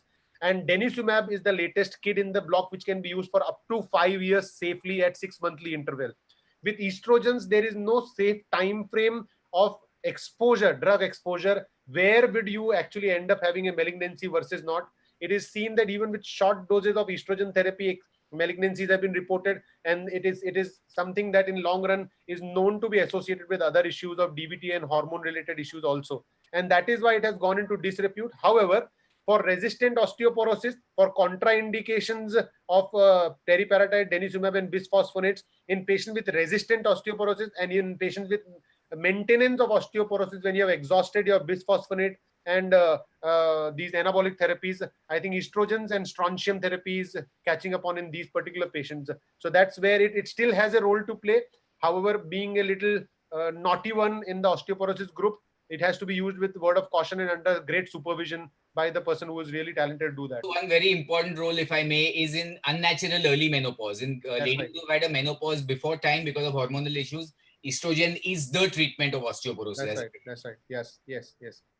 So I think we know this now, that the medical management is the key to osteoporosis, both for prevention and treatment. But also remember, you got to monitor them well, and remember that these are not 100% safe. Like Dr. Badani mentioned, there are problems associated with them, and there are some downfalls of this. That treatment failure can happen despite the best treatment that you are giving up. And then treatment failure is defined at appearance of a new fracture while the patient is on treatment, or BMD going down. Remaining stagnant is still okay, but BMD going down, as Dr. Abhay and other panelists have mentioned, it's a fallacious investigation. That's why too much of dependence is not good. But BMD going down on treatment or new fracture appearing is suspicion of a resistant osteoporosis or a failure of treatment can be thought. And of course, you've got to ensure that compliance and adherence to treatment is there, which can also be a cause of failure of osteoporosis. And this failure of compliance can happen because of cost, because of inability to take treatment. These therapeutic injections are to be given self-administered, and most of these patients would require to be taught how to give this subcutaneously, because they may be giving injection in a wrong manner at a wrong site, which can again lead to a failure in these patients. And this is something that we all need to monitor. Now, coming to the role of surgeries, we all being orthopedicians look at patients where surgical intervention will be required. Like in this particular patient, 67 female, more than 24-year postmenopausal, obese, has trivial fall, and 4 weeks ago had this fall with BMD -4. All this is discussed already. This was the fracture, and at 4 weeks, pain was not better, and that is why dynamic imaging was done to see what is the reason for this fracture not having adequate pain relief. And this is what was seen. Dr. Abhay, would you like to tell us what do we need to note, or what is to be studied in these dynamic films, and at what point in time do you advise them? So, of course, if you're not getting better with your initial few weeks of medication, I would get a dynamic film on day 1. But what I'm looking for is translational versus axial versus angular instability and opening up of the posterior elements. Like here you see a Kumel lesion, which is a sign of non-union. So there's a high chance that this is not going to heal. The other is a significant instability, and the patient, I'm guessing, is many weeks into the fracture. It's a younger patient. So here we are looking at a possibility of needing some intervention, whether it's just cement plasty or whether it's surgery. Right. It's a junctional lesion, so you got to be very wary of cement plasty here.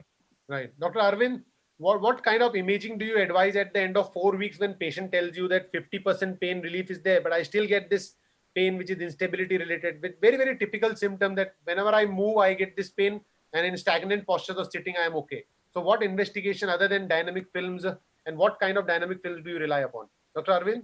So basically, it is not even 4 weeks. I would do it somewhere between second and third week. I would do a MRI if the patient is having. So the generalized pain shifts to a mechanical pain during this period. So change of movement, change of position gives rise to pain. Turning in the bed, can't stand up for shaving, etc. So this is a situation that means basically the pain is still persisting and it is mechanical in nature. It is refined, the pain pattern. So that is the time I would get an MRI done, and it could be a MRI with a stir image so that I can see the fracture line clearly. Right. It's very important what Dr. With Arvind the whole has spine mentioned. screening, with the whole spine screening. Right. Very important. Apart from dynamic films, it is extremely important to look for the cause of this fracture not healing. It is extremely important if the pain is not getting better. Remember our first few slides where we mentioned that if the pain is not improving, not only dynamic films will tell you whether the fracture is healing or not. You also got to rule out secondary causes of this fracture. It may actually be an infection or metastasis or myeloma, something lurking in there, and that's why MRI is very important. And of course, if it's a pseudoarthrosis, you are looking at a fluid in the vertebrae sign, like Dr. Abhay mentioned. Dr. Badani, a quick comment on that, please. Yeah, Abhay was saying that vertebroplasty and junctional fractures issues. What I want to ask him is that most of the fractures are junctional. D12L1 is the most common. So what are the issues he wants to highlight?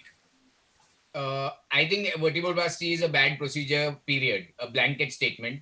It has very, very few indications, very few limited indications. And I'm just using these words to try and push people away from vertebroplasty. Why do you, okay. In an inherently stable upper thoracic fracture, which is rarely osteoporotic actually. Any fracture above T6 you should be worried about. I think very pertinent point, Dr. Abhay. I like to catch that on that. Remember, guys, any fracture about D6, it's rare to be because of pure osteoporosis. Yes, there are chances that you may have an osteoporotic fracture about D6, but any fracture about D6 should raise a high suspicion you're dealing with either a METS, a myeloma, or some other pathology happening there, because it's inherently stable spine. And most of osteoporotic fractures, like Dr. Badani mentioned, happen in thoracolumbar region from D10 to L2, L3, and that's when the suspicion of osteoporosis comes in. So coming back to Dr. Gautam, what do you see in these dynamic films? I mean, now we know it's an osteoporotic fracture. It has been 5 weeks. Patient has persistent pain. MRI is done, does not show any secondary pathology. Dynamic films we have done. What are we looking at and what do we see in these x-rays?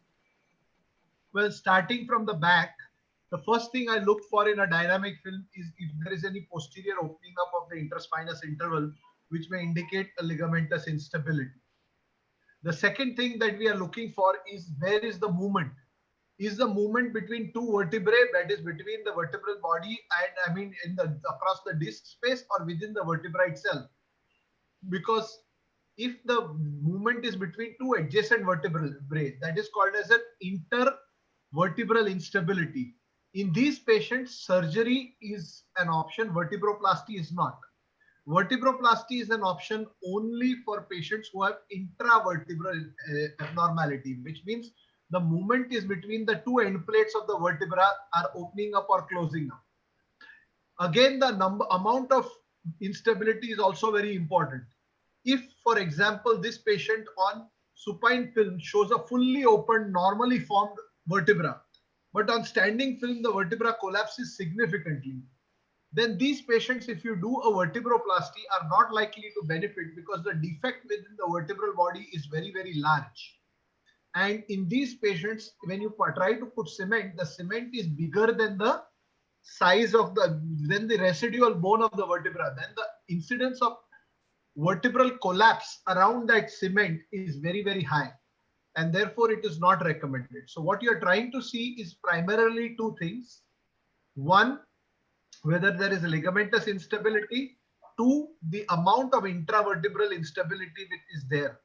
And whether there is any posterior wall fracture is the third thing that you would like to see, because if you're planning a vertebroplasty, you should be careful. But on the other hand, if you are going 1 month down the line with, even if there has been a posterior wall fracture, most of the time it has healed. and it should not cause a problem with cement.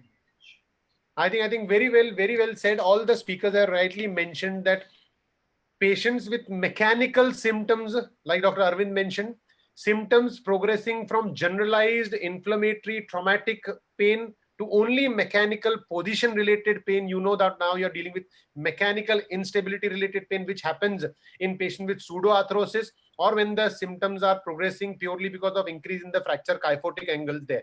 And these patients have to be evaluated in detail for the cause of pseudoarthrosis, non-healing or persistent of pain.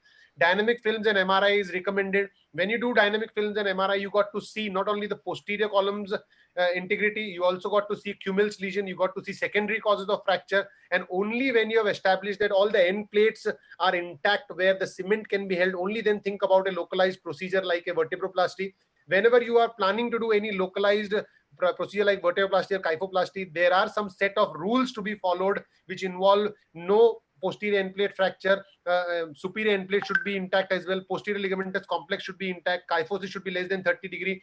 There should be a lesion which is not completely healed, but at the same time it is moving on the films there. And at the same time, remember, despite the best done vertebroplasty, chances of failure are there if you don't choose your patients well.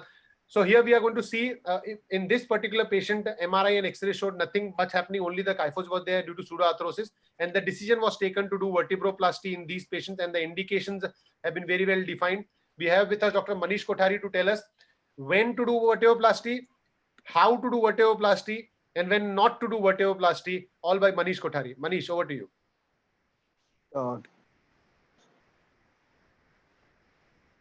Can my screen be seen? Yes, we can see that, Manish. Right. Thank you, BOS, for this opportunity. We've looked at various ways of medically management of vertebroplasty. But if you have a picture like this with a clear, obvious Kummel's lesion, it is very unlikely that it is going to heal in a satisfactory position with medical management. And that is when role of vertebroplasty comes in. So what are the goals of vertebroplasty?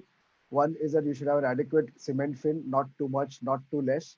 The cement has to fill in the crevices of the fracture or the cavity if it in case of a Kummel's lesion. Goal 2 is to avoid complications. And goal 3, of course, is that I don't want to give patient any more pain for a pain procedure. So it should work in a pain-free manner. So what you will need for vertebroplasty is things for anesthesia, which is your local anesthesia. I will come back to it in detail. You need your Jamshidi needle or a Cook needle. There are two types of needle, as was shown earlier today by Dr. Amit Sharma. One is a diamond tip needle, one is a bevel needle. I prefer usually the diamond tip needle. Syringes, you need 1 cc and 20 cc. You need hammer, sponge, etc. And cement will come to types of cement. Cement, there are the one simple routine workhorse of cement is the Simplex P half dose. It's very routinely available. It's very cheap. Only thing is it is not radio opaque. So you radio opaque enough for a vertebroplasty. So you need to add barium sulfate to it. There are other companies with ready-made radio opaque cement for specifically for vertebroplasty, which have much longer time and they can also be used. And you'll need your general instruments. Now, before you start your vertebroplasty, you need to keep in mind two important points. One, you have to keep your temperature of the OT cold, right, much before the patient comes into the OT. And second is the fridge. The cement has to be kept in the fridge for at least 2 hours. These are general cementing principles. Now, before you even take the patient, you have to have a proper prepare the sterile trolley. The patient, remember, the patient is going to be in severe pain even when lying down, and especially in prone position. So you don't want to cause too much discomfort for the patient. You prepare your trolley much before your patient is taken in. Yes, sir, your scrub nurse should be ready with all the equipment. Now, this is what your trolley will usually look like. You'll have a cement bowl, you'll have hammer, sponge holders, syringes, and the needles shown here. You can also use lure lock 1 cc syringes and the diamond tip needle like here. Remember that your cement is still inside the fridge. You've not opened it yet. Now, local anesthesia, we all know, I use 10 ml Sensocaine mixed with 10 ml Lignocaine.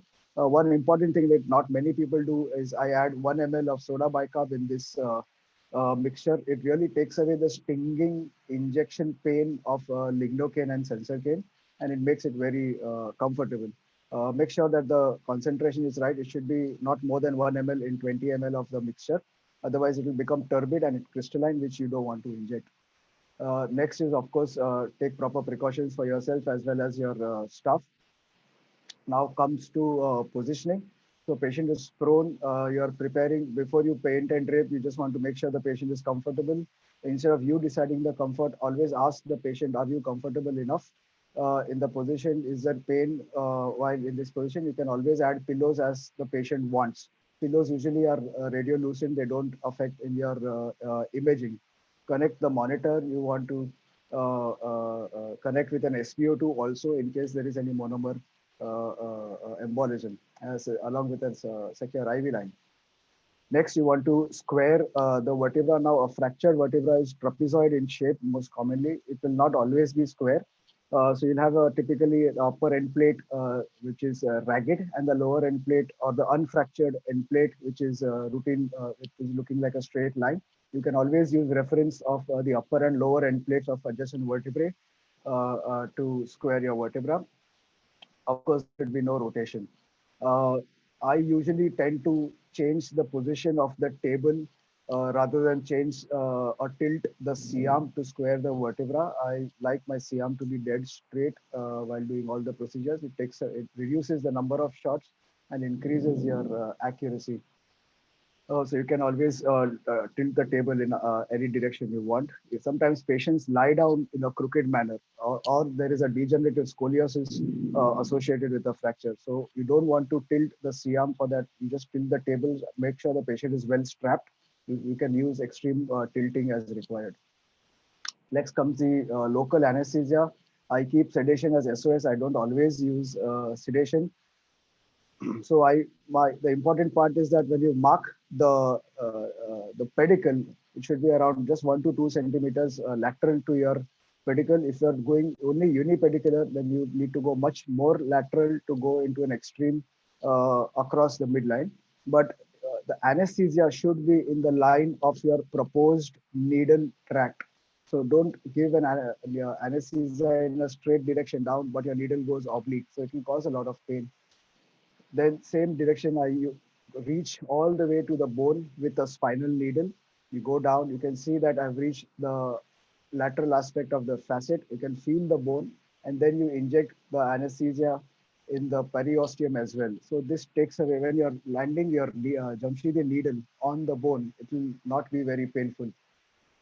Next is again to use a long sponge holder or a long artery to reduce radiation to your hand, and also gives good control, and you can see the pedicles clearly. Now, how do you start? So on the left side, your ideal starting point should be 9 o'clock to 11 o'clock. On the right side, it should be around 1 o'clock to 3 o'clock. That's your, on the lateral border. It should look, you could take a reference of a clock. And so that looks like a reasonable starting point. You can see this is between the parameters mentioned. And you should be just at the posterior border of the pedicles, not of the body, but at the posterior end of the pedicles, just where the TP and the facets meet. So that's an ideal point. Your needle will not slip. It's very common for needle to slip. So this is where your even the Cook needle, the diamond tip needle, they slip less than the bevel needle. Now we are looking at scenarios. You want to enter the vertebral body. So you can imagine the pedicle to be like a cylinder, a hollow cylinder, and your needle has to pass from outer aspect on your end to the inner aspect on the vertebral body end. So in this one scenario where on the AP view, you've crossed the medial border, but on the lateral view, you've not yet reached the posterior border of the cortex, you are definitely in the canal. So you don't want, this is a wrong trajectory. Other scenario is when you are still on the lateral border of the pedicle, but you've on the lateral image, you are much inside the body. Then you are definitely outside the vertebral body. You'll also have a give way feel that you're outside the body. You won't have a proper feel. Now that give way feel can be erroneous, because if you're entering a cavity, then also you will have a give way feel, a cavity of the fracture, I mean. Or if you're lateral, that will also have a give way feel. So you cannot entirely rely on the give way feel. it has to be very well inside the pedicle all throughout. Next, this is the ideal position where you are inside the pedicle. You've not yet crossed the medial border of the pedicle, and you are across the posterior vertebral cortex in the lateral image. So then this is your 100% safe inside the pedicle, inside the vertebral body. And at this point of time, you also want to check in the lateral image whether you are in the correct position. So this I thought was a good position of the needle. Probably I could have pushed it a little more. So just to make sure where my cement is going to flow, I use sometimes, not always, sometimes I use dye. So you can see that the dye is not going anywhere into the fracture. In fact, it is going into one of the basivertebral veins and is flowing all across. So this is definitely not the right time to start injecting cement. So you want to readjust, you readjust and reach, and again you inject the dye and you're bang into the fracture now. Next, so this is the time now you call for the cement in the fridge. There's no harm waiting for 2 extra minutes if you're calling for the cement. So this is a simple workhorse that most people use. This is barium sulfate, commonly available in most medical shops. And this is a Simplex P half dose. We'll next come to a quick way of mixing the cement. So we all orthopedicians know how to mix a cement. It's just that because this barium, the Simplex P is not radio opaque enough, you need to add barium sulfate to it, and we'll see how to do it. We'll also see how to load the syringes once are there. So there you've emptied the packet. That's barium sulfate, which is ETO'd in paper packs, double paper packs.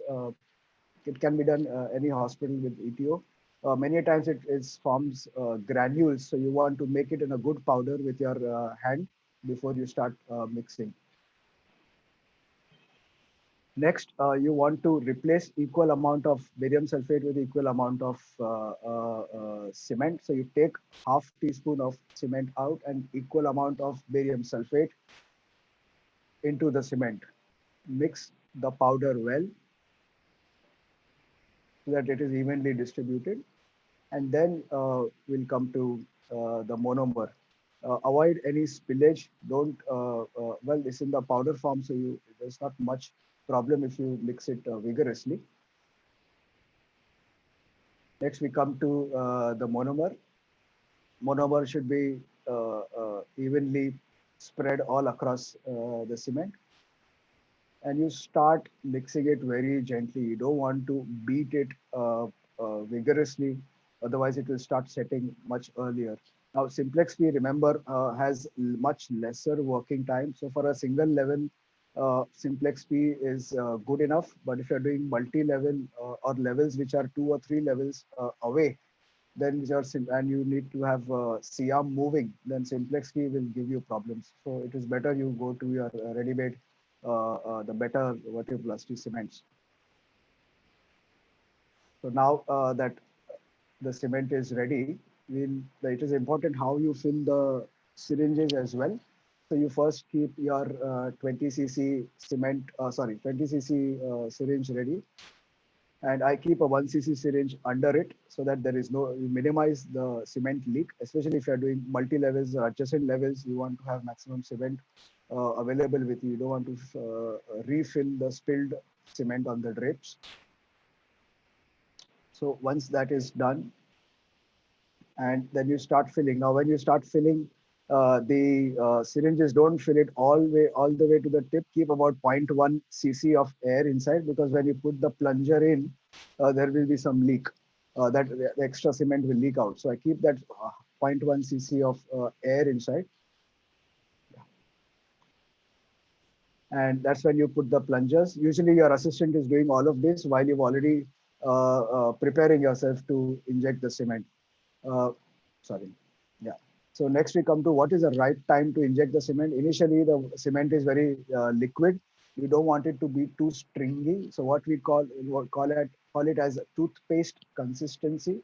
It should stick and stay around the nozzle of the syringe and not become stringy and fall down. So this is a good time to start injecting. Once you've reached this point, roughly you have around 4 minutes or 6 minutes to finish your procedure. So you have to be quick as well. Next, I'll just show a quick procedure as of the first case that was done. Yeah. At this point of time, before you start injecting cement, make sure you ask the anesthetist to monitor your vitals and SpO2 especially. The monomer embolization can cause desaturation. This I've injected the dye. I'm checking the position of my needle. I'm quite happy. I'm not all the way across. And now I've started to fill the cement. So you start cementing from the front of the vertebra and then you gradually move behind across. You don't want to inject too much cement. You want to make sure there is no spin in the veins around or in the disc, and definitely not in the posterior cortex, beyond the posterior cortex into the canal.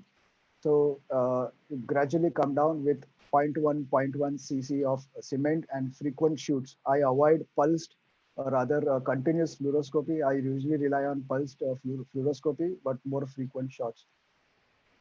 Once the cementing is done, you wait for the cement to set outside. Don't be in a hurry to remove the needles. Otherwise, you will leave a tail of cement which will poke into the skin and cause pain. And once the needle is removed, you can do like a rotatory movement while removing the needle so that the cement breaks off from the tip of the needle. If many times I don't give sedation as well, so you can have the patient standing in the OT itself, and the patient is immediately pain-free. Yeah, I think that's it. Thank you. So thank you, Manish. I didn't know, Vishal, whether you were there or not. Please go ahead, sir. Thank you, Manish. I think it's wonderful to see how a vertebroplasty is done. And in fact, just a while ago, we were talking about the downsides of vertebroplasty. Dr. Gautam, Manish, can you stop sharing screen? Dr. Gautam, when do you plan to do vertebroplasty versus kyphoplasty? I mean, there are two different options in market already. And what are the advantages and disadvantages of one or the other? So vertebroplasty is basically an injection of cement into the vertebral body, the goal being to relieve pain. Kyphoplasty involves that you first put in a needle, then you inflate a balloon. When you inflate a balloon, the end plates of the vertebra, if they are mobile, will elevate, and therefore the vertebral height will increase. And then you remove the balloon and inject cement. The potential advantages of a kyphoplasty is that it may help restoration of the vertebral height, body height to an extent. The second is because you are creating a defect within the vertebral body into which you are injecting cement, that the cement injection is a low pressure injection, and therefore the risk of cement leakage into the adjacent spaces or cement embolism is lesser. This is the thought process. The problem with kyphoplasty is that the kyphoplasty has to be done within the first 4 weeks after injury if you want to elevate the end plates and restore height. But we all know that most fractures heal within 4 weeks. So that means the only fractures you can treat and improve the height are the ones which you are going to actually heal non-operatively. So I don't per se believe that kyphoplasty is a huge advantage in terms of height restoration. Leaves behind the advantage in terms of risk of leakage and cement embolism. The risk of cement embolism and leakage, even with vertebroplasty, though the incidence is high, the symptomatic leakage is less than 1%. So it's a very low risk. Besides, kyphoplasty ideally needs to be done under general anesthesia, which in these elderly patients, they may not be very fit for that. Whereas vertebroplasty can easily be done under local anesthesia, as Manish mentioned. Kyphoplasty is far more expensive than is vertebroplasty. So I per se, and the other thing is that in kyphoplasty, when you are injecting cement, you are injecting it like a ball in an empty space. So there is no integration of the cement with the trabecular bone. It just stays as a ball between the end plates. Whereas when you are injecting cement into a fractured vertebroplasty bone, in vertebroplasty, the cement tends to spread and like a gloves, and it goes and integrates with the surrounding bone. And therefore, the chances that the integration is better, the chances of cement failure are less. Because the amount of cement in kyphoplasty is far more than the cement in vertebroplasty, the risk that you are making this vertebra very, very rigid, and therefore the risk of failure of the same vertebra is higher than in with a vertebroplasty. So I personally am a huge fan of vertebroplasty. I do not like kyphoplasty. Right. I think all the points very, very pertinent that vertebroplasty, kyphoplasty have been in vogue for a very long period of time. However, obvious advantage of kyphoplasty over vertebroplasty is yet to be established. The correction of kyphosis usually happens because of spontaneous inherent mobility of the fracture, and that's why kyphosis correction is an inherent nature of the fracture itself rather than only the procedure. That's kyphoplasty, and that's why equal amount of correction can also be seen in vertebroplasty just by positioning of the patient. However, the cost is high in kyphoplasty, the leakage rates are less, but the leakage rates which are symptomatic are almost nil in vertebroplasty as well, and that's why the choice should be used with discretion. Having said that, the overall take is that though they are very good in pain relief, long-term benefits of vertebroplasty, kyphoplasty are yet to be established, and though they are wonderful procedures in the treatment of osteoporotic pseudoarthrosis, still they have their own problems that are in vogue. Dr. Abhay, you just mentioned about your dislike about vertebroplasty. Any specific reason that you don't like, or you just generally don't do them, or you do it in specific case scenarios only? So it's your paper, Vishal, that made me not do it. You did a paper on odd complications of vertebroplasty. Conceptually, vertebroplasty makes a bag of cement sit in the middle of a pile of cushions, and that causes the bones around it to start cracking around. And philosophically, it's a very bad option of treatment. It is not the way an osteoporotic fracture should be treated. Sometimes we have no choice, so we do that. And today, whenever I do that procedure in a very select group of patients, which Manish very elegantly pointed out the exact method and indications, I would always give a disclaimer that this may be the first step to a potential surgery, but there's a small chance that you may bail out. Right. Dr. Arvind, your liking, disliking, and your ideal patient for vertebroplasty. Dr. Arvind Kulkarni, when do you surely do a vertebroplasty rather than thinking of a supplemented fixation? So first of all, a few things. So I don't wait for 6 weeks. I have a very low threshold. This is not to treat the fracture. This is for pain relief. So my threshold, even if you go through the literature, fractures beyond 6 weeks, whether you conserve or you do vertebroplasty, the amount of pain relief is the same. My window is 3 to 6 weeks. So I don't allow all these issues to develop: intersegmental instability, the posterior ligamentous complex to stretch out, the vertebral body to get hollow, because this is the patient has come with osteoporosis. Bone is not going to form there. It is going to lyse with time. So I have very low threshold with regards to time. And there are two kinds of patients where we do vertebroplasty. One is those patients which have a big defect.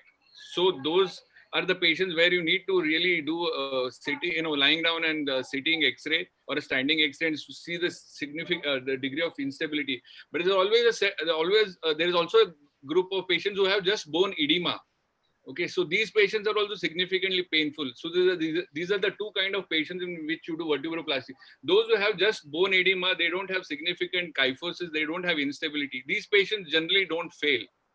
Generally, it is very, you can't make dogmatic statements in spine or in medical science, but generally they don't fail.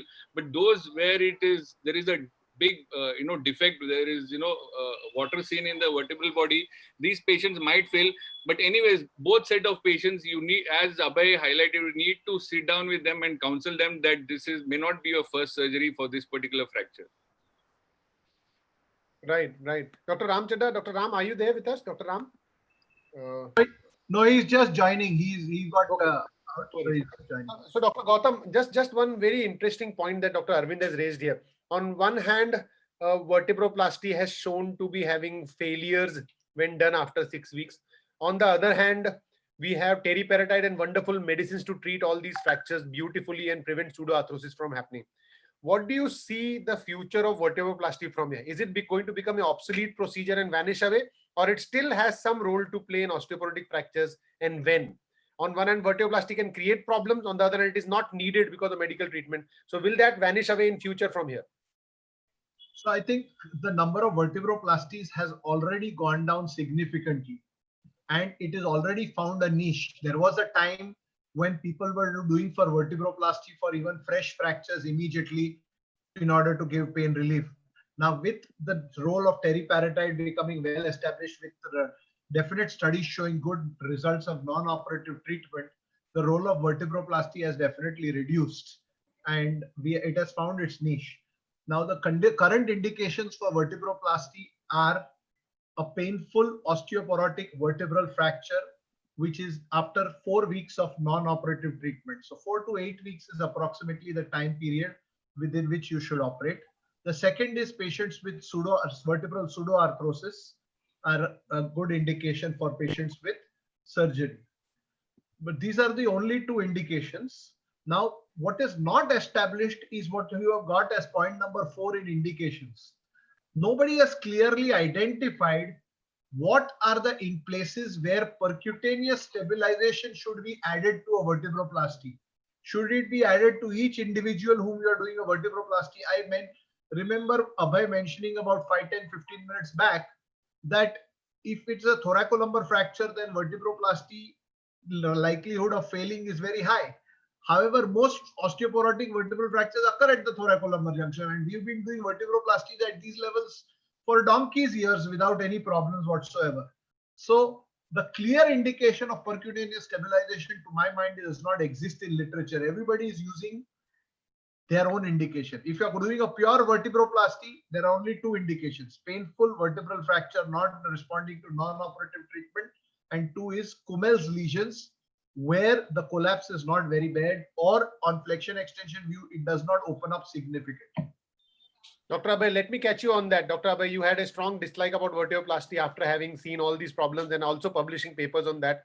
Now, in today's current scenario, if this patient comes to you, would you always with vertebroplasty add in screws in these patients, or isolated vertebroplasty is completely out of your books at all? So just to correct the last few sentences, because Kummel lesion today is a contraindication for vertebroplasty. Kummel lesion has been defined as a pseudoarthrosis with a shell of synovial tissue. And here, this is the least chance that the cement will integrate. So today, what was the indication for vertebroplasty has become another contraindication for vertebroplasty. The bone tends to crackle around that cement if you have a well-defined Kummel cavity. So for me, the indication for vertebroplasty would be a mid-thoracic or a fracture that's well encompassed by ribs and the sternum. In a low-demand individual whose osteoporosis is being treated medically. And in any case, I will tell him that there's a high chance that you may need surgery on top of this. And this is your last chance to avoid a surgery. I believe my indication to do vertebroplasty has gone down almost tenfold today. Right. I think the list of contraindications for vertebroplasty is rising, and it is only getting added with our own experiences. We never knew that PLC has to be given due importance in these low impact fractures, but now it's established point that posterior ligamentous complex injuries are also known to create progression of deformity and vertebroplasty failures. Pedicle fractures, posterior end plate fractures, shell, big Kummel's lesions, big cavity inside the bone, like Dr. Arvind highlighted, and all these problems, vertebra plana, more than 50% collapse, ballooning of posterior end plate. All these are morphological features of the patient fractures where the vertebroplasty isolated may fail. And that's why on one hand, vertebroplasty is a beautiful procedure for a certain select group of patients. On the other hand, you may be creating a monster if you don't pay attention to these radiological variants where vertebroplasty tends to fail. Like in this particular patient, what happened was that this patient at the end of 5 months had progressive increase in pain, and there was difficulty in walking, though there was no neurology, but patient had tremendous amount of pain which was gradually progressing over 5 months. Dr. Gautam, what is happening here?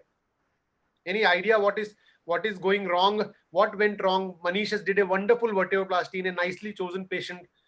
What led to the failure? He's on teriparatide, but something has gone wrong. What?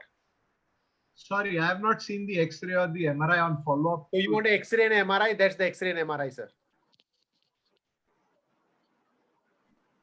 So this is a very famous X-ray and MRI. That's from our series. It's already published now, so everybody has it. So there seems to be an adjacent level fracture which has happened. Dr. Abhay, we published this series in 2007. 5 out of 130 cases we had shown to have failed within 6 months of time. and we termed it post-vertebroplasty instability. Can you describe it? What is it, and It's an how egg should shell we crackling. monitor all patients with It's like if vertebroplasty? you fill an egg with a ball of cement, the shell around it is going to crackle, and that's going to convert an intravertebral instability into a intervertebral or a disc vertebral instability, and that's exactly what's happened here. And now you have a much bigger problem on hand because you have something that is unnatural, that's never going to biologically heal, that's hanging around in the front, and you have an unstable spine which with a potential for neurology with the fragments having spread out. That's what's happened here. Right, Dr. Ram, we were just looking for your answer. We were waiting for you to come in. Now, in this scenario, if you see the first X-ray, what would your ideal management plan would be? If this patient tomorrow comes to you, forget about the second and third X-ray, which has already happened. Would you still do a vertebroplasty and monitor it and follow up differently? Or you would do a vertebroplasty with fixation primarily in all these patients? Okay, let me look at a few things which now that I have the advantage of knowing what happened. One, if I'm investing in an invasive procedure, I will also invest in doing a CT scan preoperatively. Give me a better idea as to where all my bone is broken if I'm pushing cement in. Second point, if I'm pushing cement in something which is opening and closing dynamically significantly as much as I see there, in that case, there is not just an intraosseous, but an intervertebral instability also that I need to address. So there is a possibility that I would probably put some cement, but I may have to put in percutaneous screws. Third thing which I may like to address here, it is not huge amount of cement, but little amount of cement which is needed in many of these vertebroplasties. In fact, putting too much amount of cement is asking for a complication sooner or later. That hard ball is much worse than a little bit of cement. Again, we don't aim at correction of these kyphosis, but just maintaining them where they are and giving them pain relief. So this is where I am today. In this Right, I patient, think probably lesser cement with a percute. Yeah.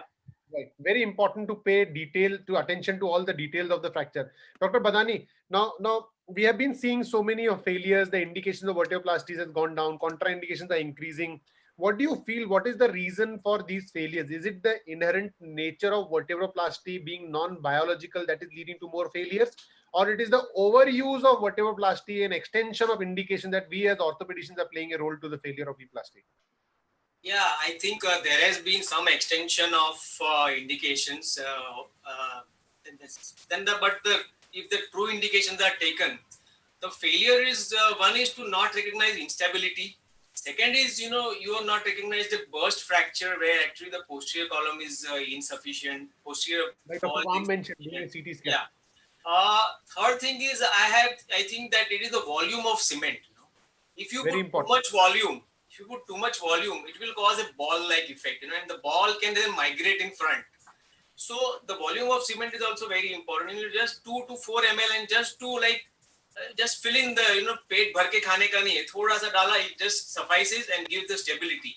So I think that is also an important factor.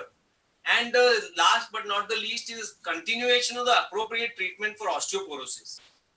So I think these are the things where all these points are very pertinent. Thank you, Dr. Badani, for highlighting this, that the vertebroplasty failure doesn't happen in all cases.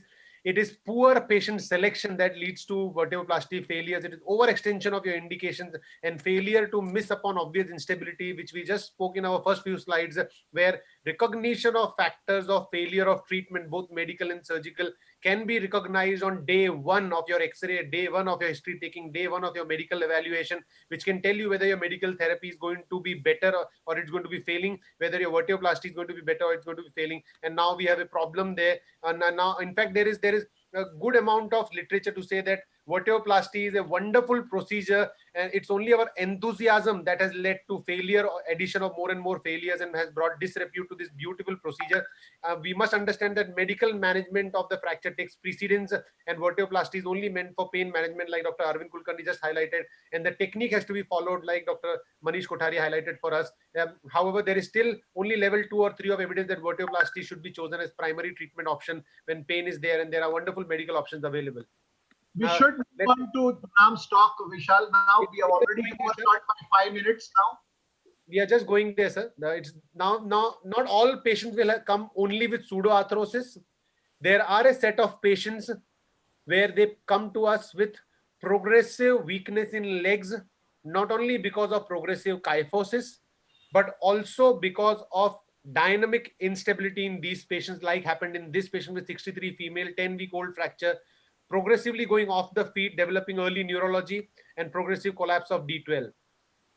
Delayed onset osteoporotic fracture with neurology is not uncommon. You're going to see more and more of these. Despite on best medical management, they tend to fail. And the options of surgical management are open. We already spoke that vertebroplasty is contraindicated in these patients, and the surgical options are varied. Short segment, long segment, vertebroplasty plus bone graft or corpectomy, long segment instrumentation, short segment. We all need to understand the biomechanics of fixation, decompression, and surgical management. Who other than Dr. Ram Chadha to please highlight us about surgical principles in osteoporotic fractures. Dr. Ram Chadha, over to you. Thank you very much, Vishal. Allow me to please share my screen. Yes, sir. You can now.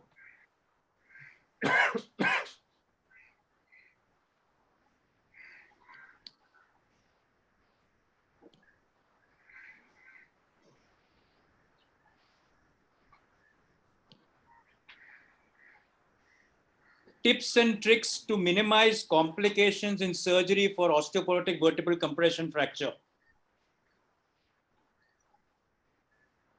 I am going to use two words, purpose and expertise, which are the two important words in any surgery.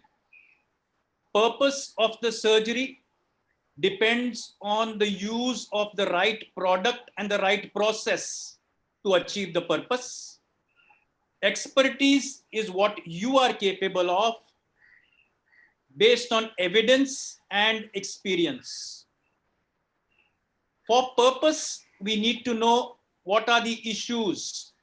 Are we treating this osteoporotic vertebral compression fracture for pain, instability, neurology, deformity, or severe osteoporosis?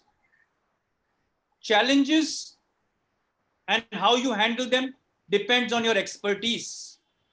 Challenges in such patients include mortality, unfit for anesthesia or embolism, early morbidity after a procedure, residual pain, recurrent pain, or a fresh neurology, or late morbidity, which means patient comes at a later date with fresh pain, relapse, late neurology, worsening deformity, adjacent segment issues, or implant issues. Surgery for osteoporotic vertebral compression fracture could be a percutaneous cement augmentation. It could be a posterior stabilization with indirect decompression, posterior decompression direct with stabilization in situ, posterior decompression stabilization and an anterior reconstruction, or a salvage procedure. Let's look at all of these. Percutaneous cement augmentation, posterior stabilization by indirect decompression, posterior direct decompression with in situ, posterior direct decompression with anterior reconstruction, and salvage. Let's look at tips and tricks for each one of these, and I share my non-evidence-based and largely experience-based expertise. I avoid doing percutaneous cement augmentation, vertebro or kyphoplasty before 6 weeks of good non-surgical care. Subacute painful fractures beyond 6 weeks are the only ones chosen for this. Local anesthesia, prone position, asepsis, take a small linear incision, not a cross-shaped incision. Use 2 image intensifiers. Whether it's uniportal or biportal is decided by the axial CT or MRI cut of the lesion, called the Kummel's lesion if it is fluid filled, like a pseudoarthrosis. I have used this rule of the thumb. Volume of the aspirated fluid, which I will effectively send for an FNAC, is approximately equal to the cement that you may need to inject. It may vary between 3 to 5 ml at the thoracolumbar junction for osteoporotic fractures. Semi-solid cement in its erectile phase in 2 ml syringes with a Luer lock, which fit into the J needle and have been checked before you mix the cement. Let's look at it. This is how I would place my 2 sets of C-arms simultaneously.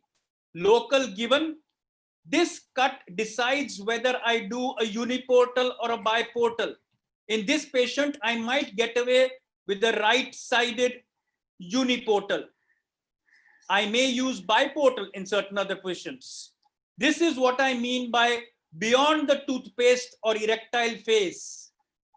I use 2 ml Luer lock directly going in because almost 1 ml goes into that needle itself, which then has to be pushed in by the pusher. Always use simultaneous AP and lateral views and restrict your injection of cement to the anterior and middle column. Do not go into the posterior column. Stop there, let it dry, and then unlock. Let's look at the second surgeries, posterior stabilizations with indirect decompressions.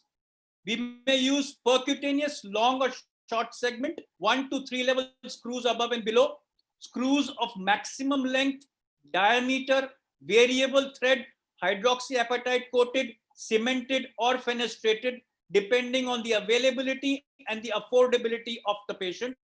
Strategic screw placement, multi-directional, aim for bicortical if possible. Under tap, use titanium screws. Have a low threshold for percutaneous cement augmentation of the osteoporotic level and adjacent levels. I have also used non-ionic contrast myelography like iohexol if I'm doing a closed procedure, non-open decompression, to check the auto decompression. Posterior decompression by indirect decompression, that's that small area which was persistently painful. We put in that little cement from one side, as I said, low volume, then put in our 4 percute screws. This is what it looked like, and this is the post-operative imaging. No open decompression, indirect decompression. This patient had the dynamic instability and early evidence of dynamic neurology. Posterior decompression with stabilization in situ, usually long, occasionally short. We use a posterior in situ under corrected posterior assembly. Do an open decompression posteriorly. Always do a biopsy or a frozen section in these patients. I have a low threshold for an open vertebroplasty after my frozen, and go ahead addressing the anterior and middle column. I may add transverse connectors and facet fusion because this is an open procedure. This is just to show mother of an orthopedic surgeon whom we were treating non-surgically for a prolonged period of time, finally gave way, early evidence of neurology, dynamic instability, and we had to go in and do a decompression with instrumented stabilization in situ from the rear. These images are almost 18 years old. Now look at posterior decompression stabilization with an anterior reconstruction. Usually a long construct. Posterior column shortening is preferred and is the ideal method of reducing the anterior void completely if possible. For the residual anterior void, I may use cement augmentation, which is preferred over using a titanium or a peak spacer. The anterior transthoracic, transdiaphragmatic retroperitoneal approach is almost given up by me today. I may augment using hooks and screws besides the screws which I've already used, hooks and wires in addition to the screw rod construct. This is what I used to do many, many years back. Just positioning of this fracture got it almost corrected. This is what the posterior correction looked like, and I went in and did an anterior surgery. Well, over the years, as we evolved, a similar looking picture where I went in and did a posterior column shortening. And another situation where it was a combination of osteoporosis with something probably more. I did a posterior with a shortening as well as putting in some anterior cement. If I review my own situation today, I may not do what I did to the right many years back, but would be happy doing just a posterior column shortening or shortening with minimal amount of cement anteriorly. Now coming to the final situation where nothing else works. Long stainless steel ring called heart shield rectangle with sublaminar wires. Careful resection of the spinous process, keeping the laminae completely intact. You may leave a small bud of the spinous process as well, because removing more of it, like we do in many of our surgeries, may make the central part of the canal of the lamina weaker. Sublaminar wires pass bilaterally without damaging the edges. Keep the edges intact. Don't use your kerosene on the edges at all. Have a high threshold for cement, not a low threshold.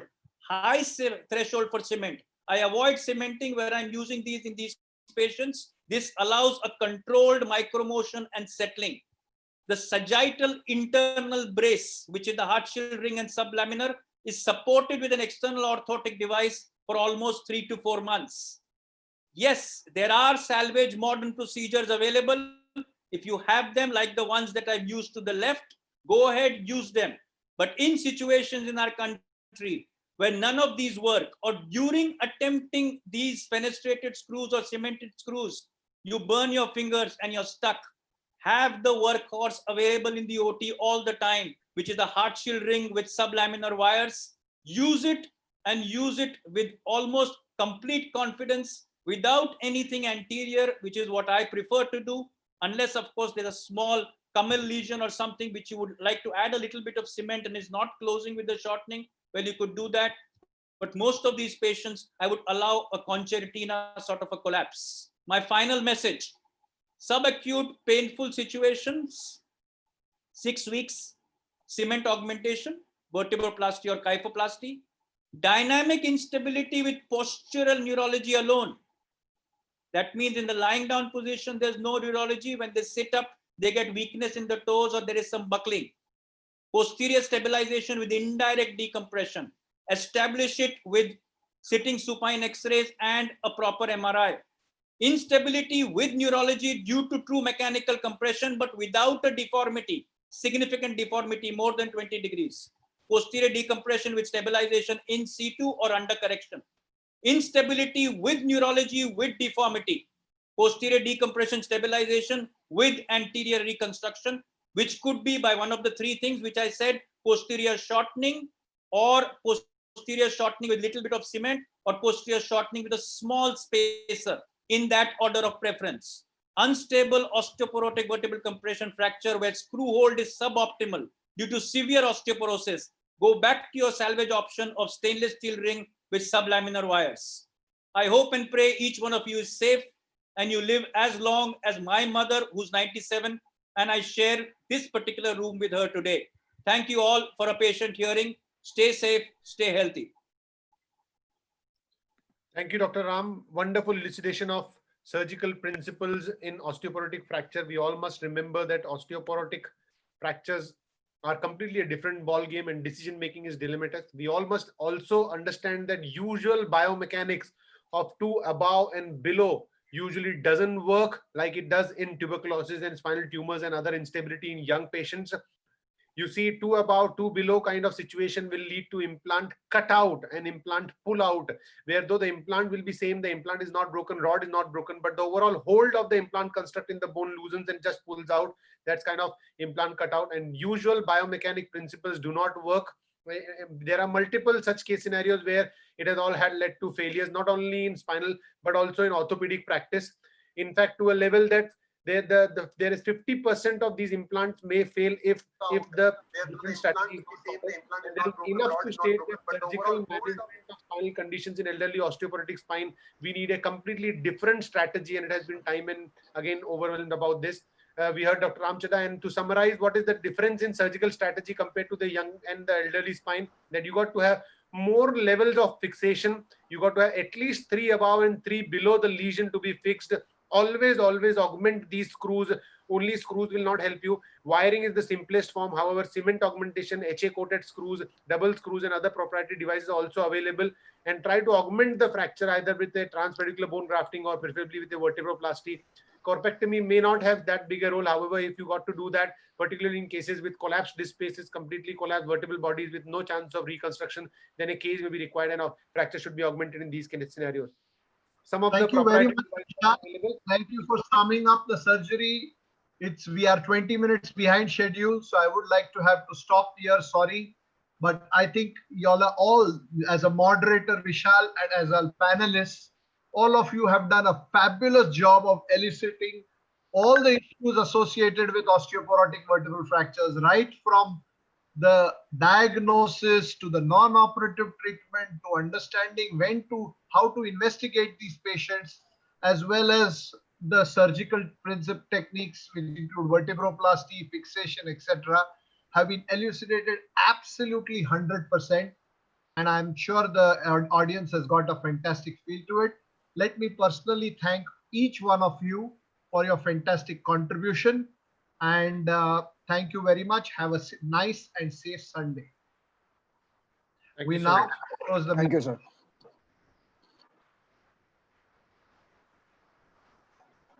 Thank you all. Thank you, sir.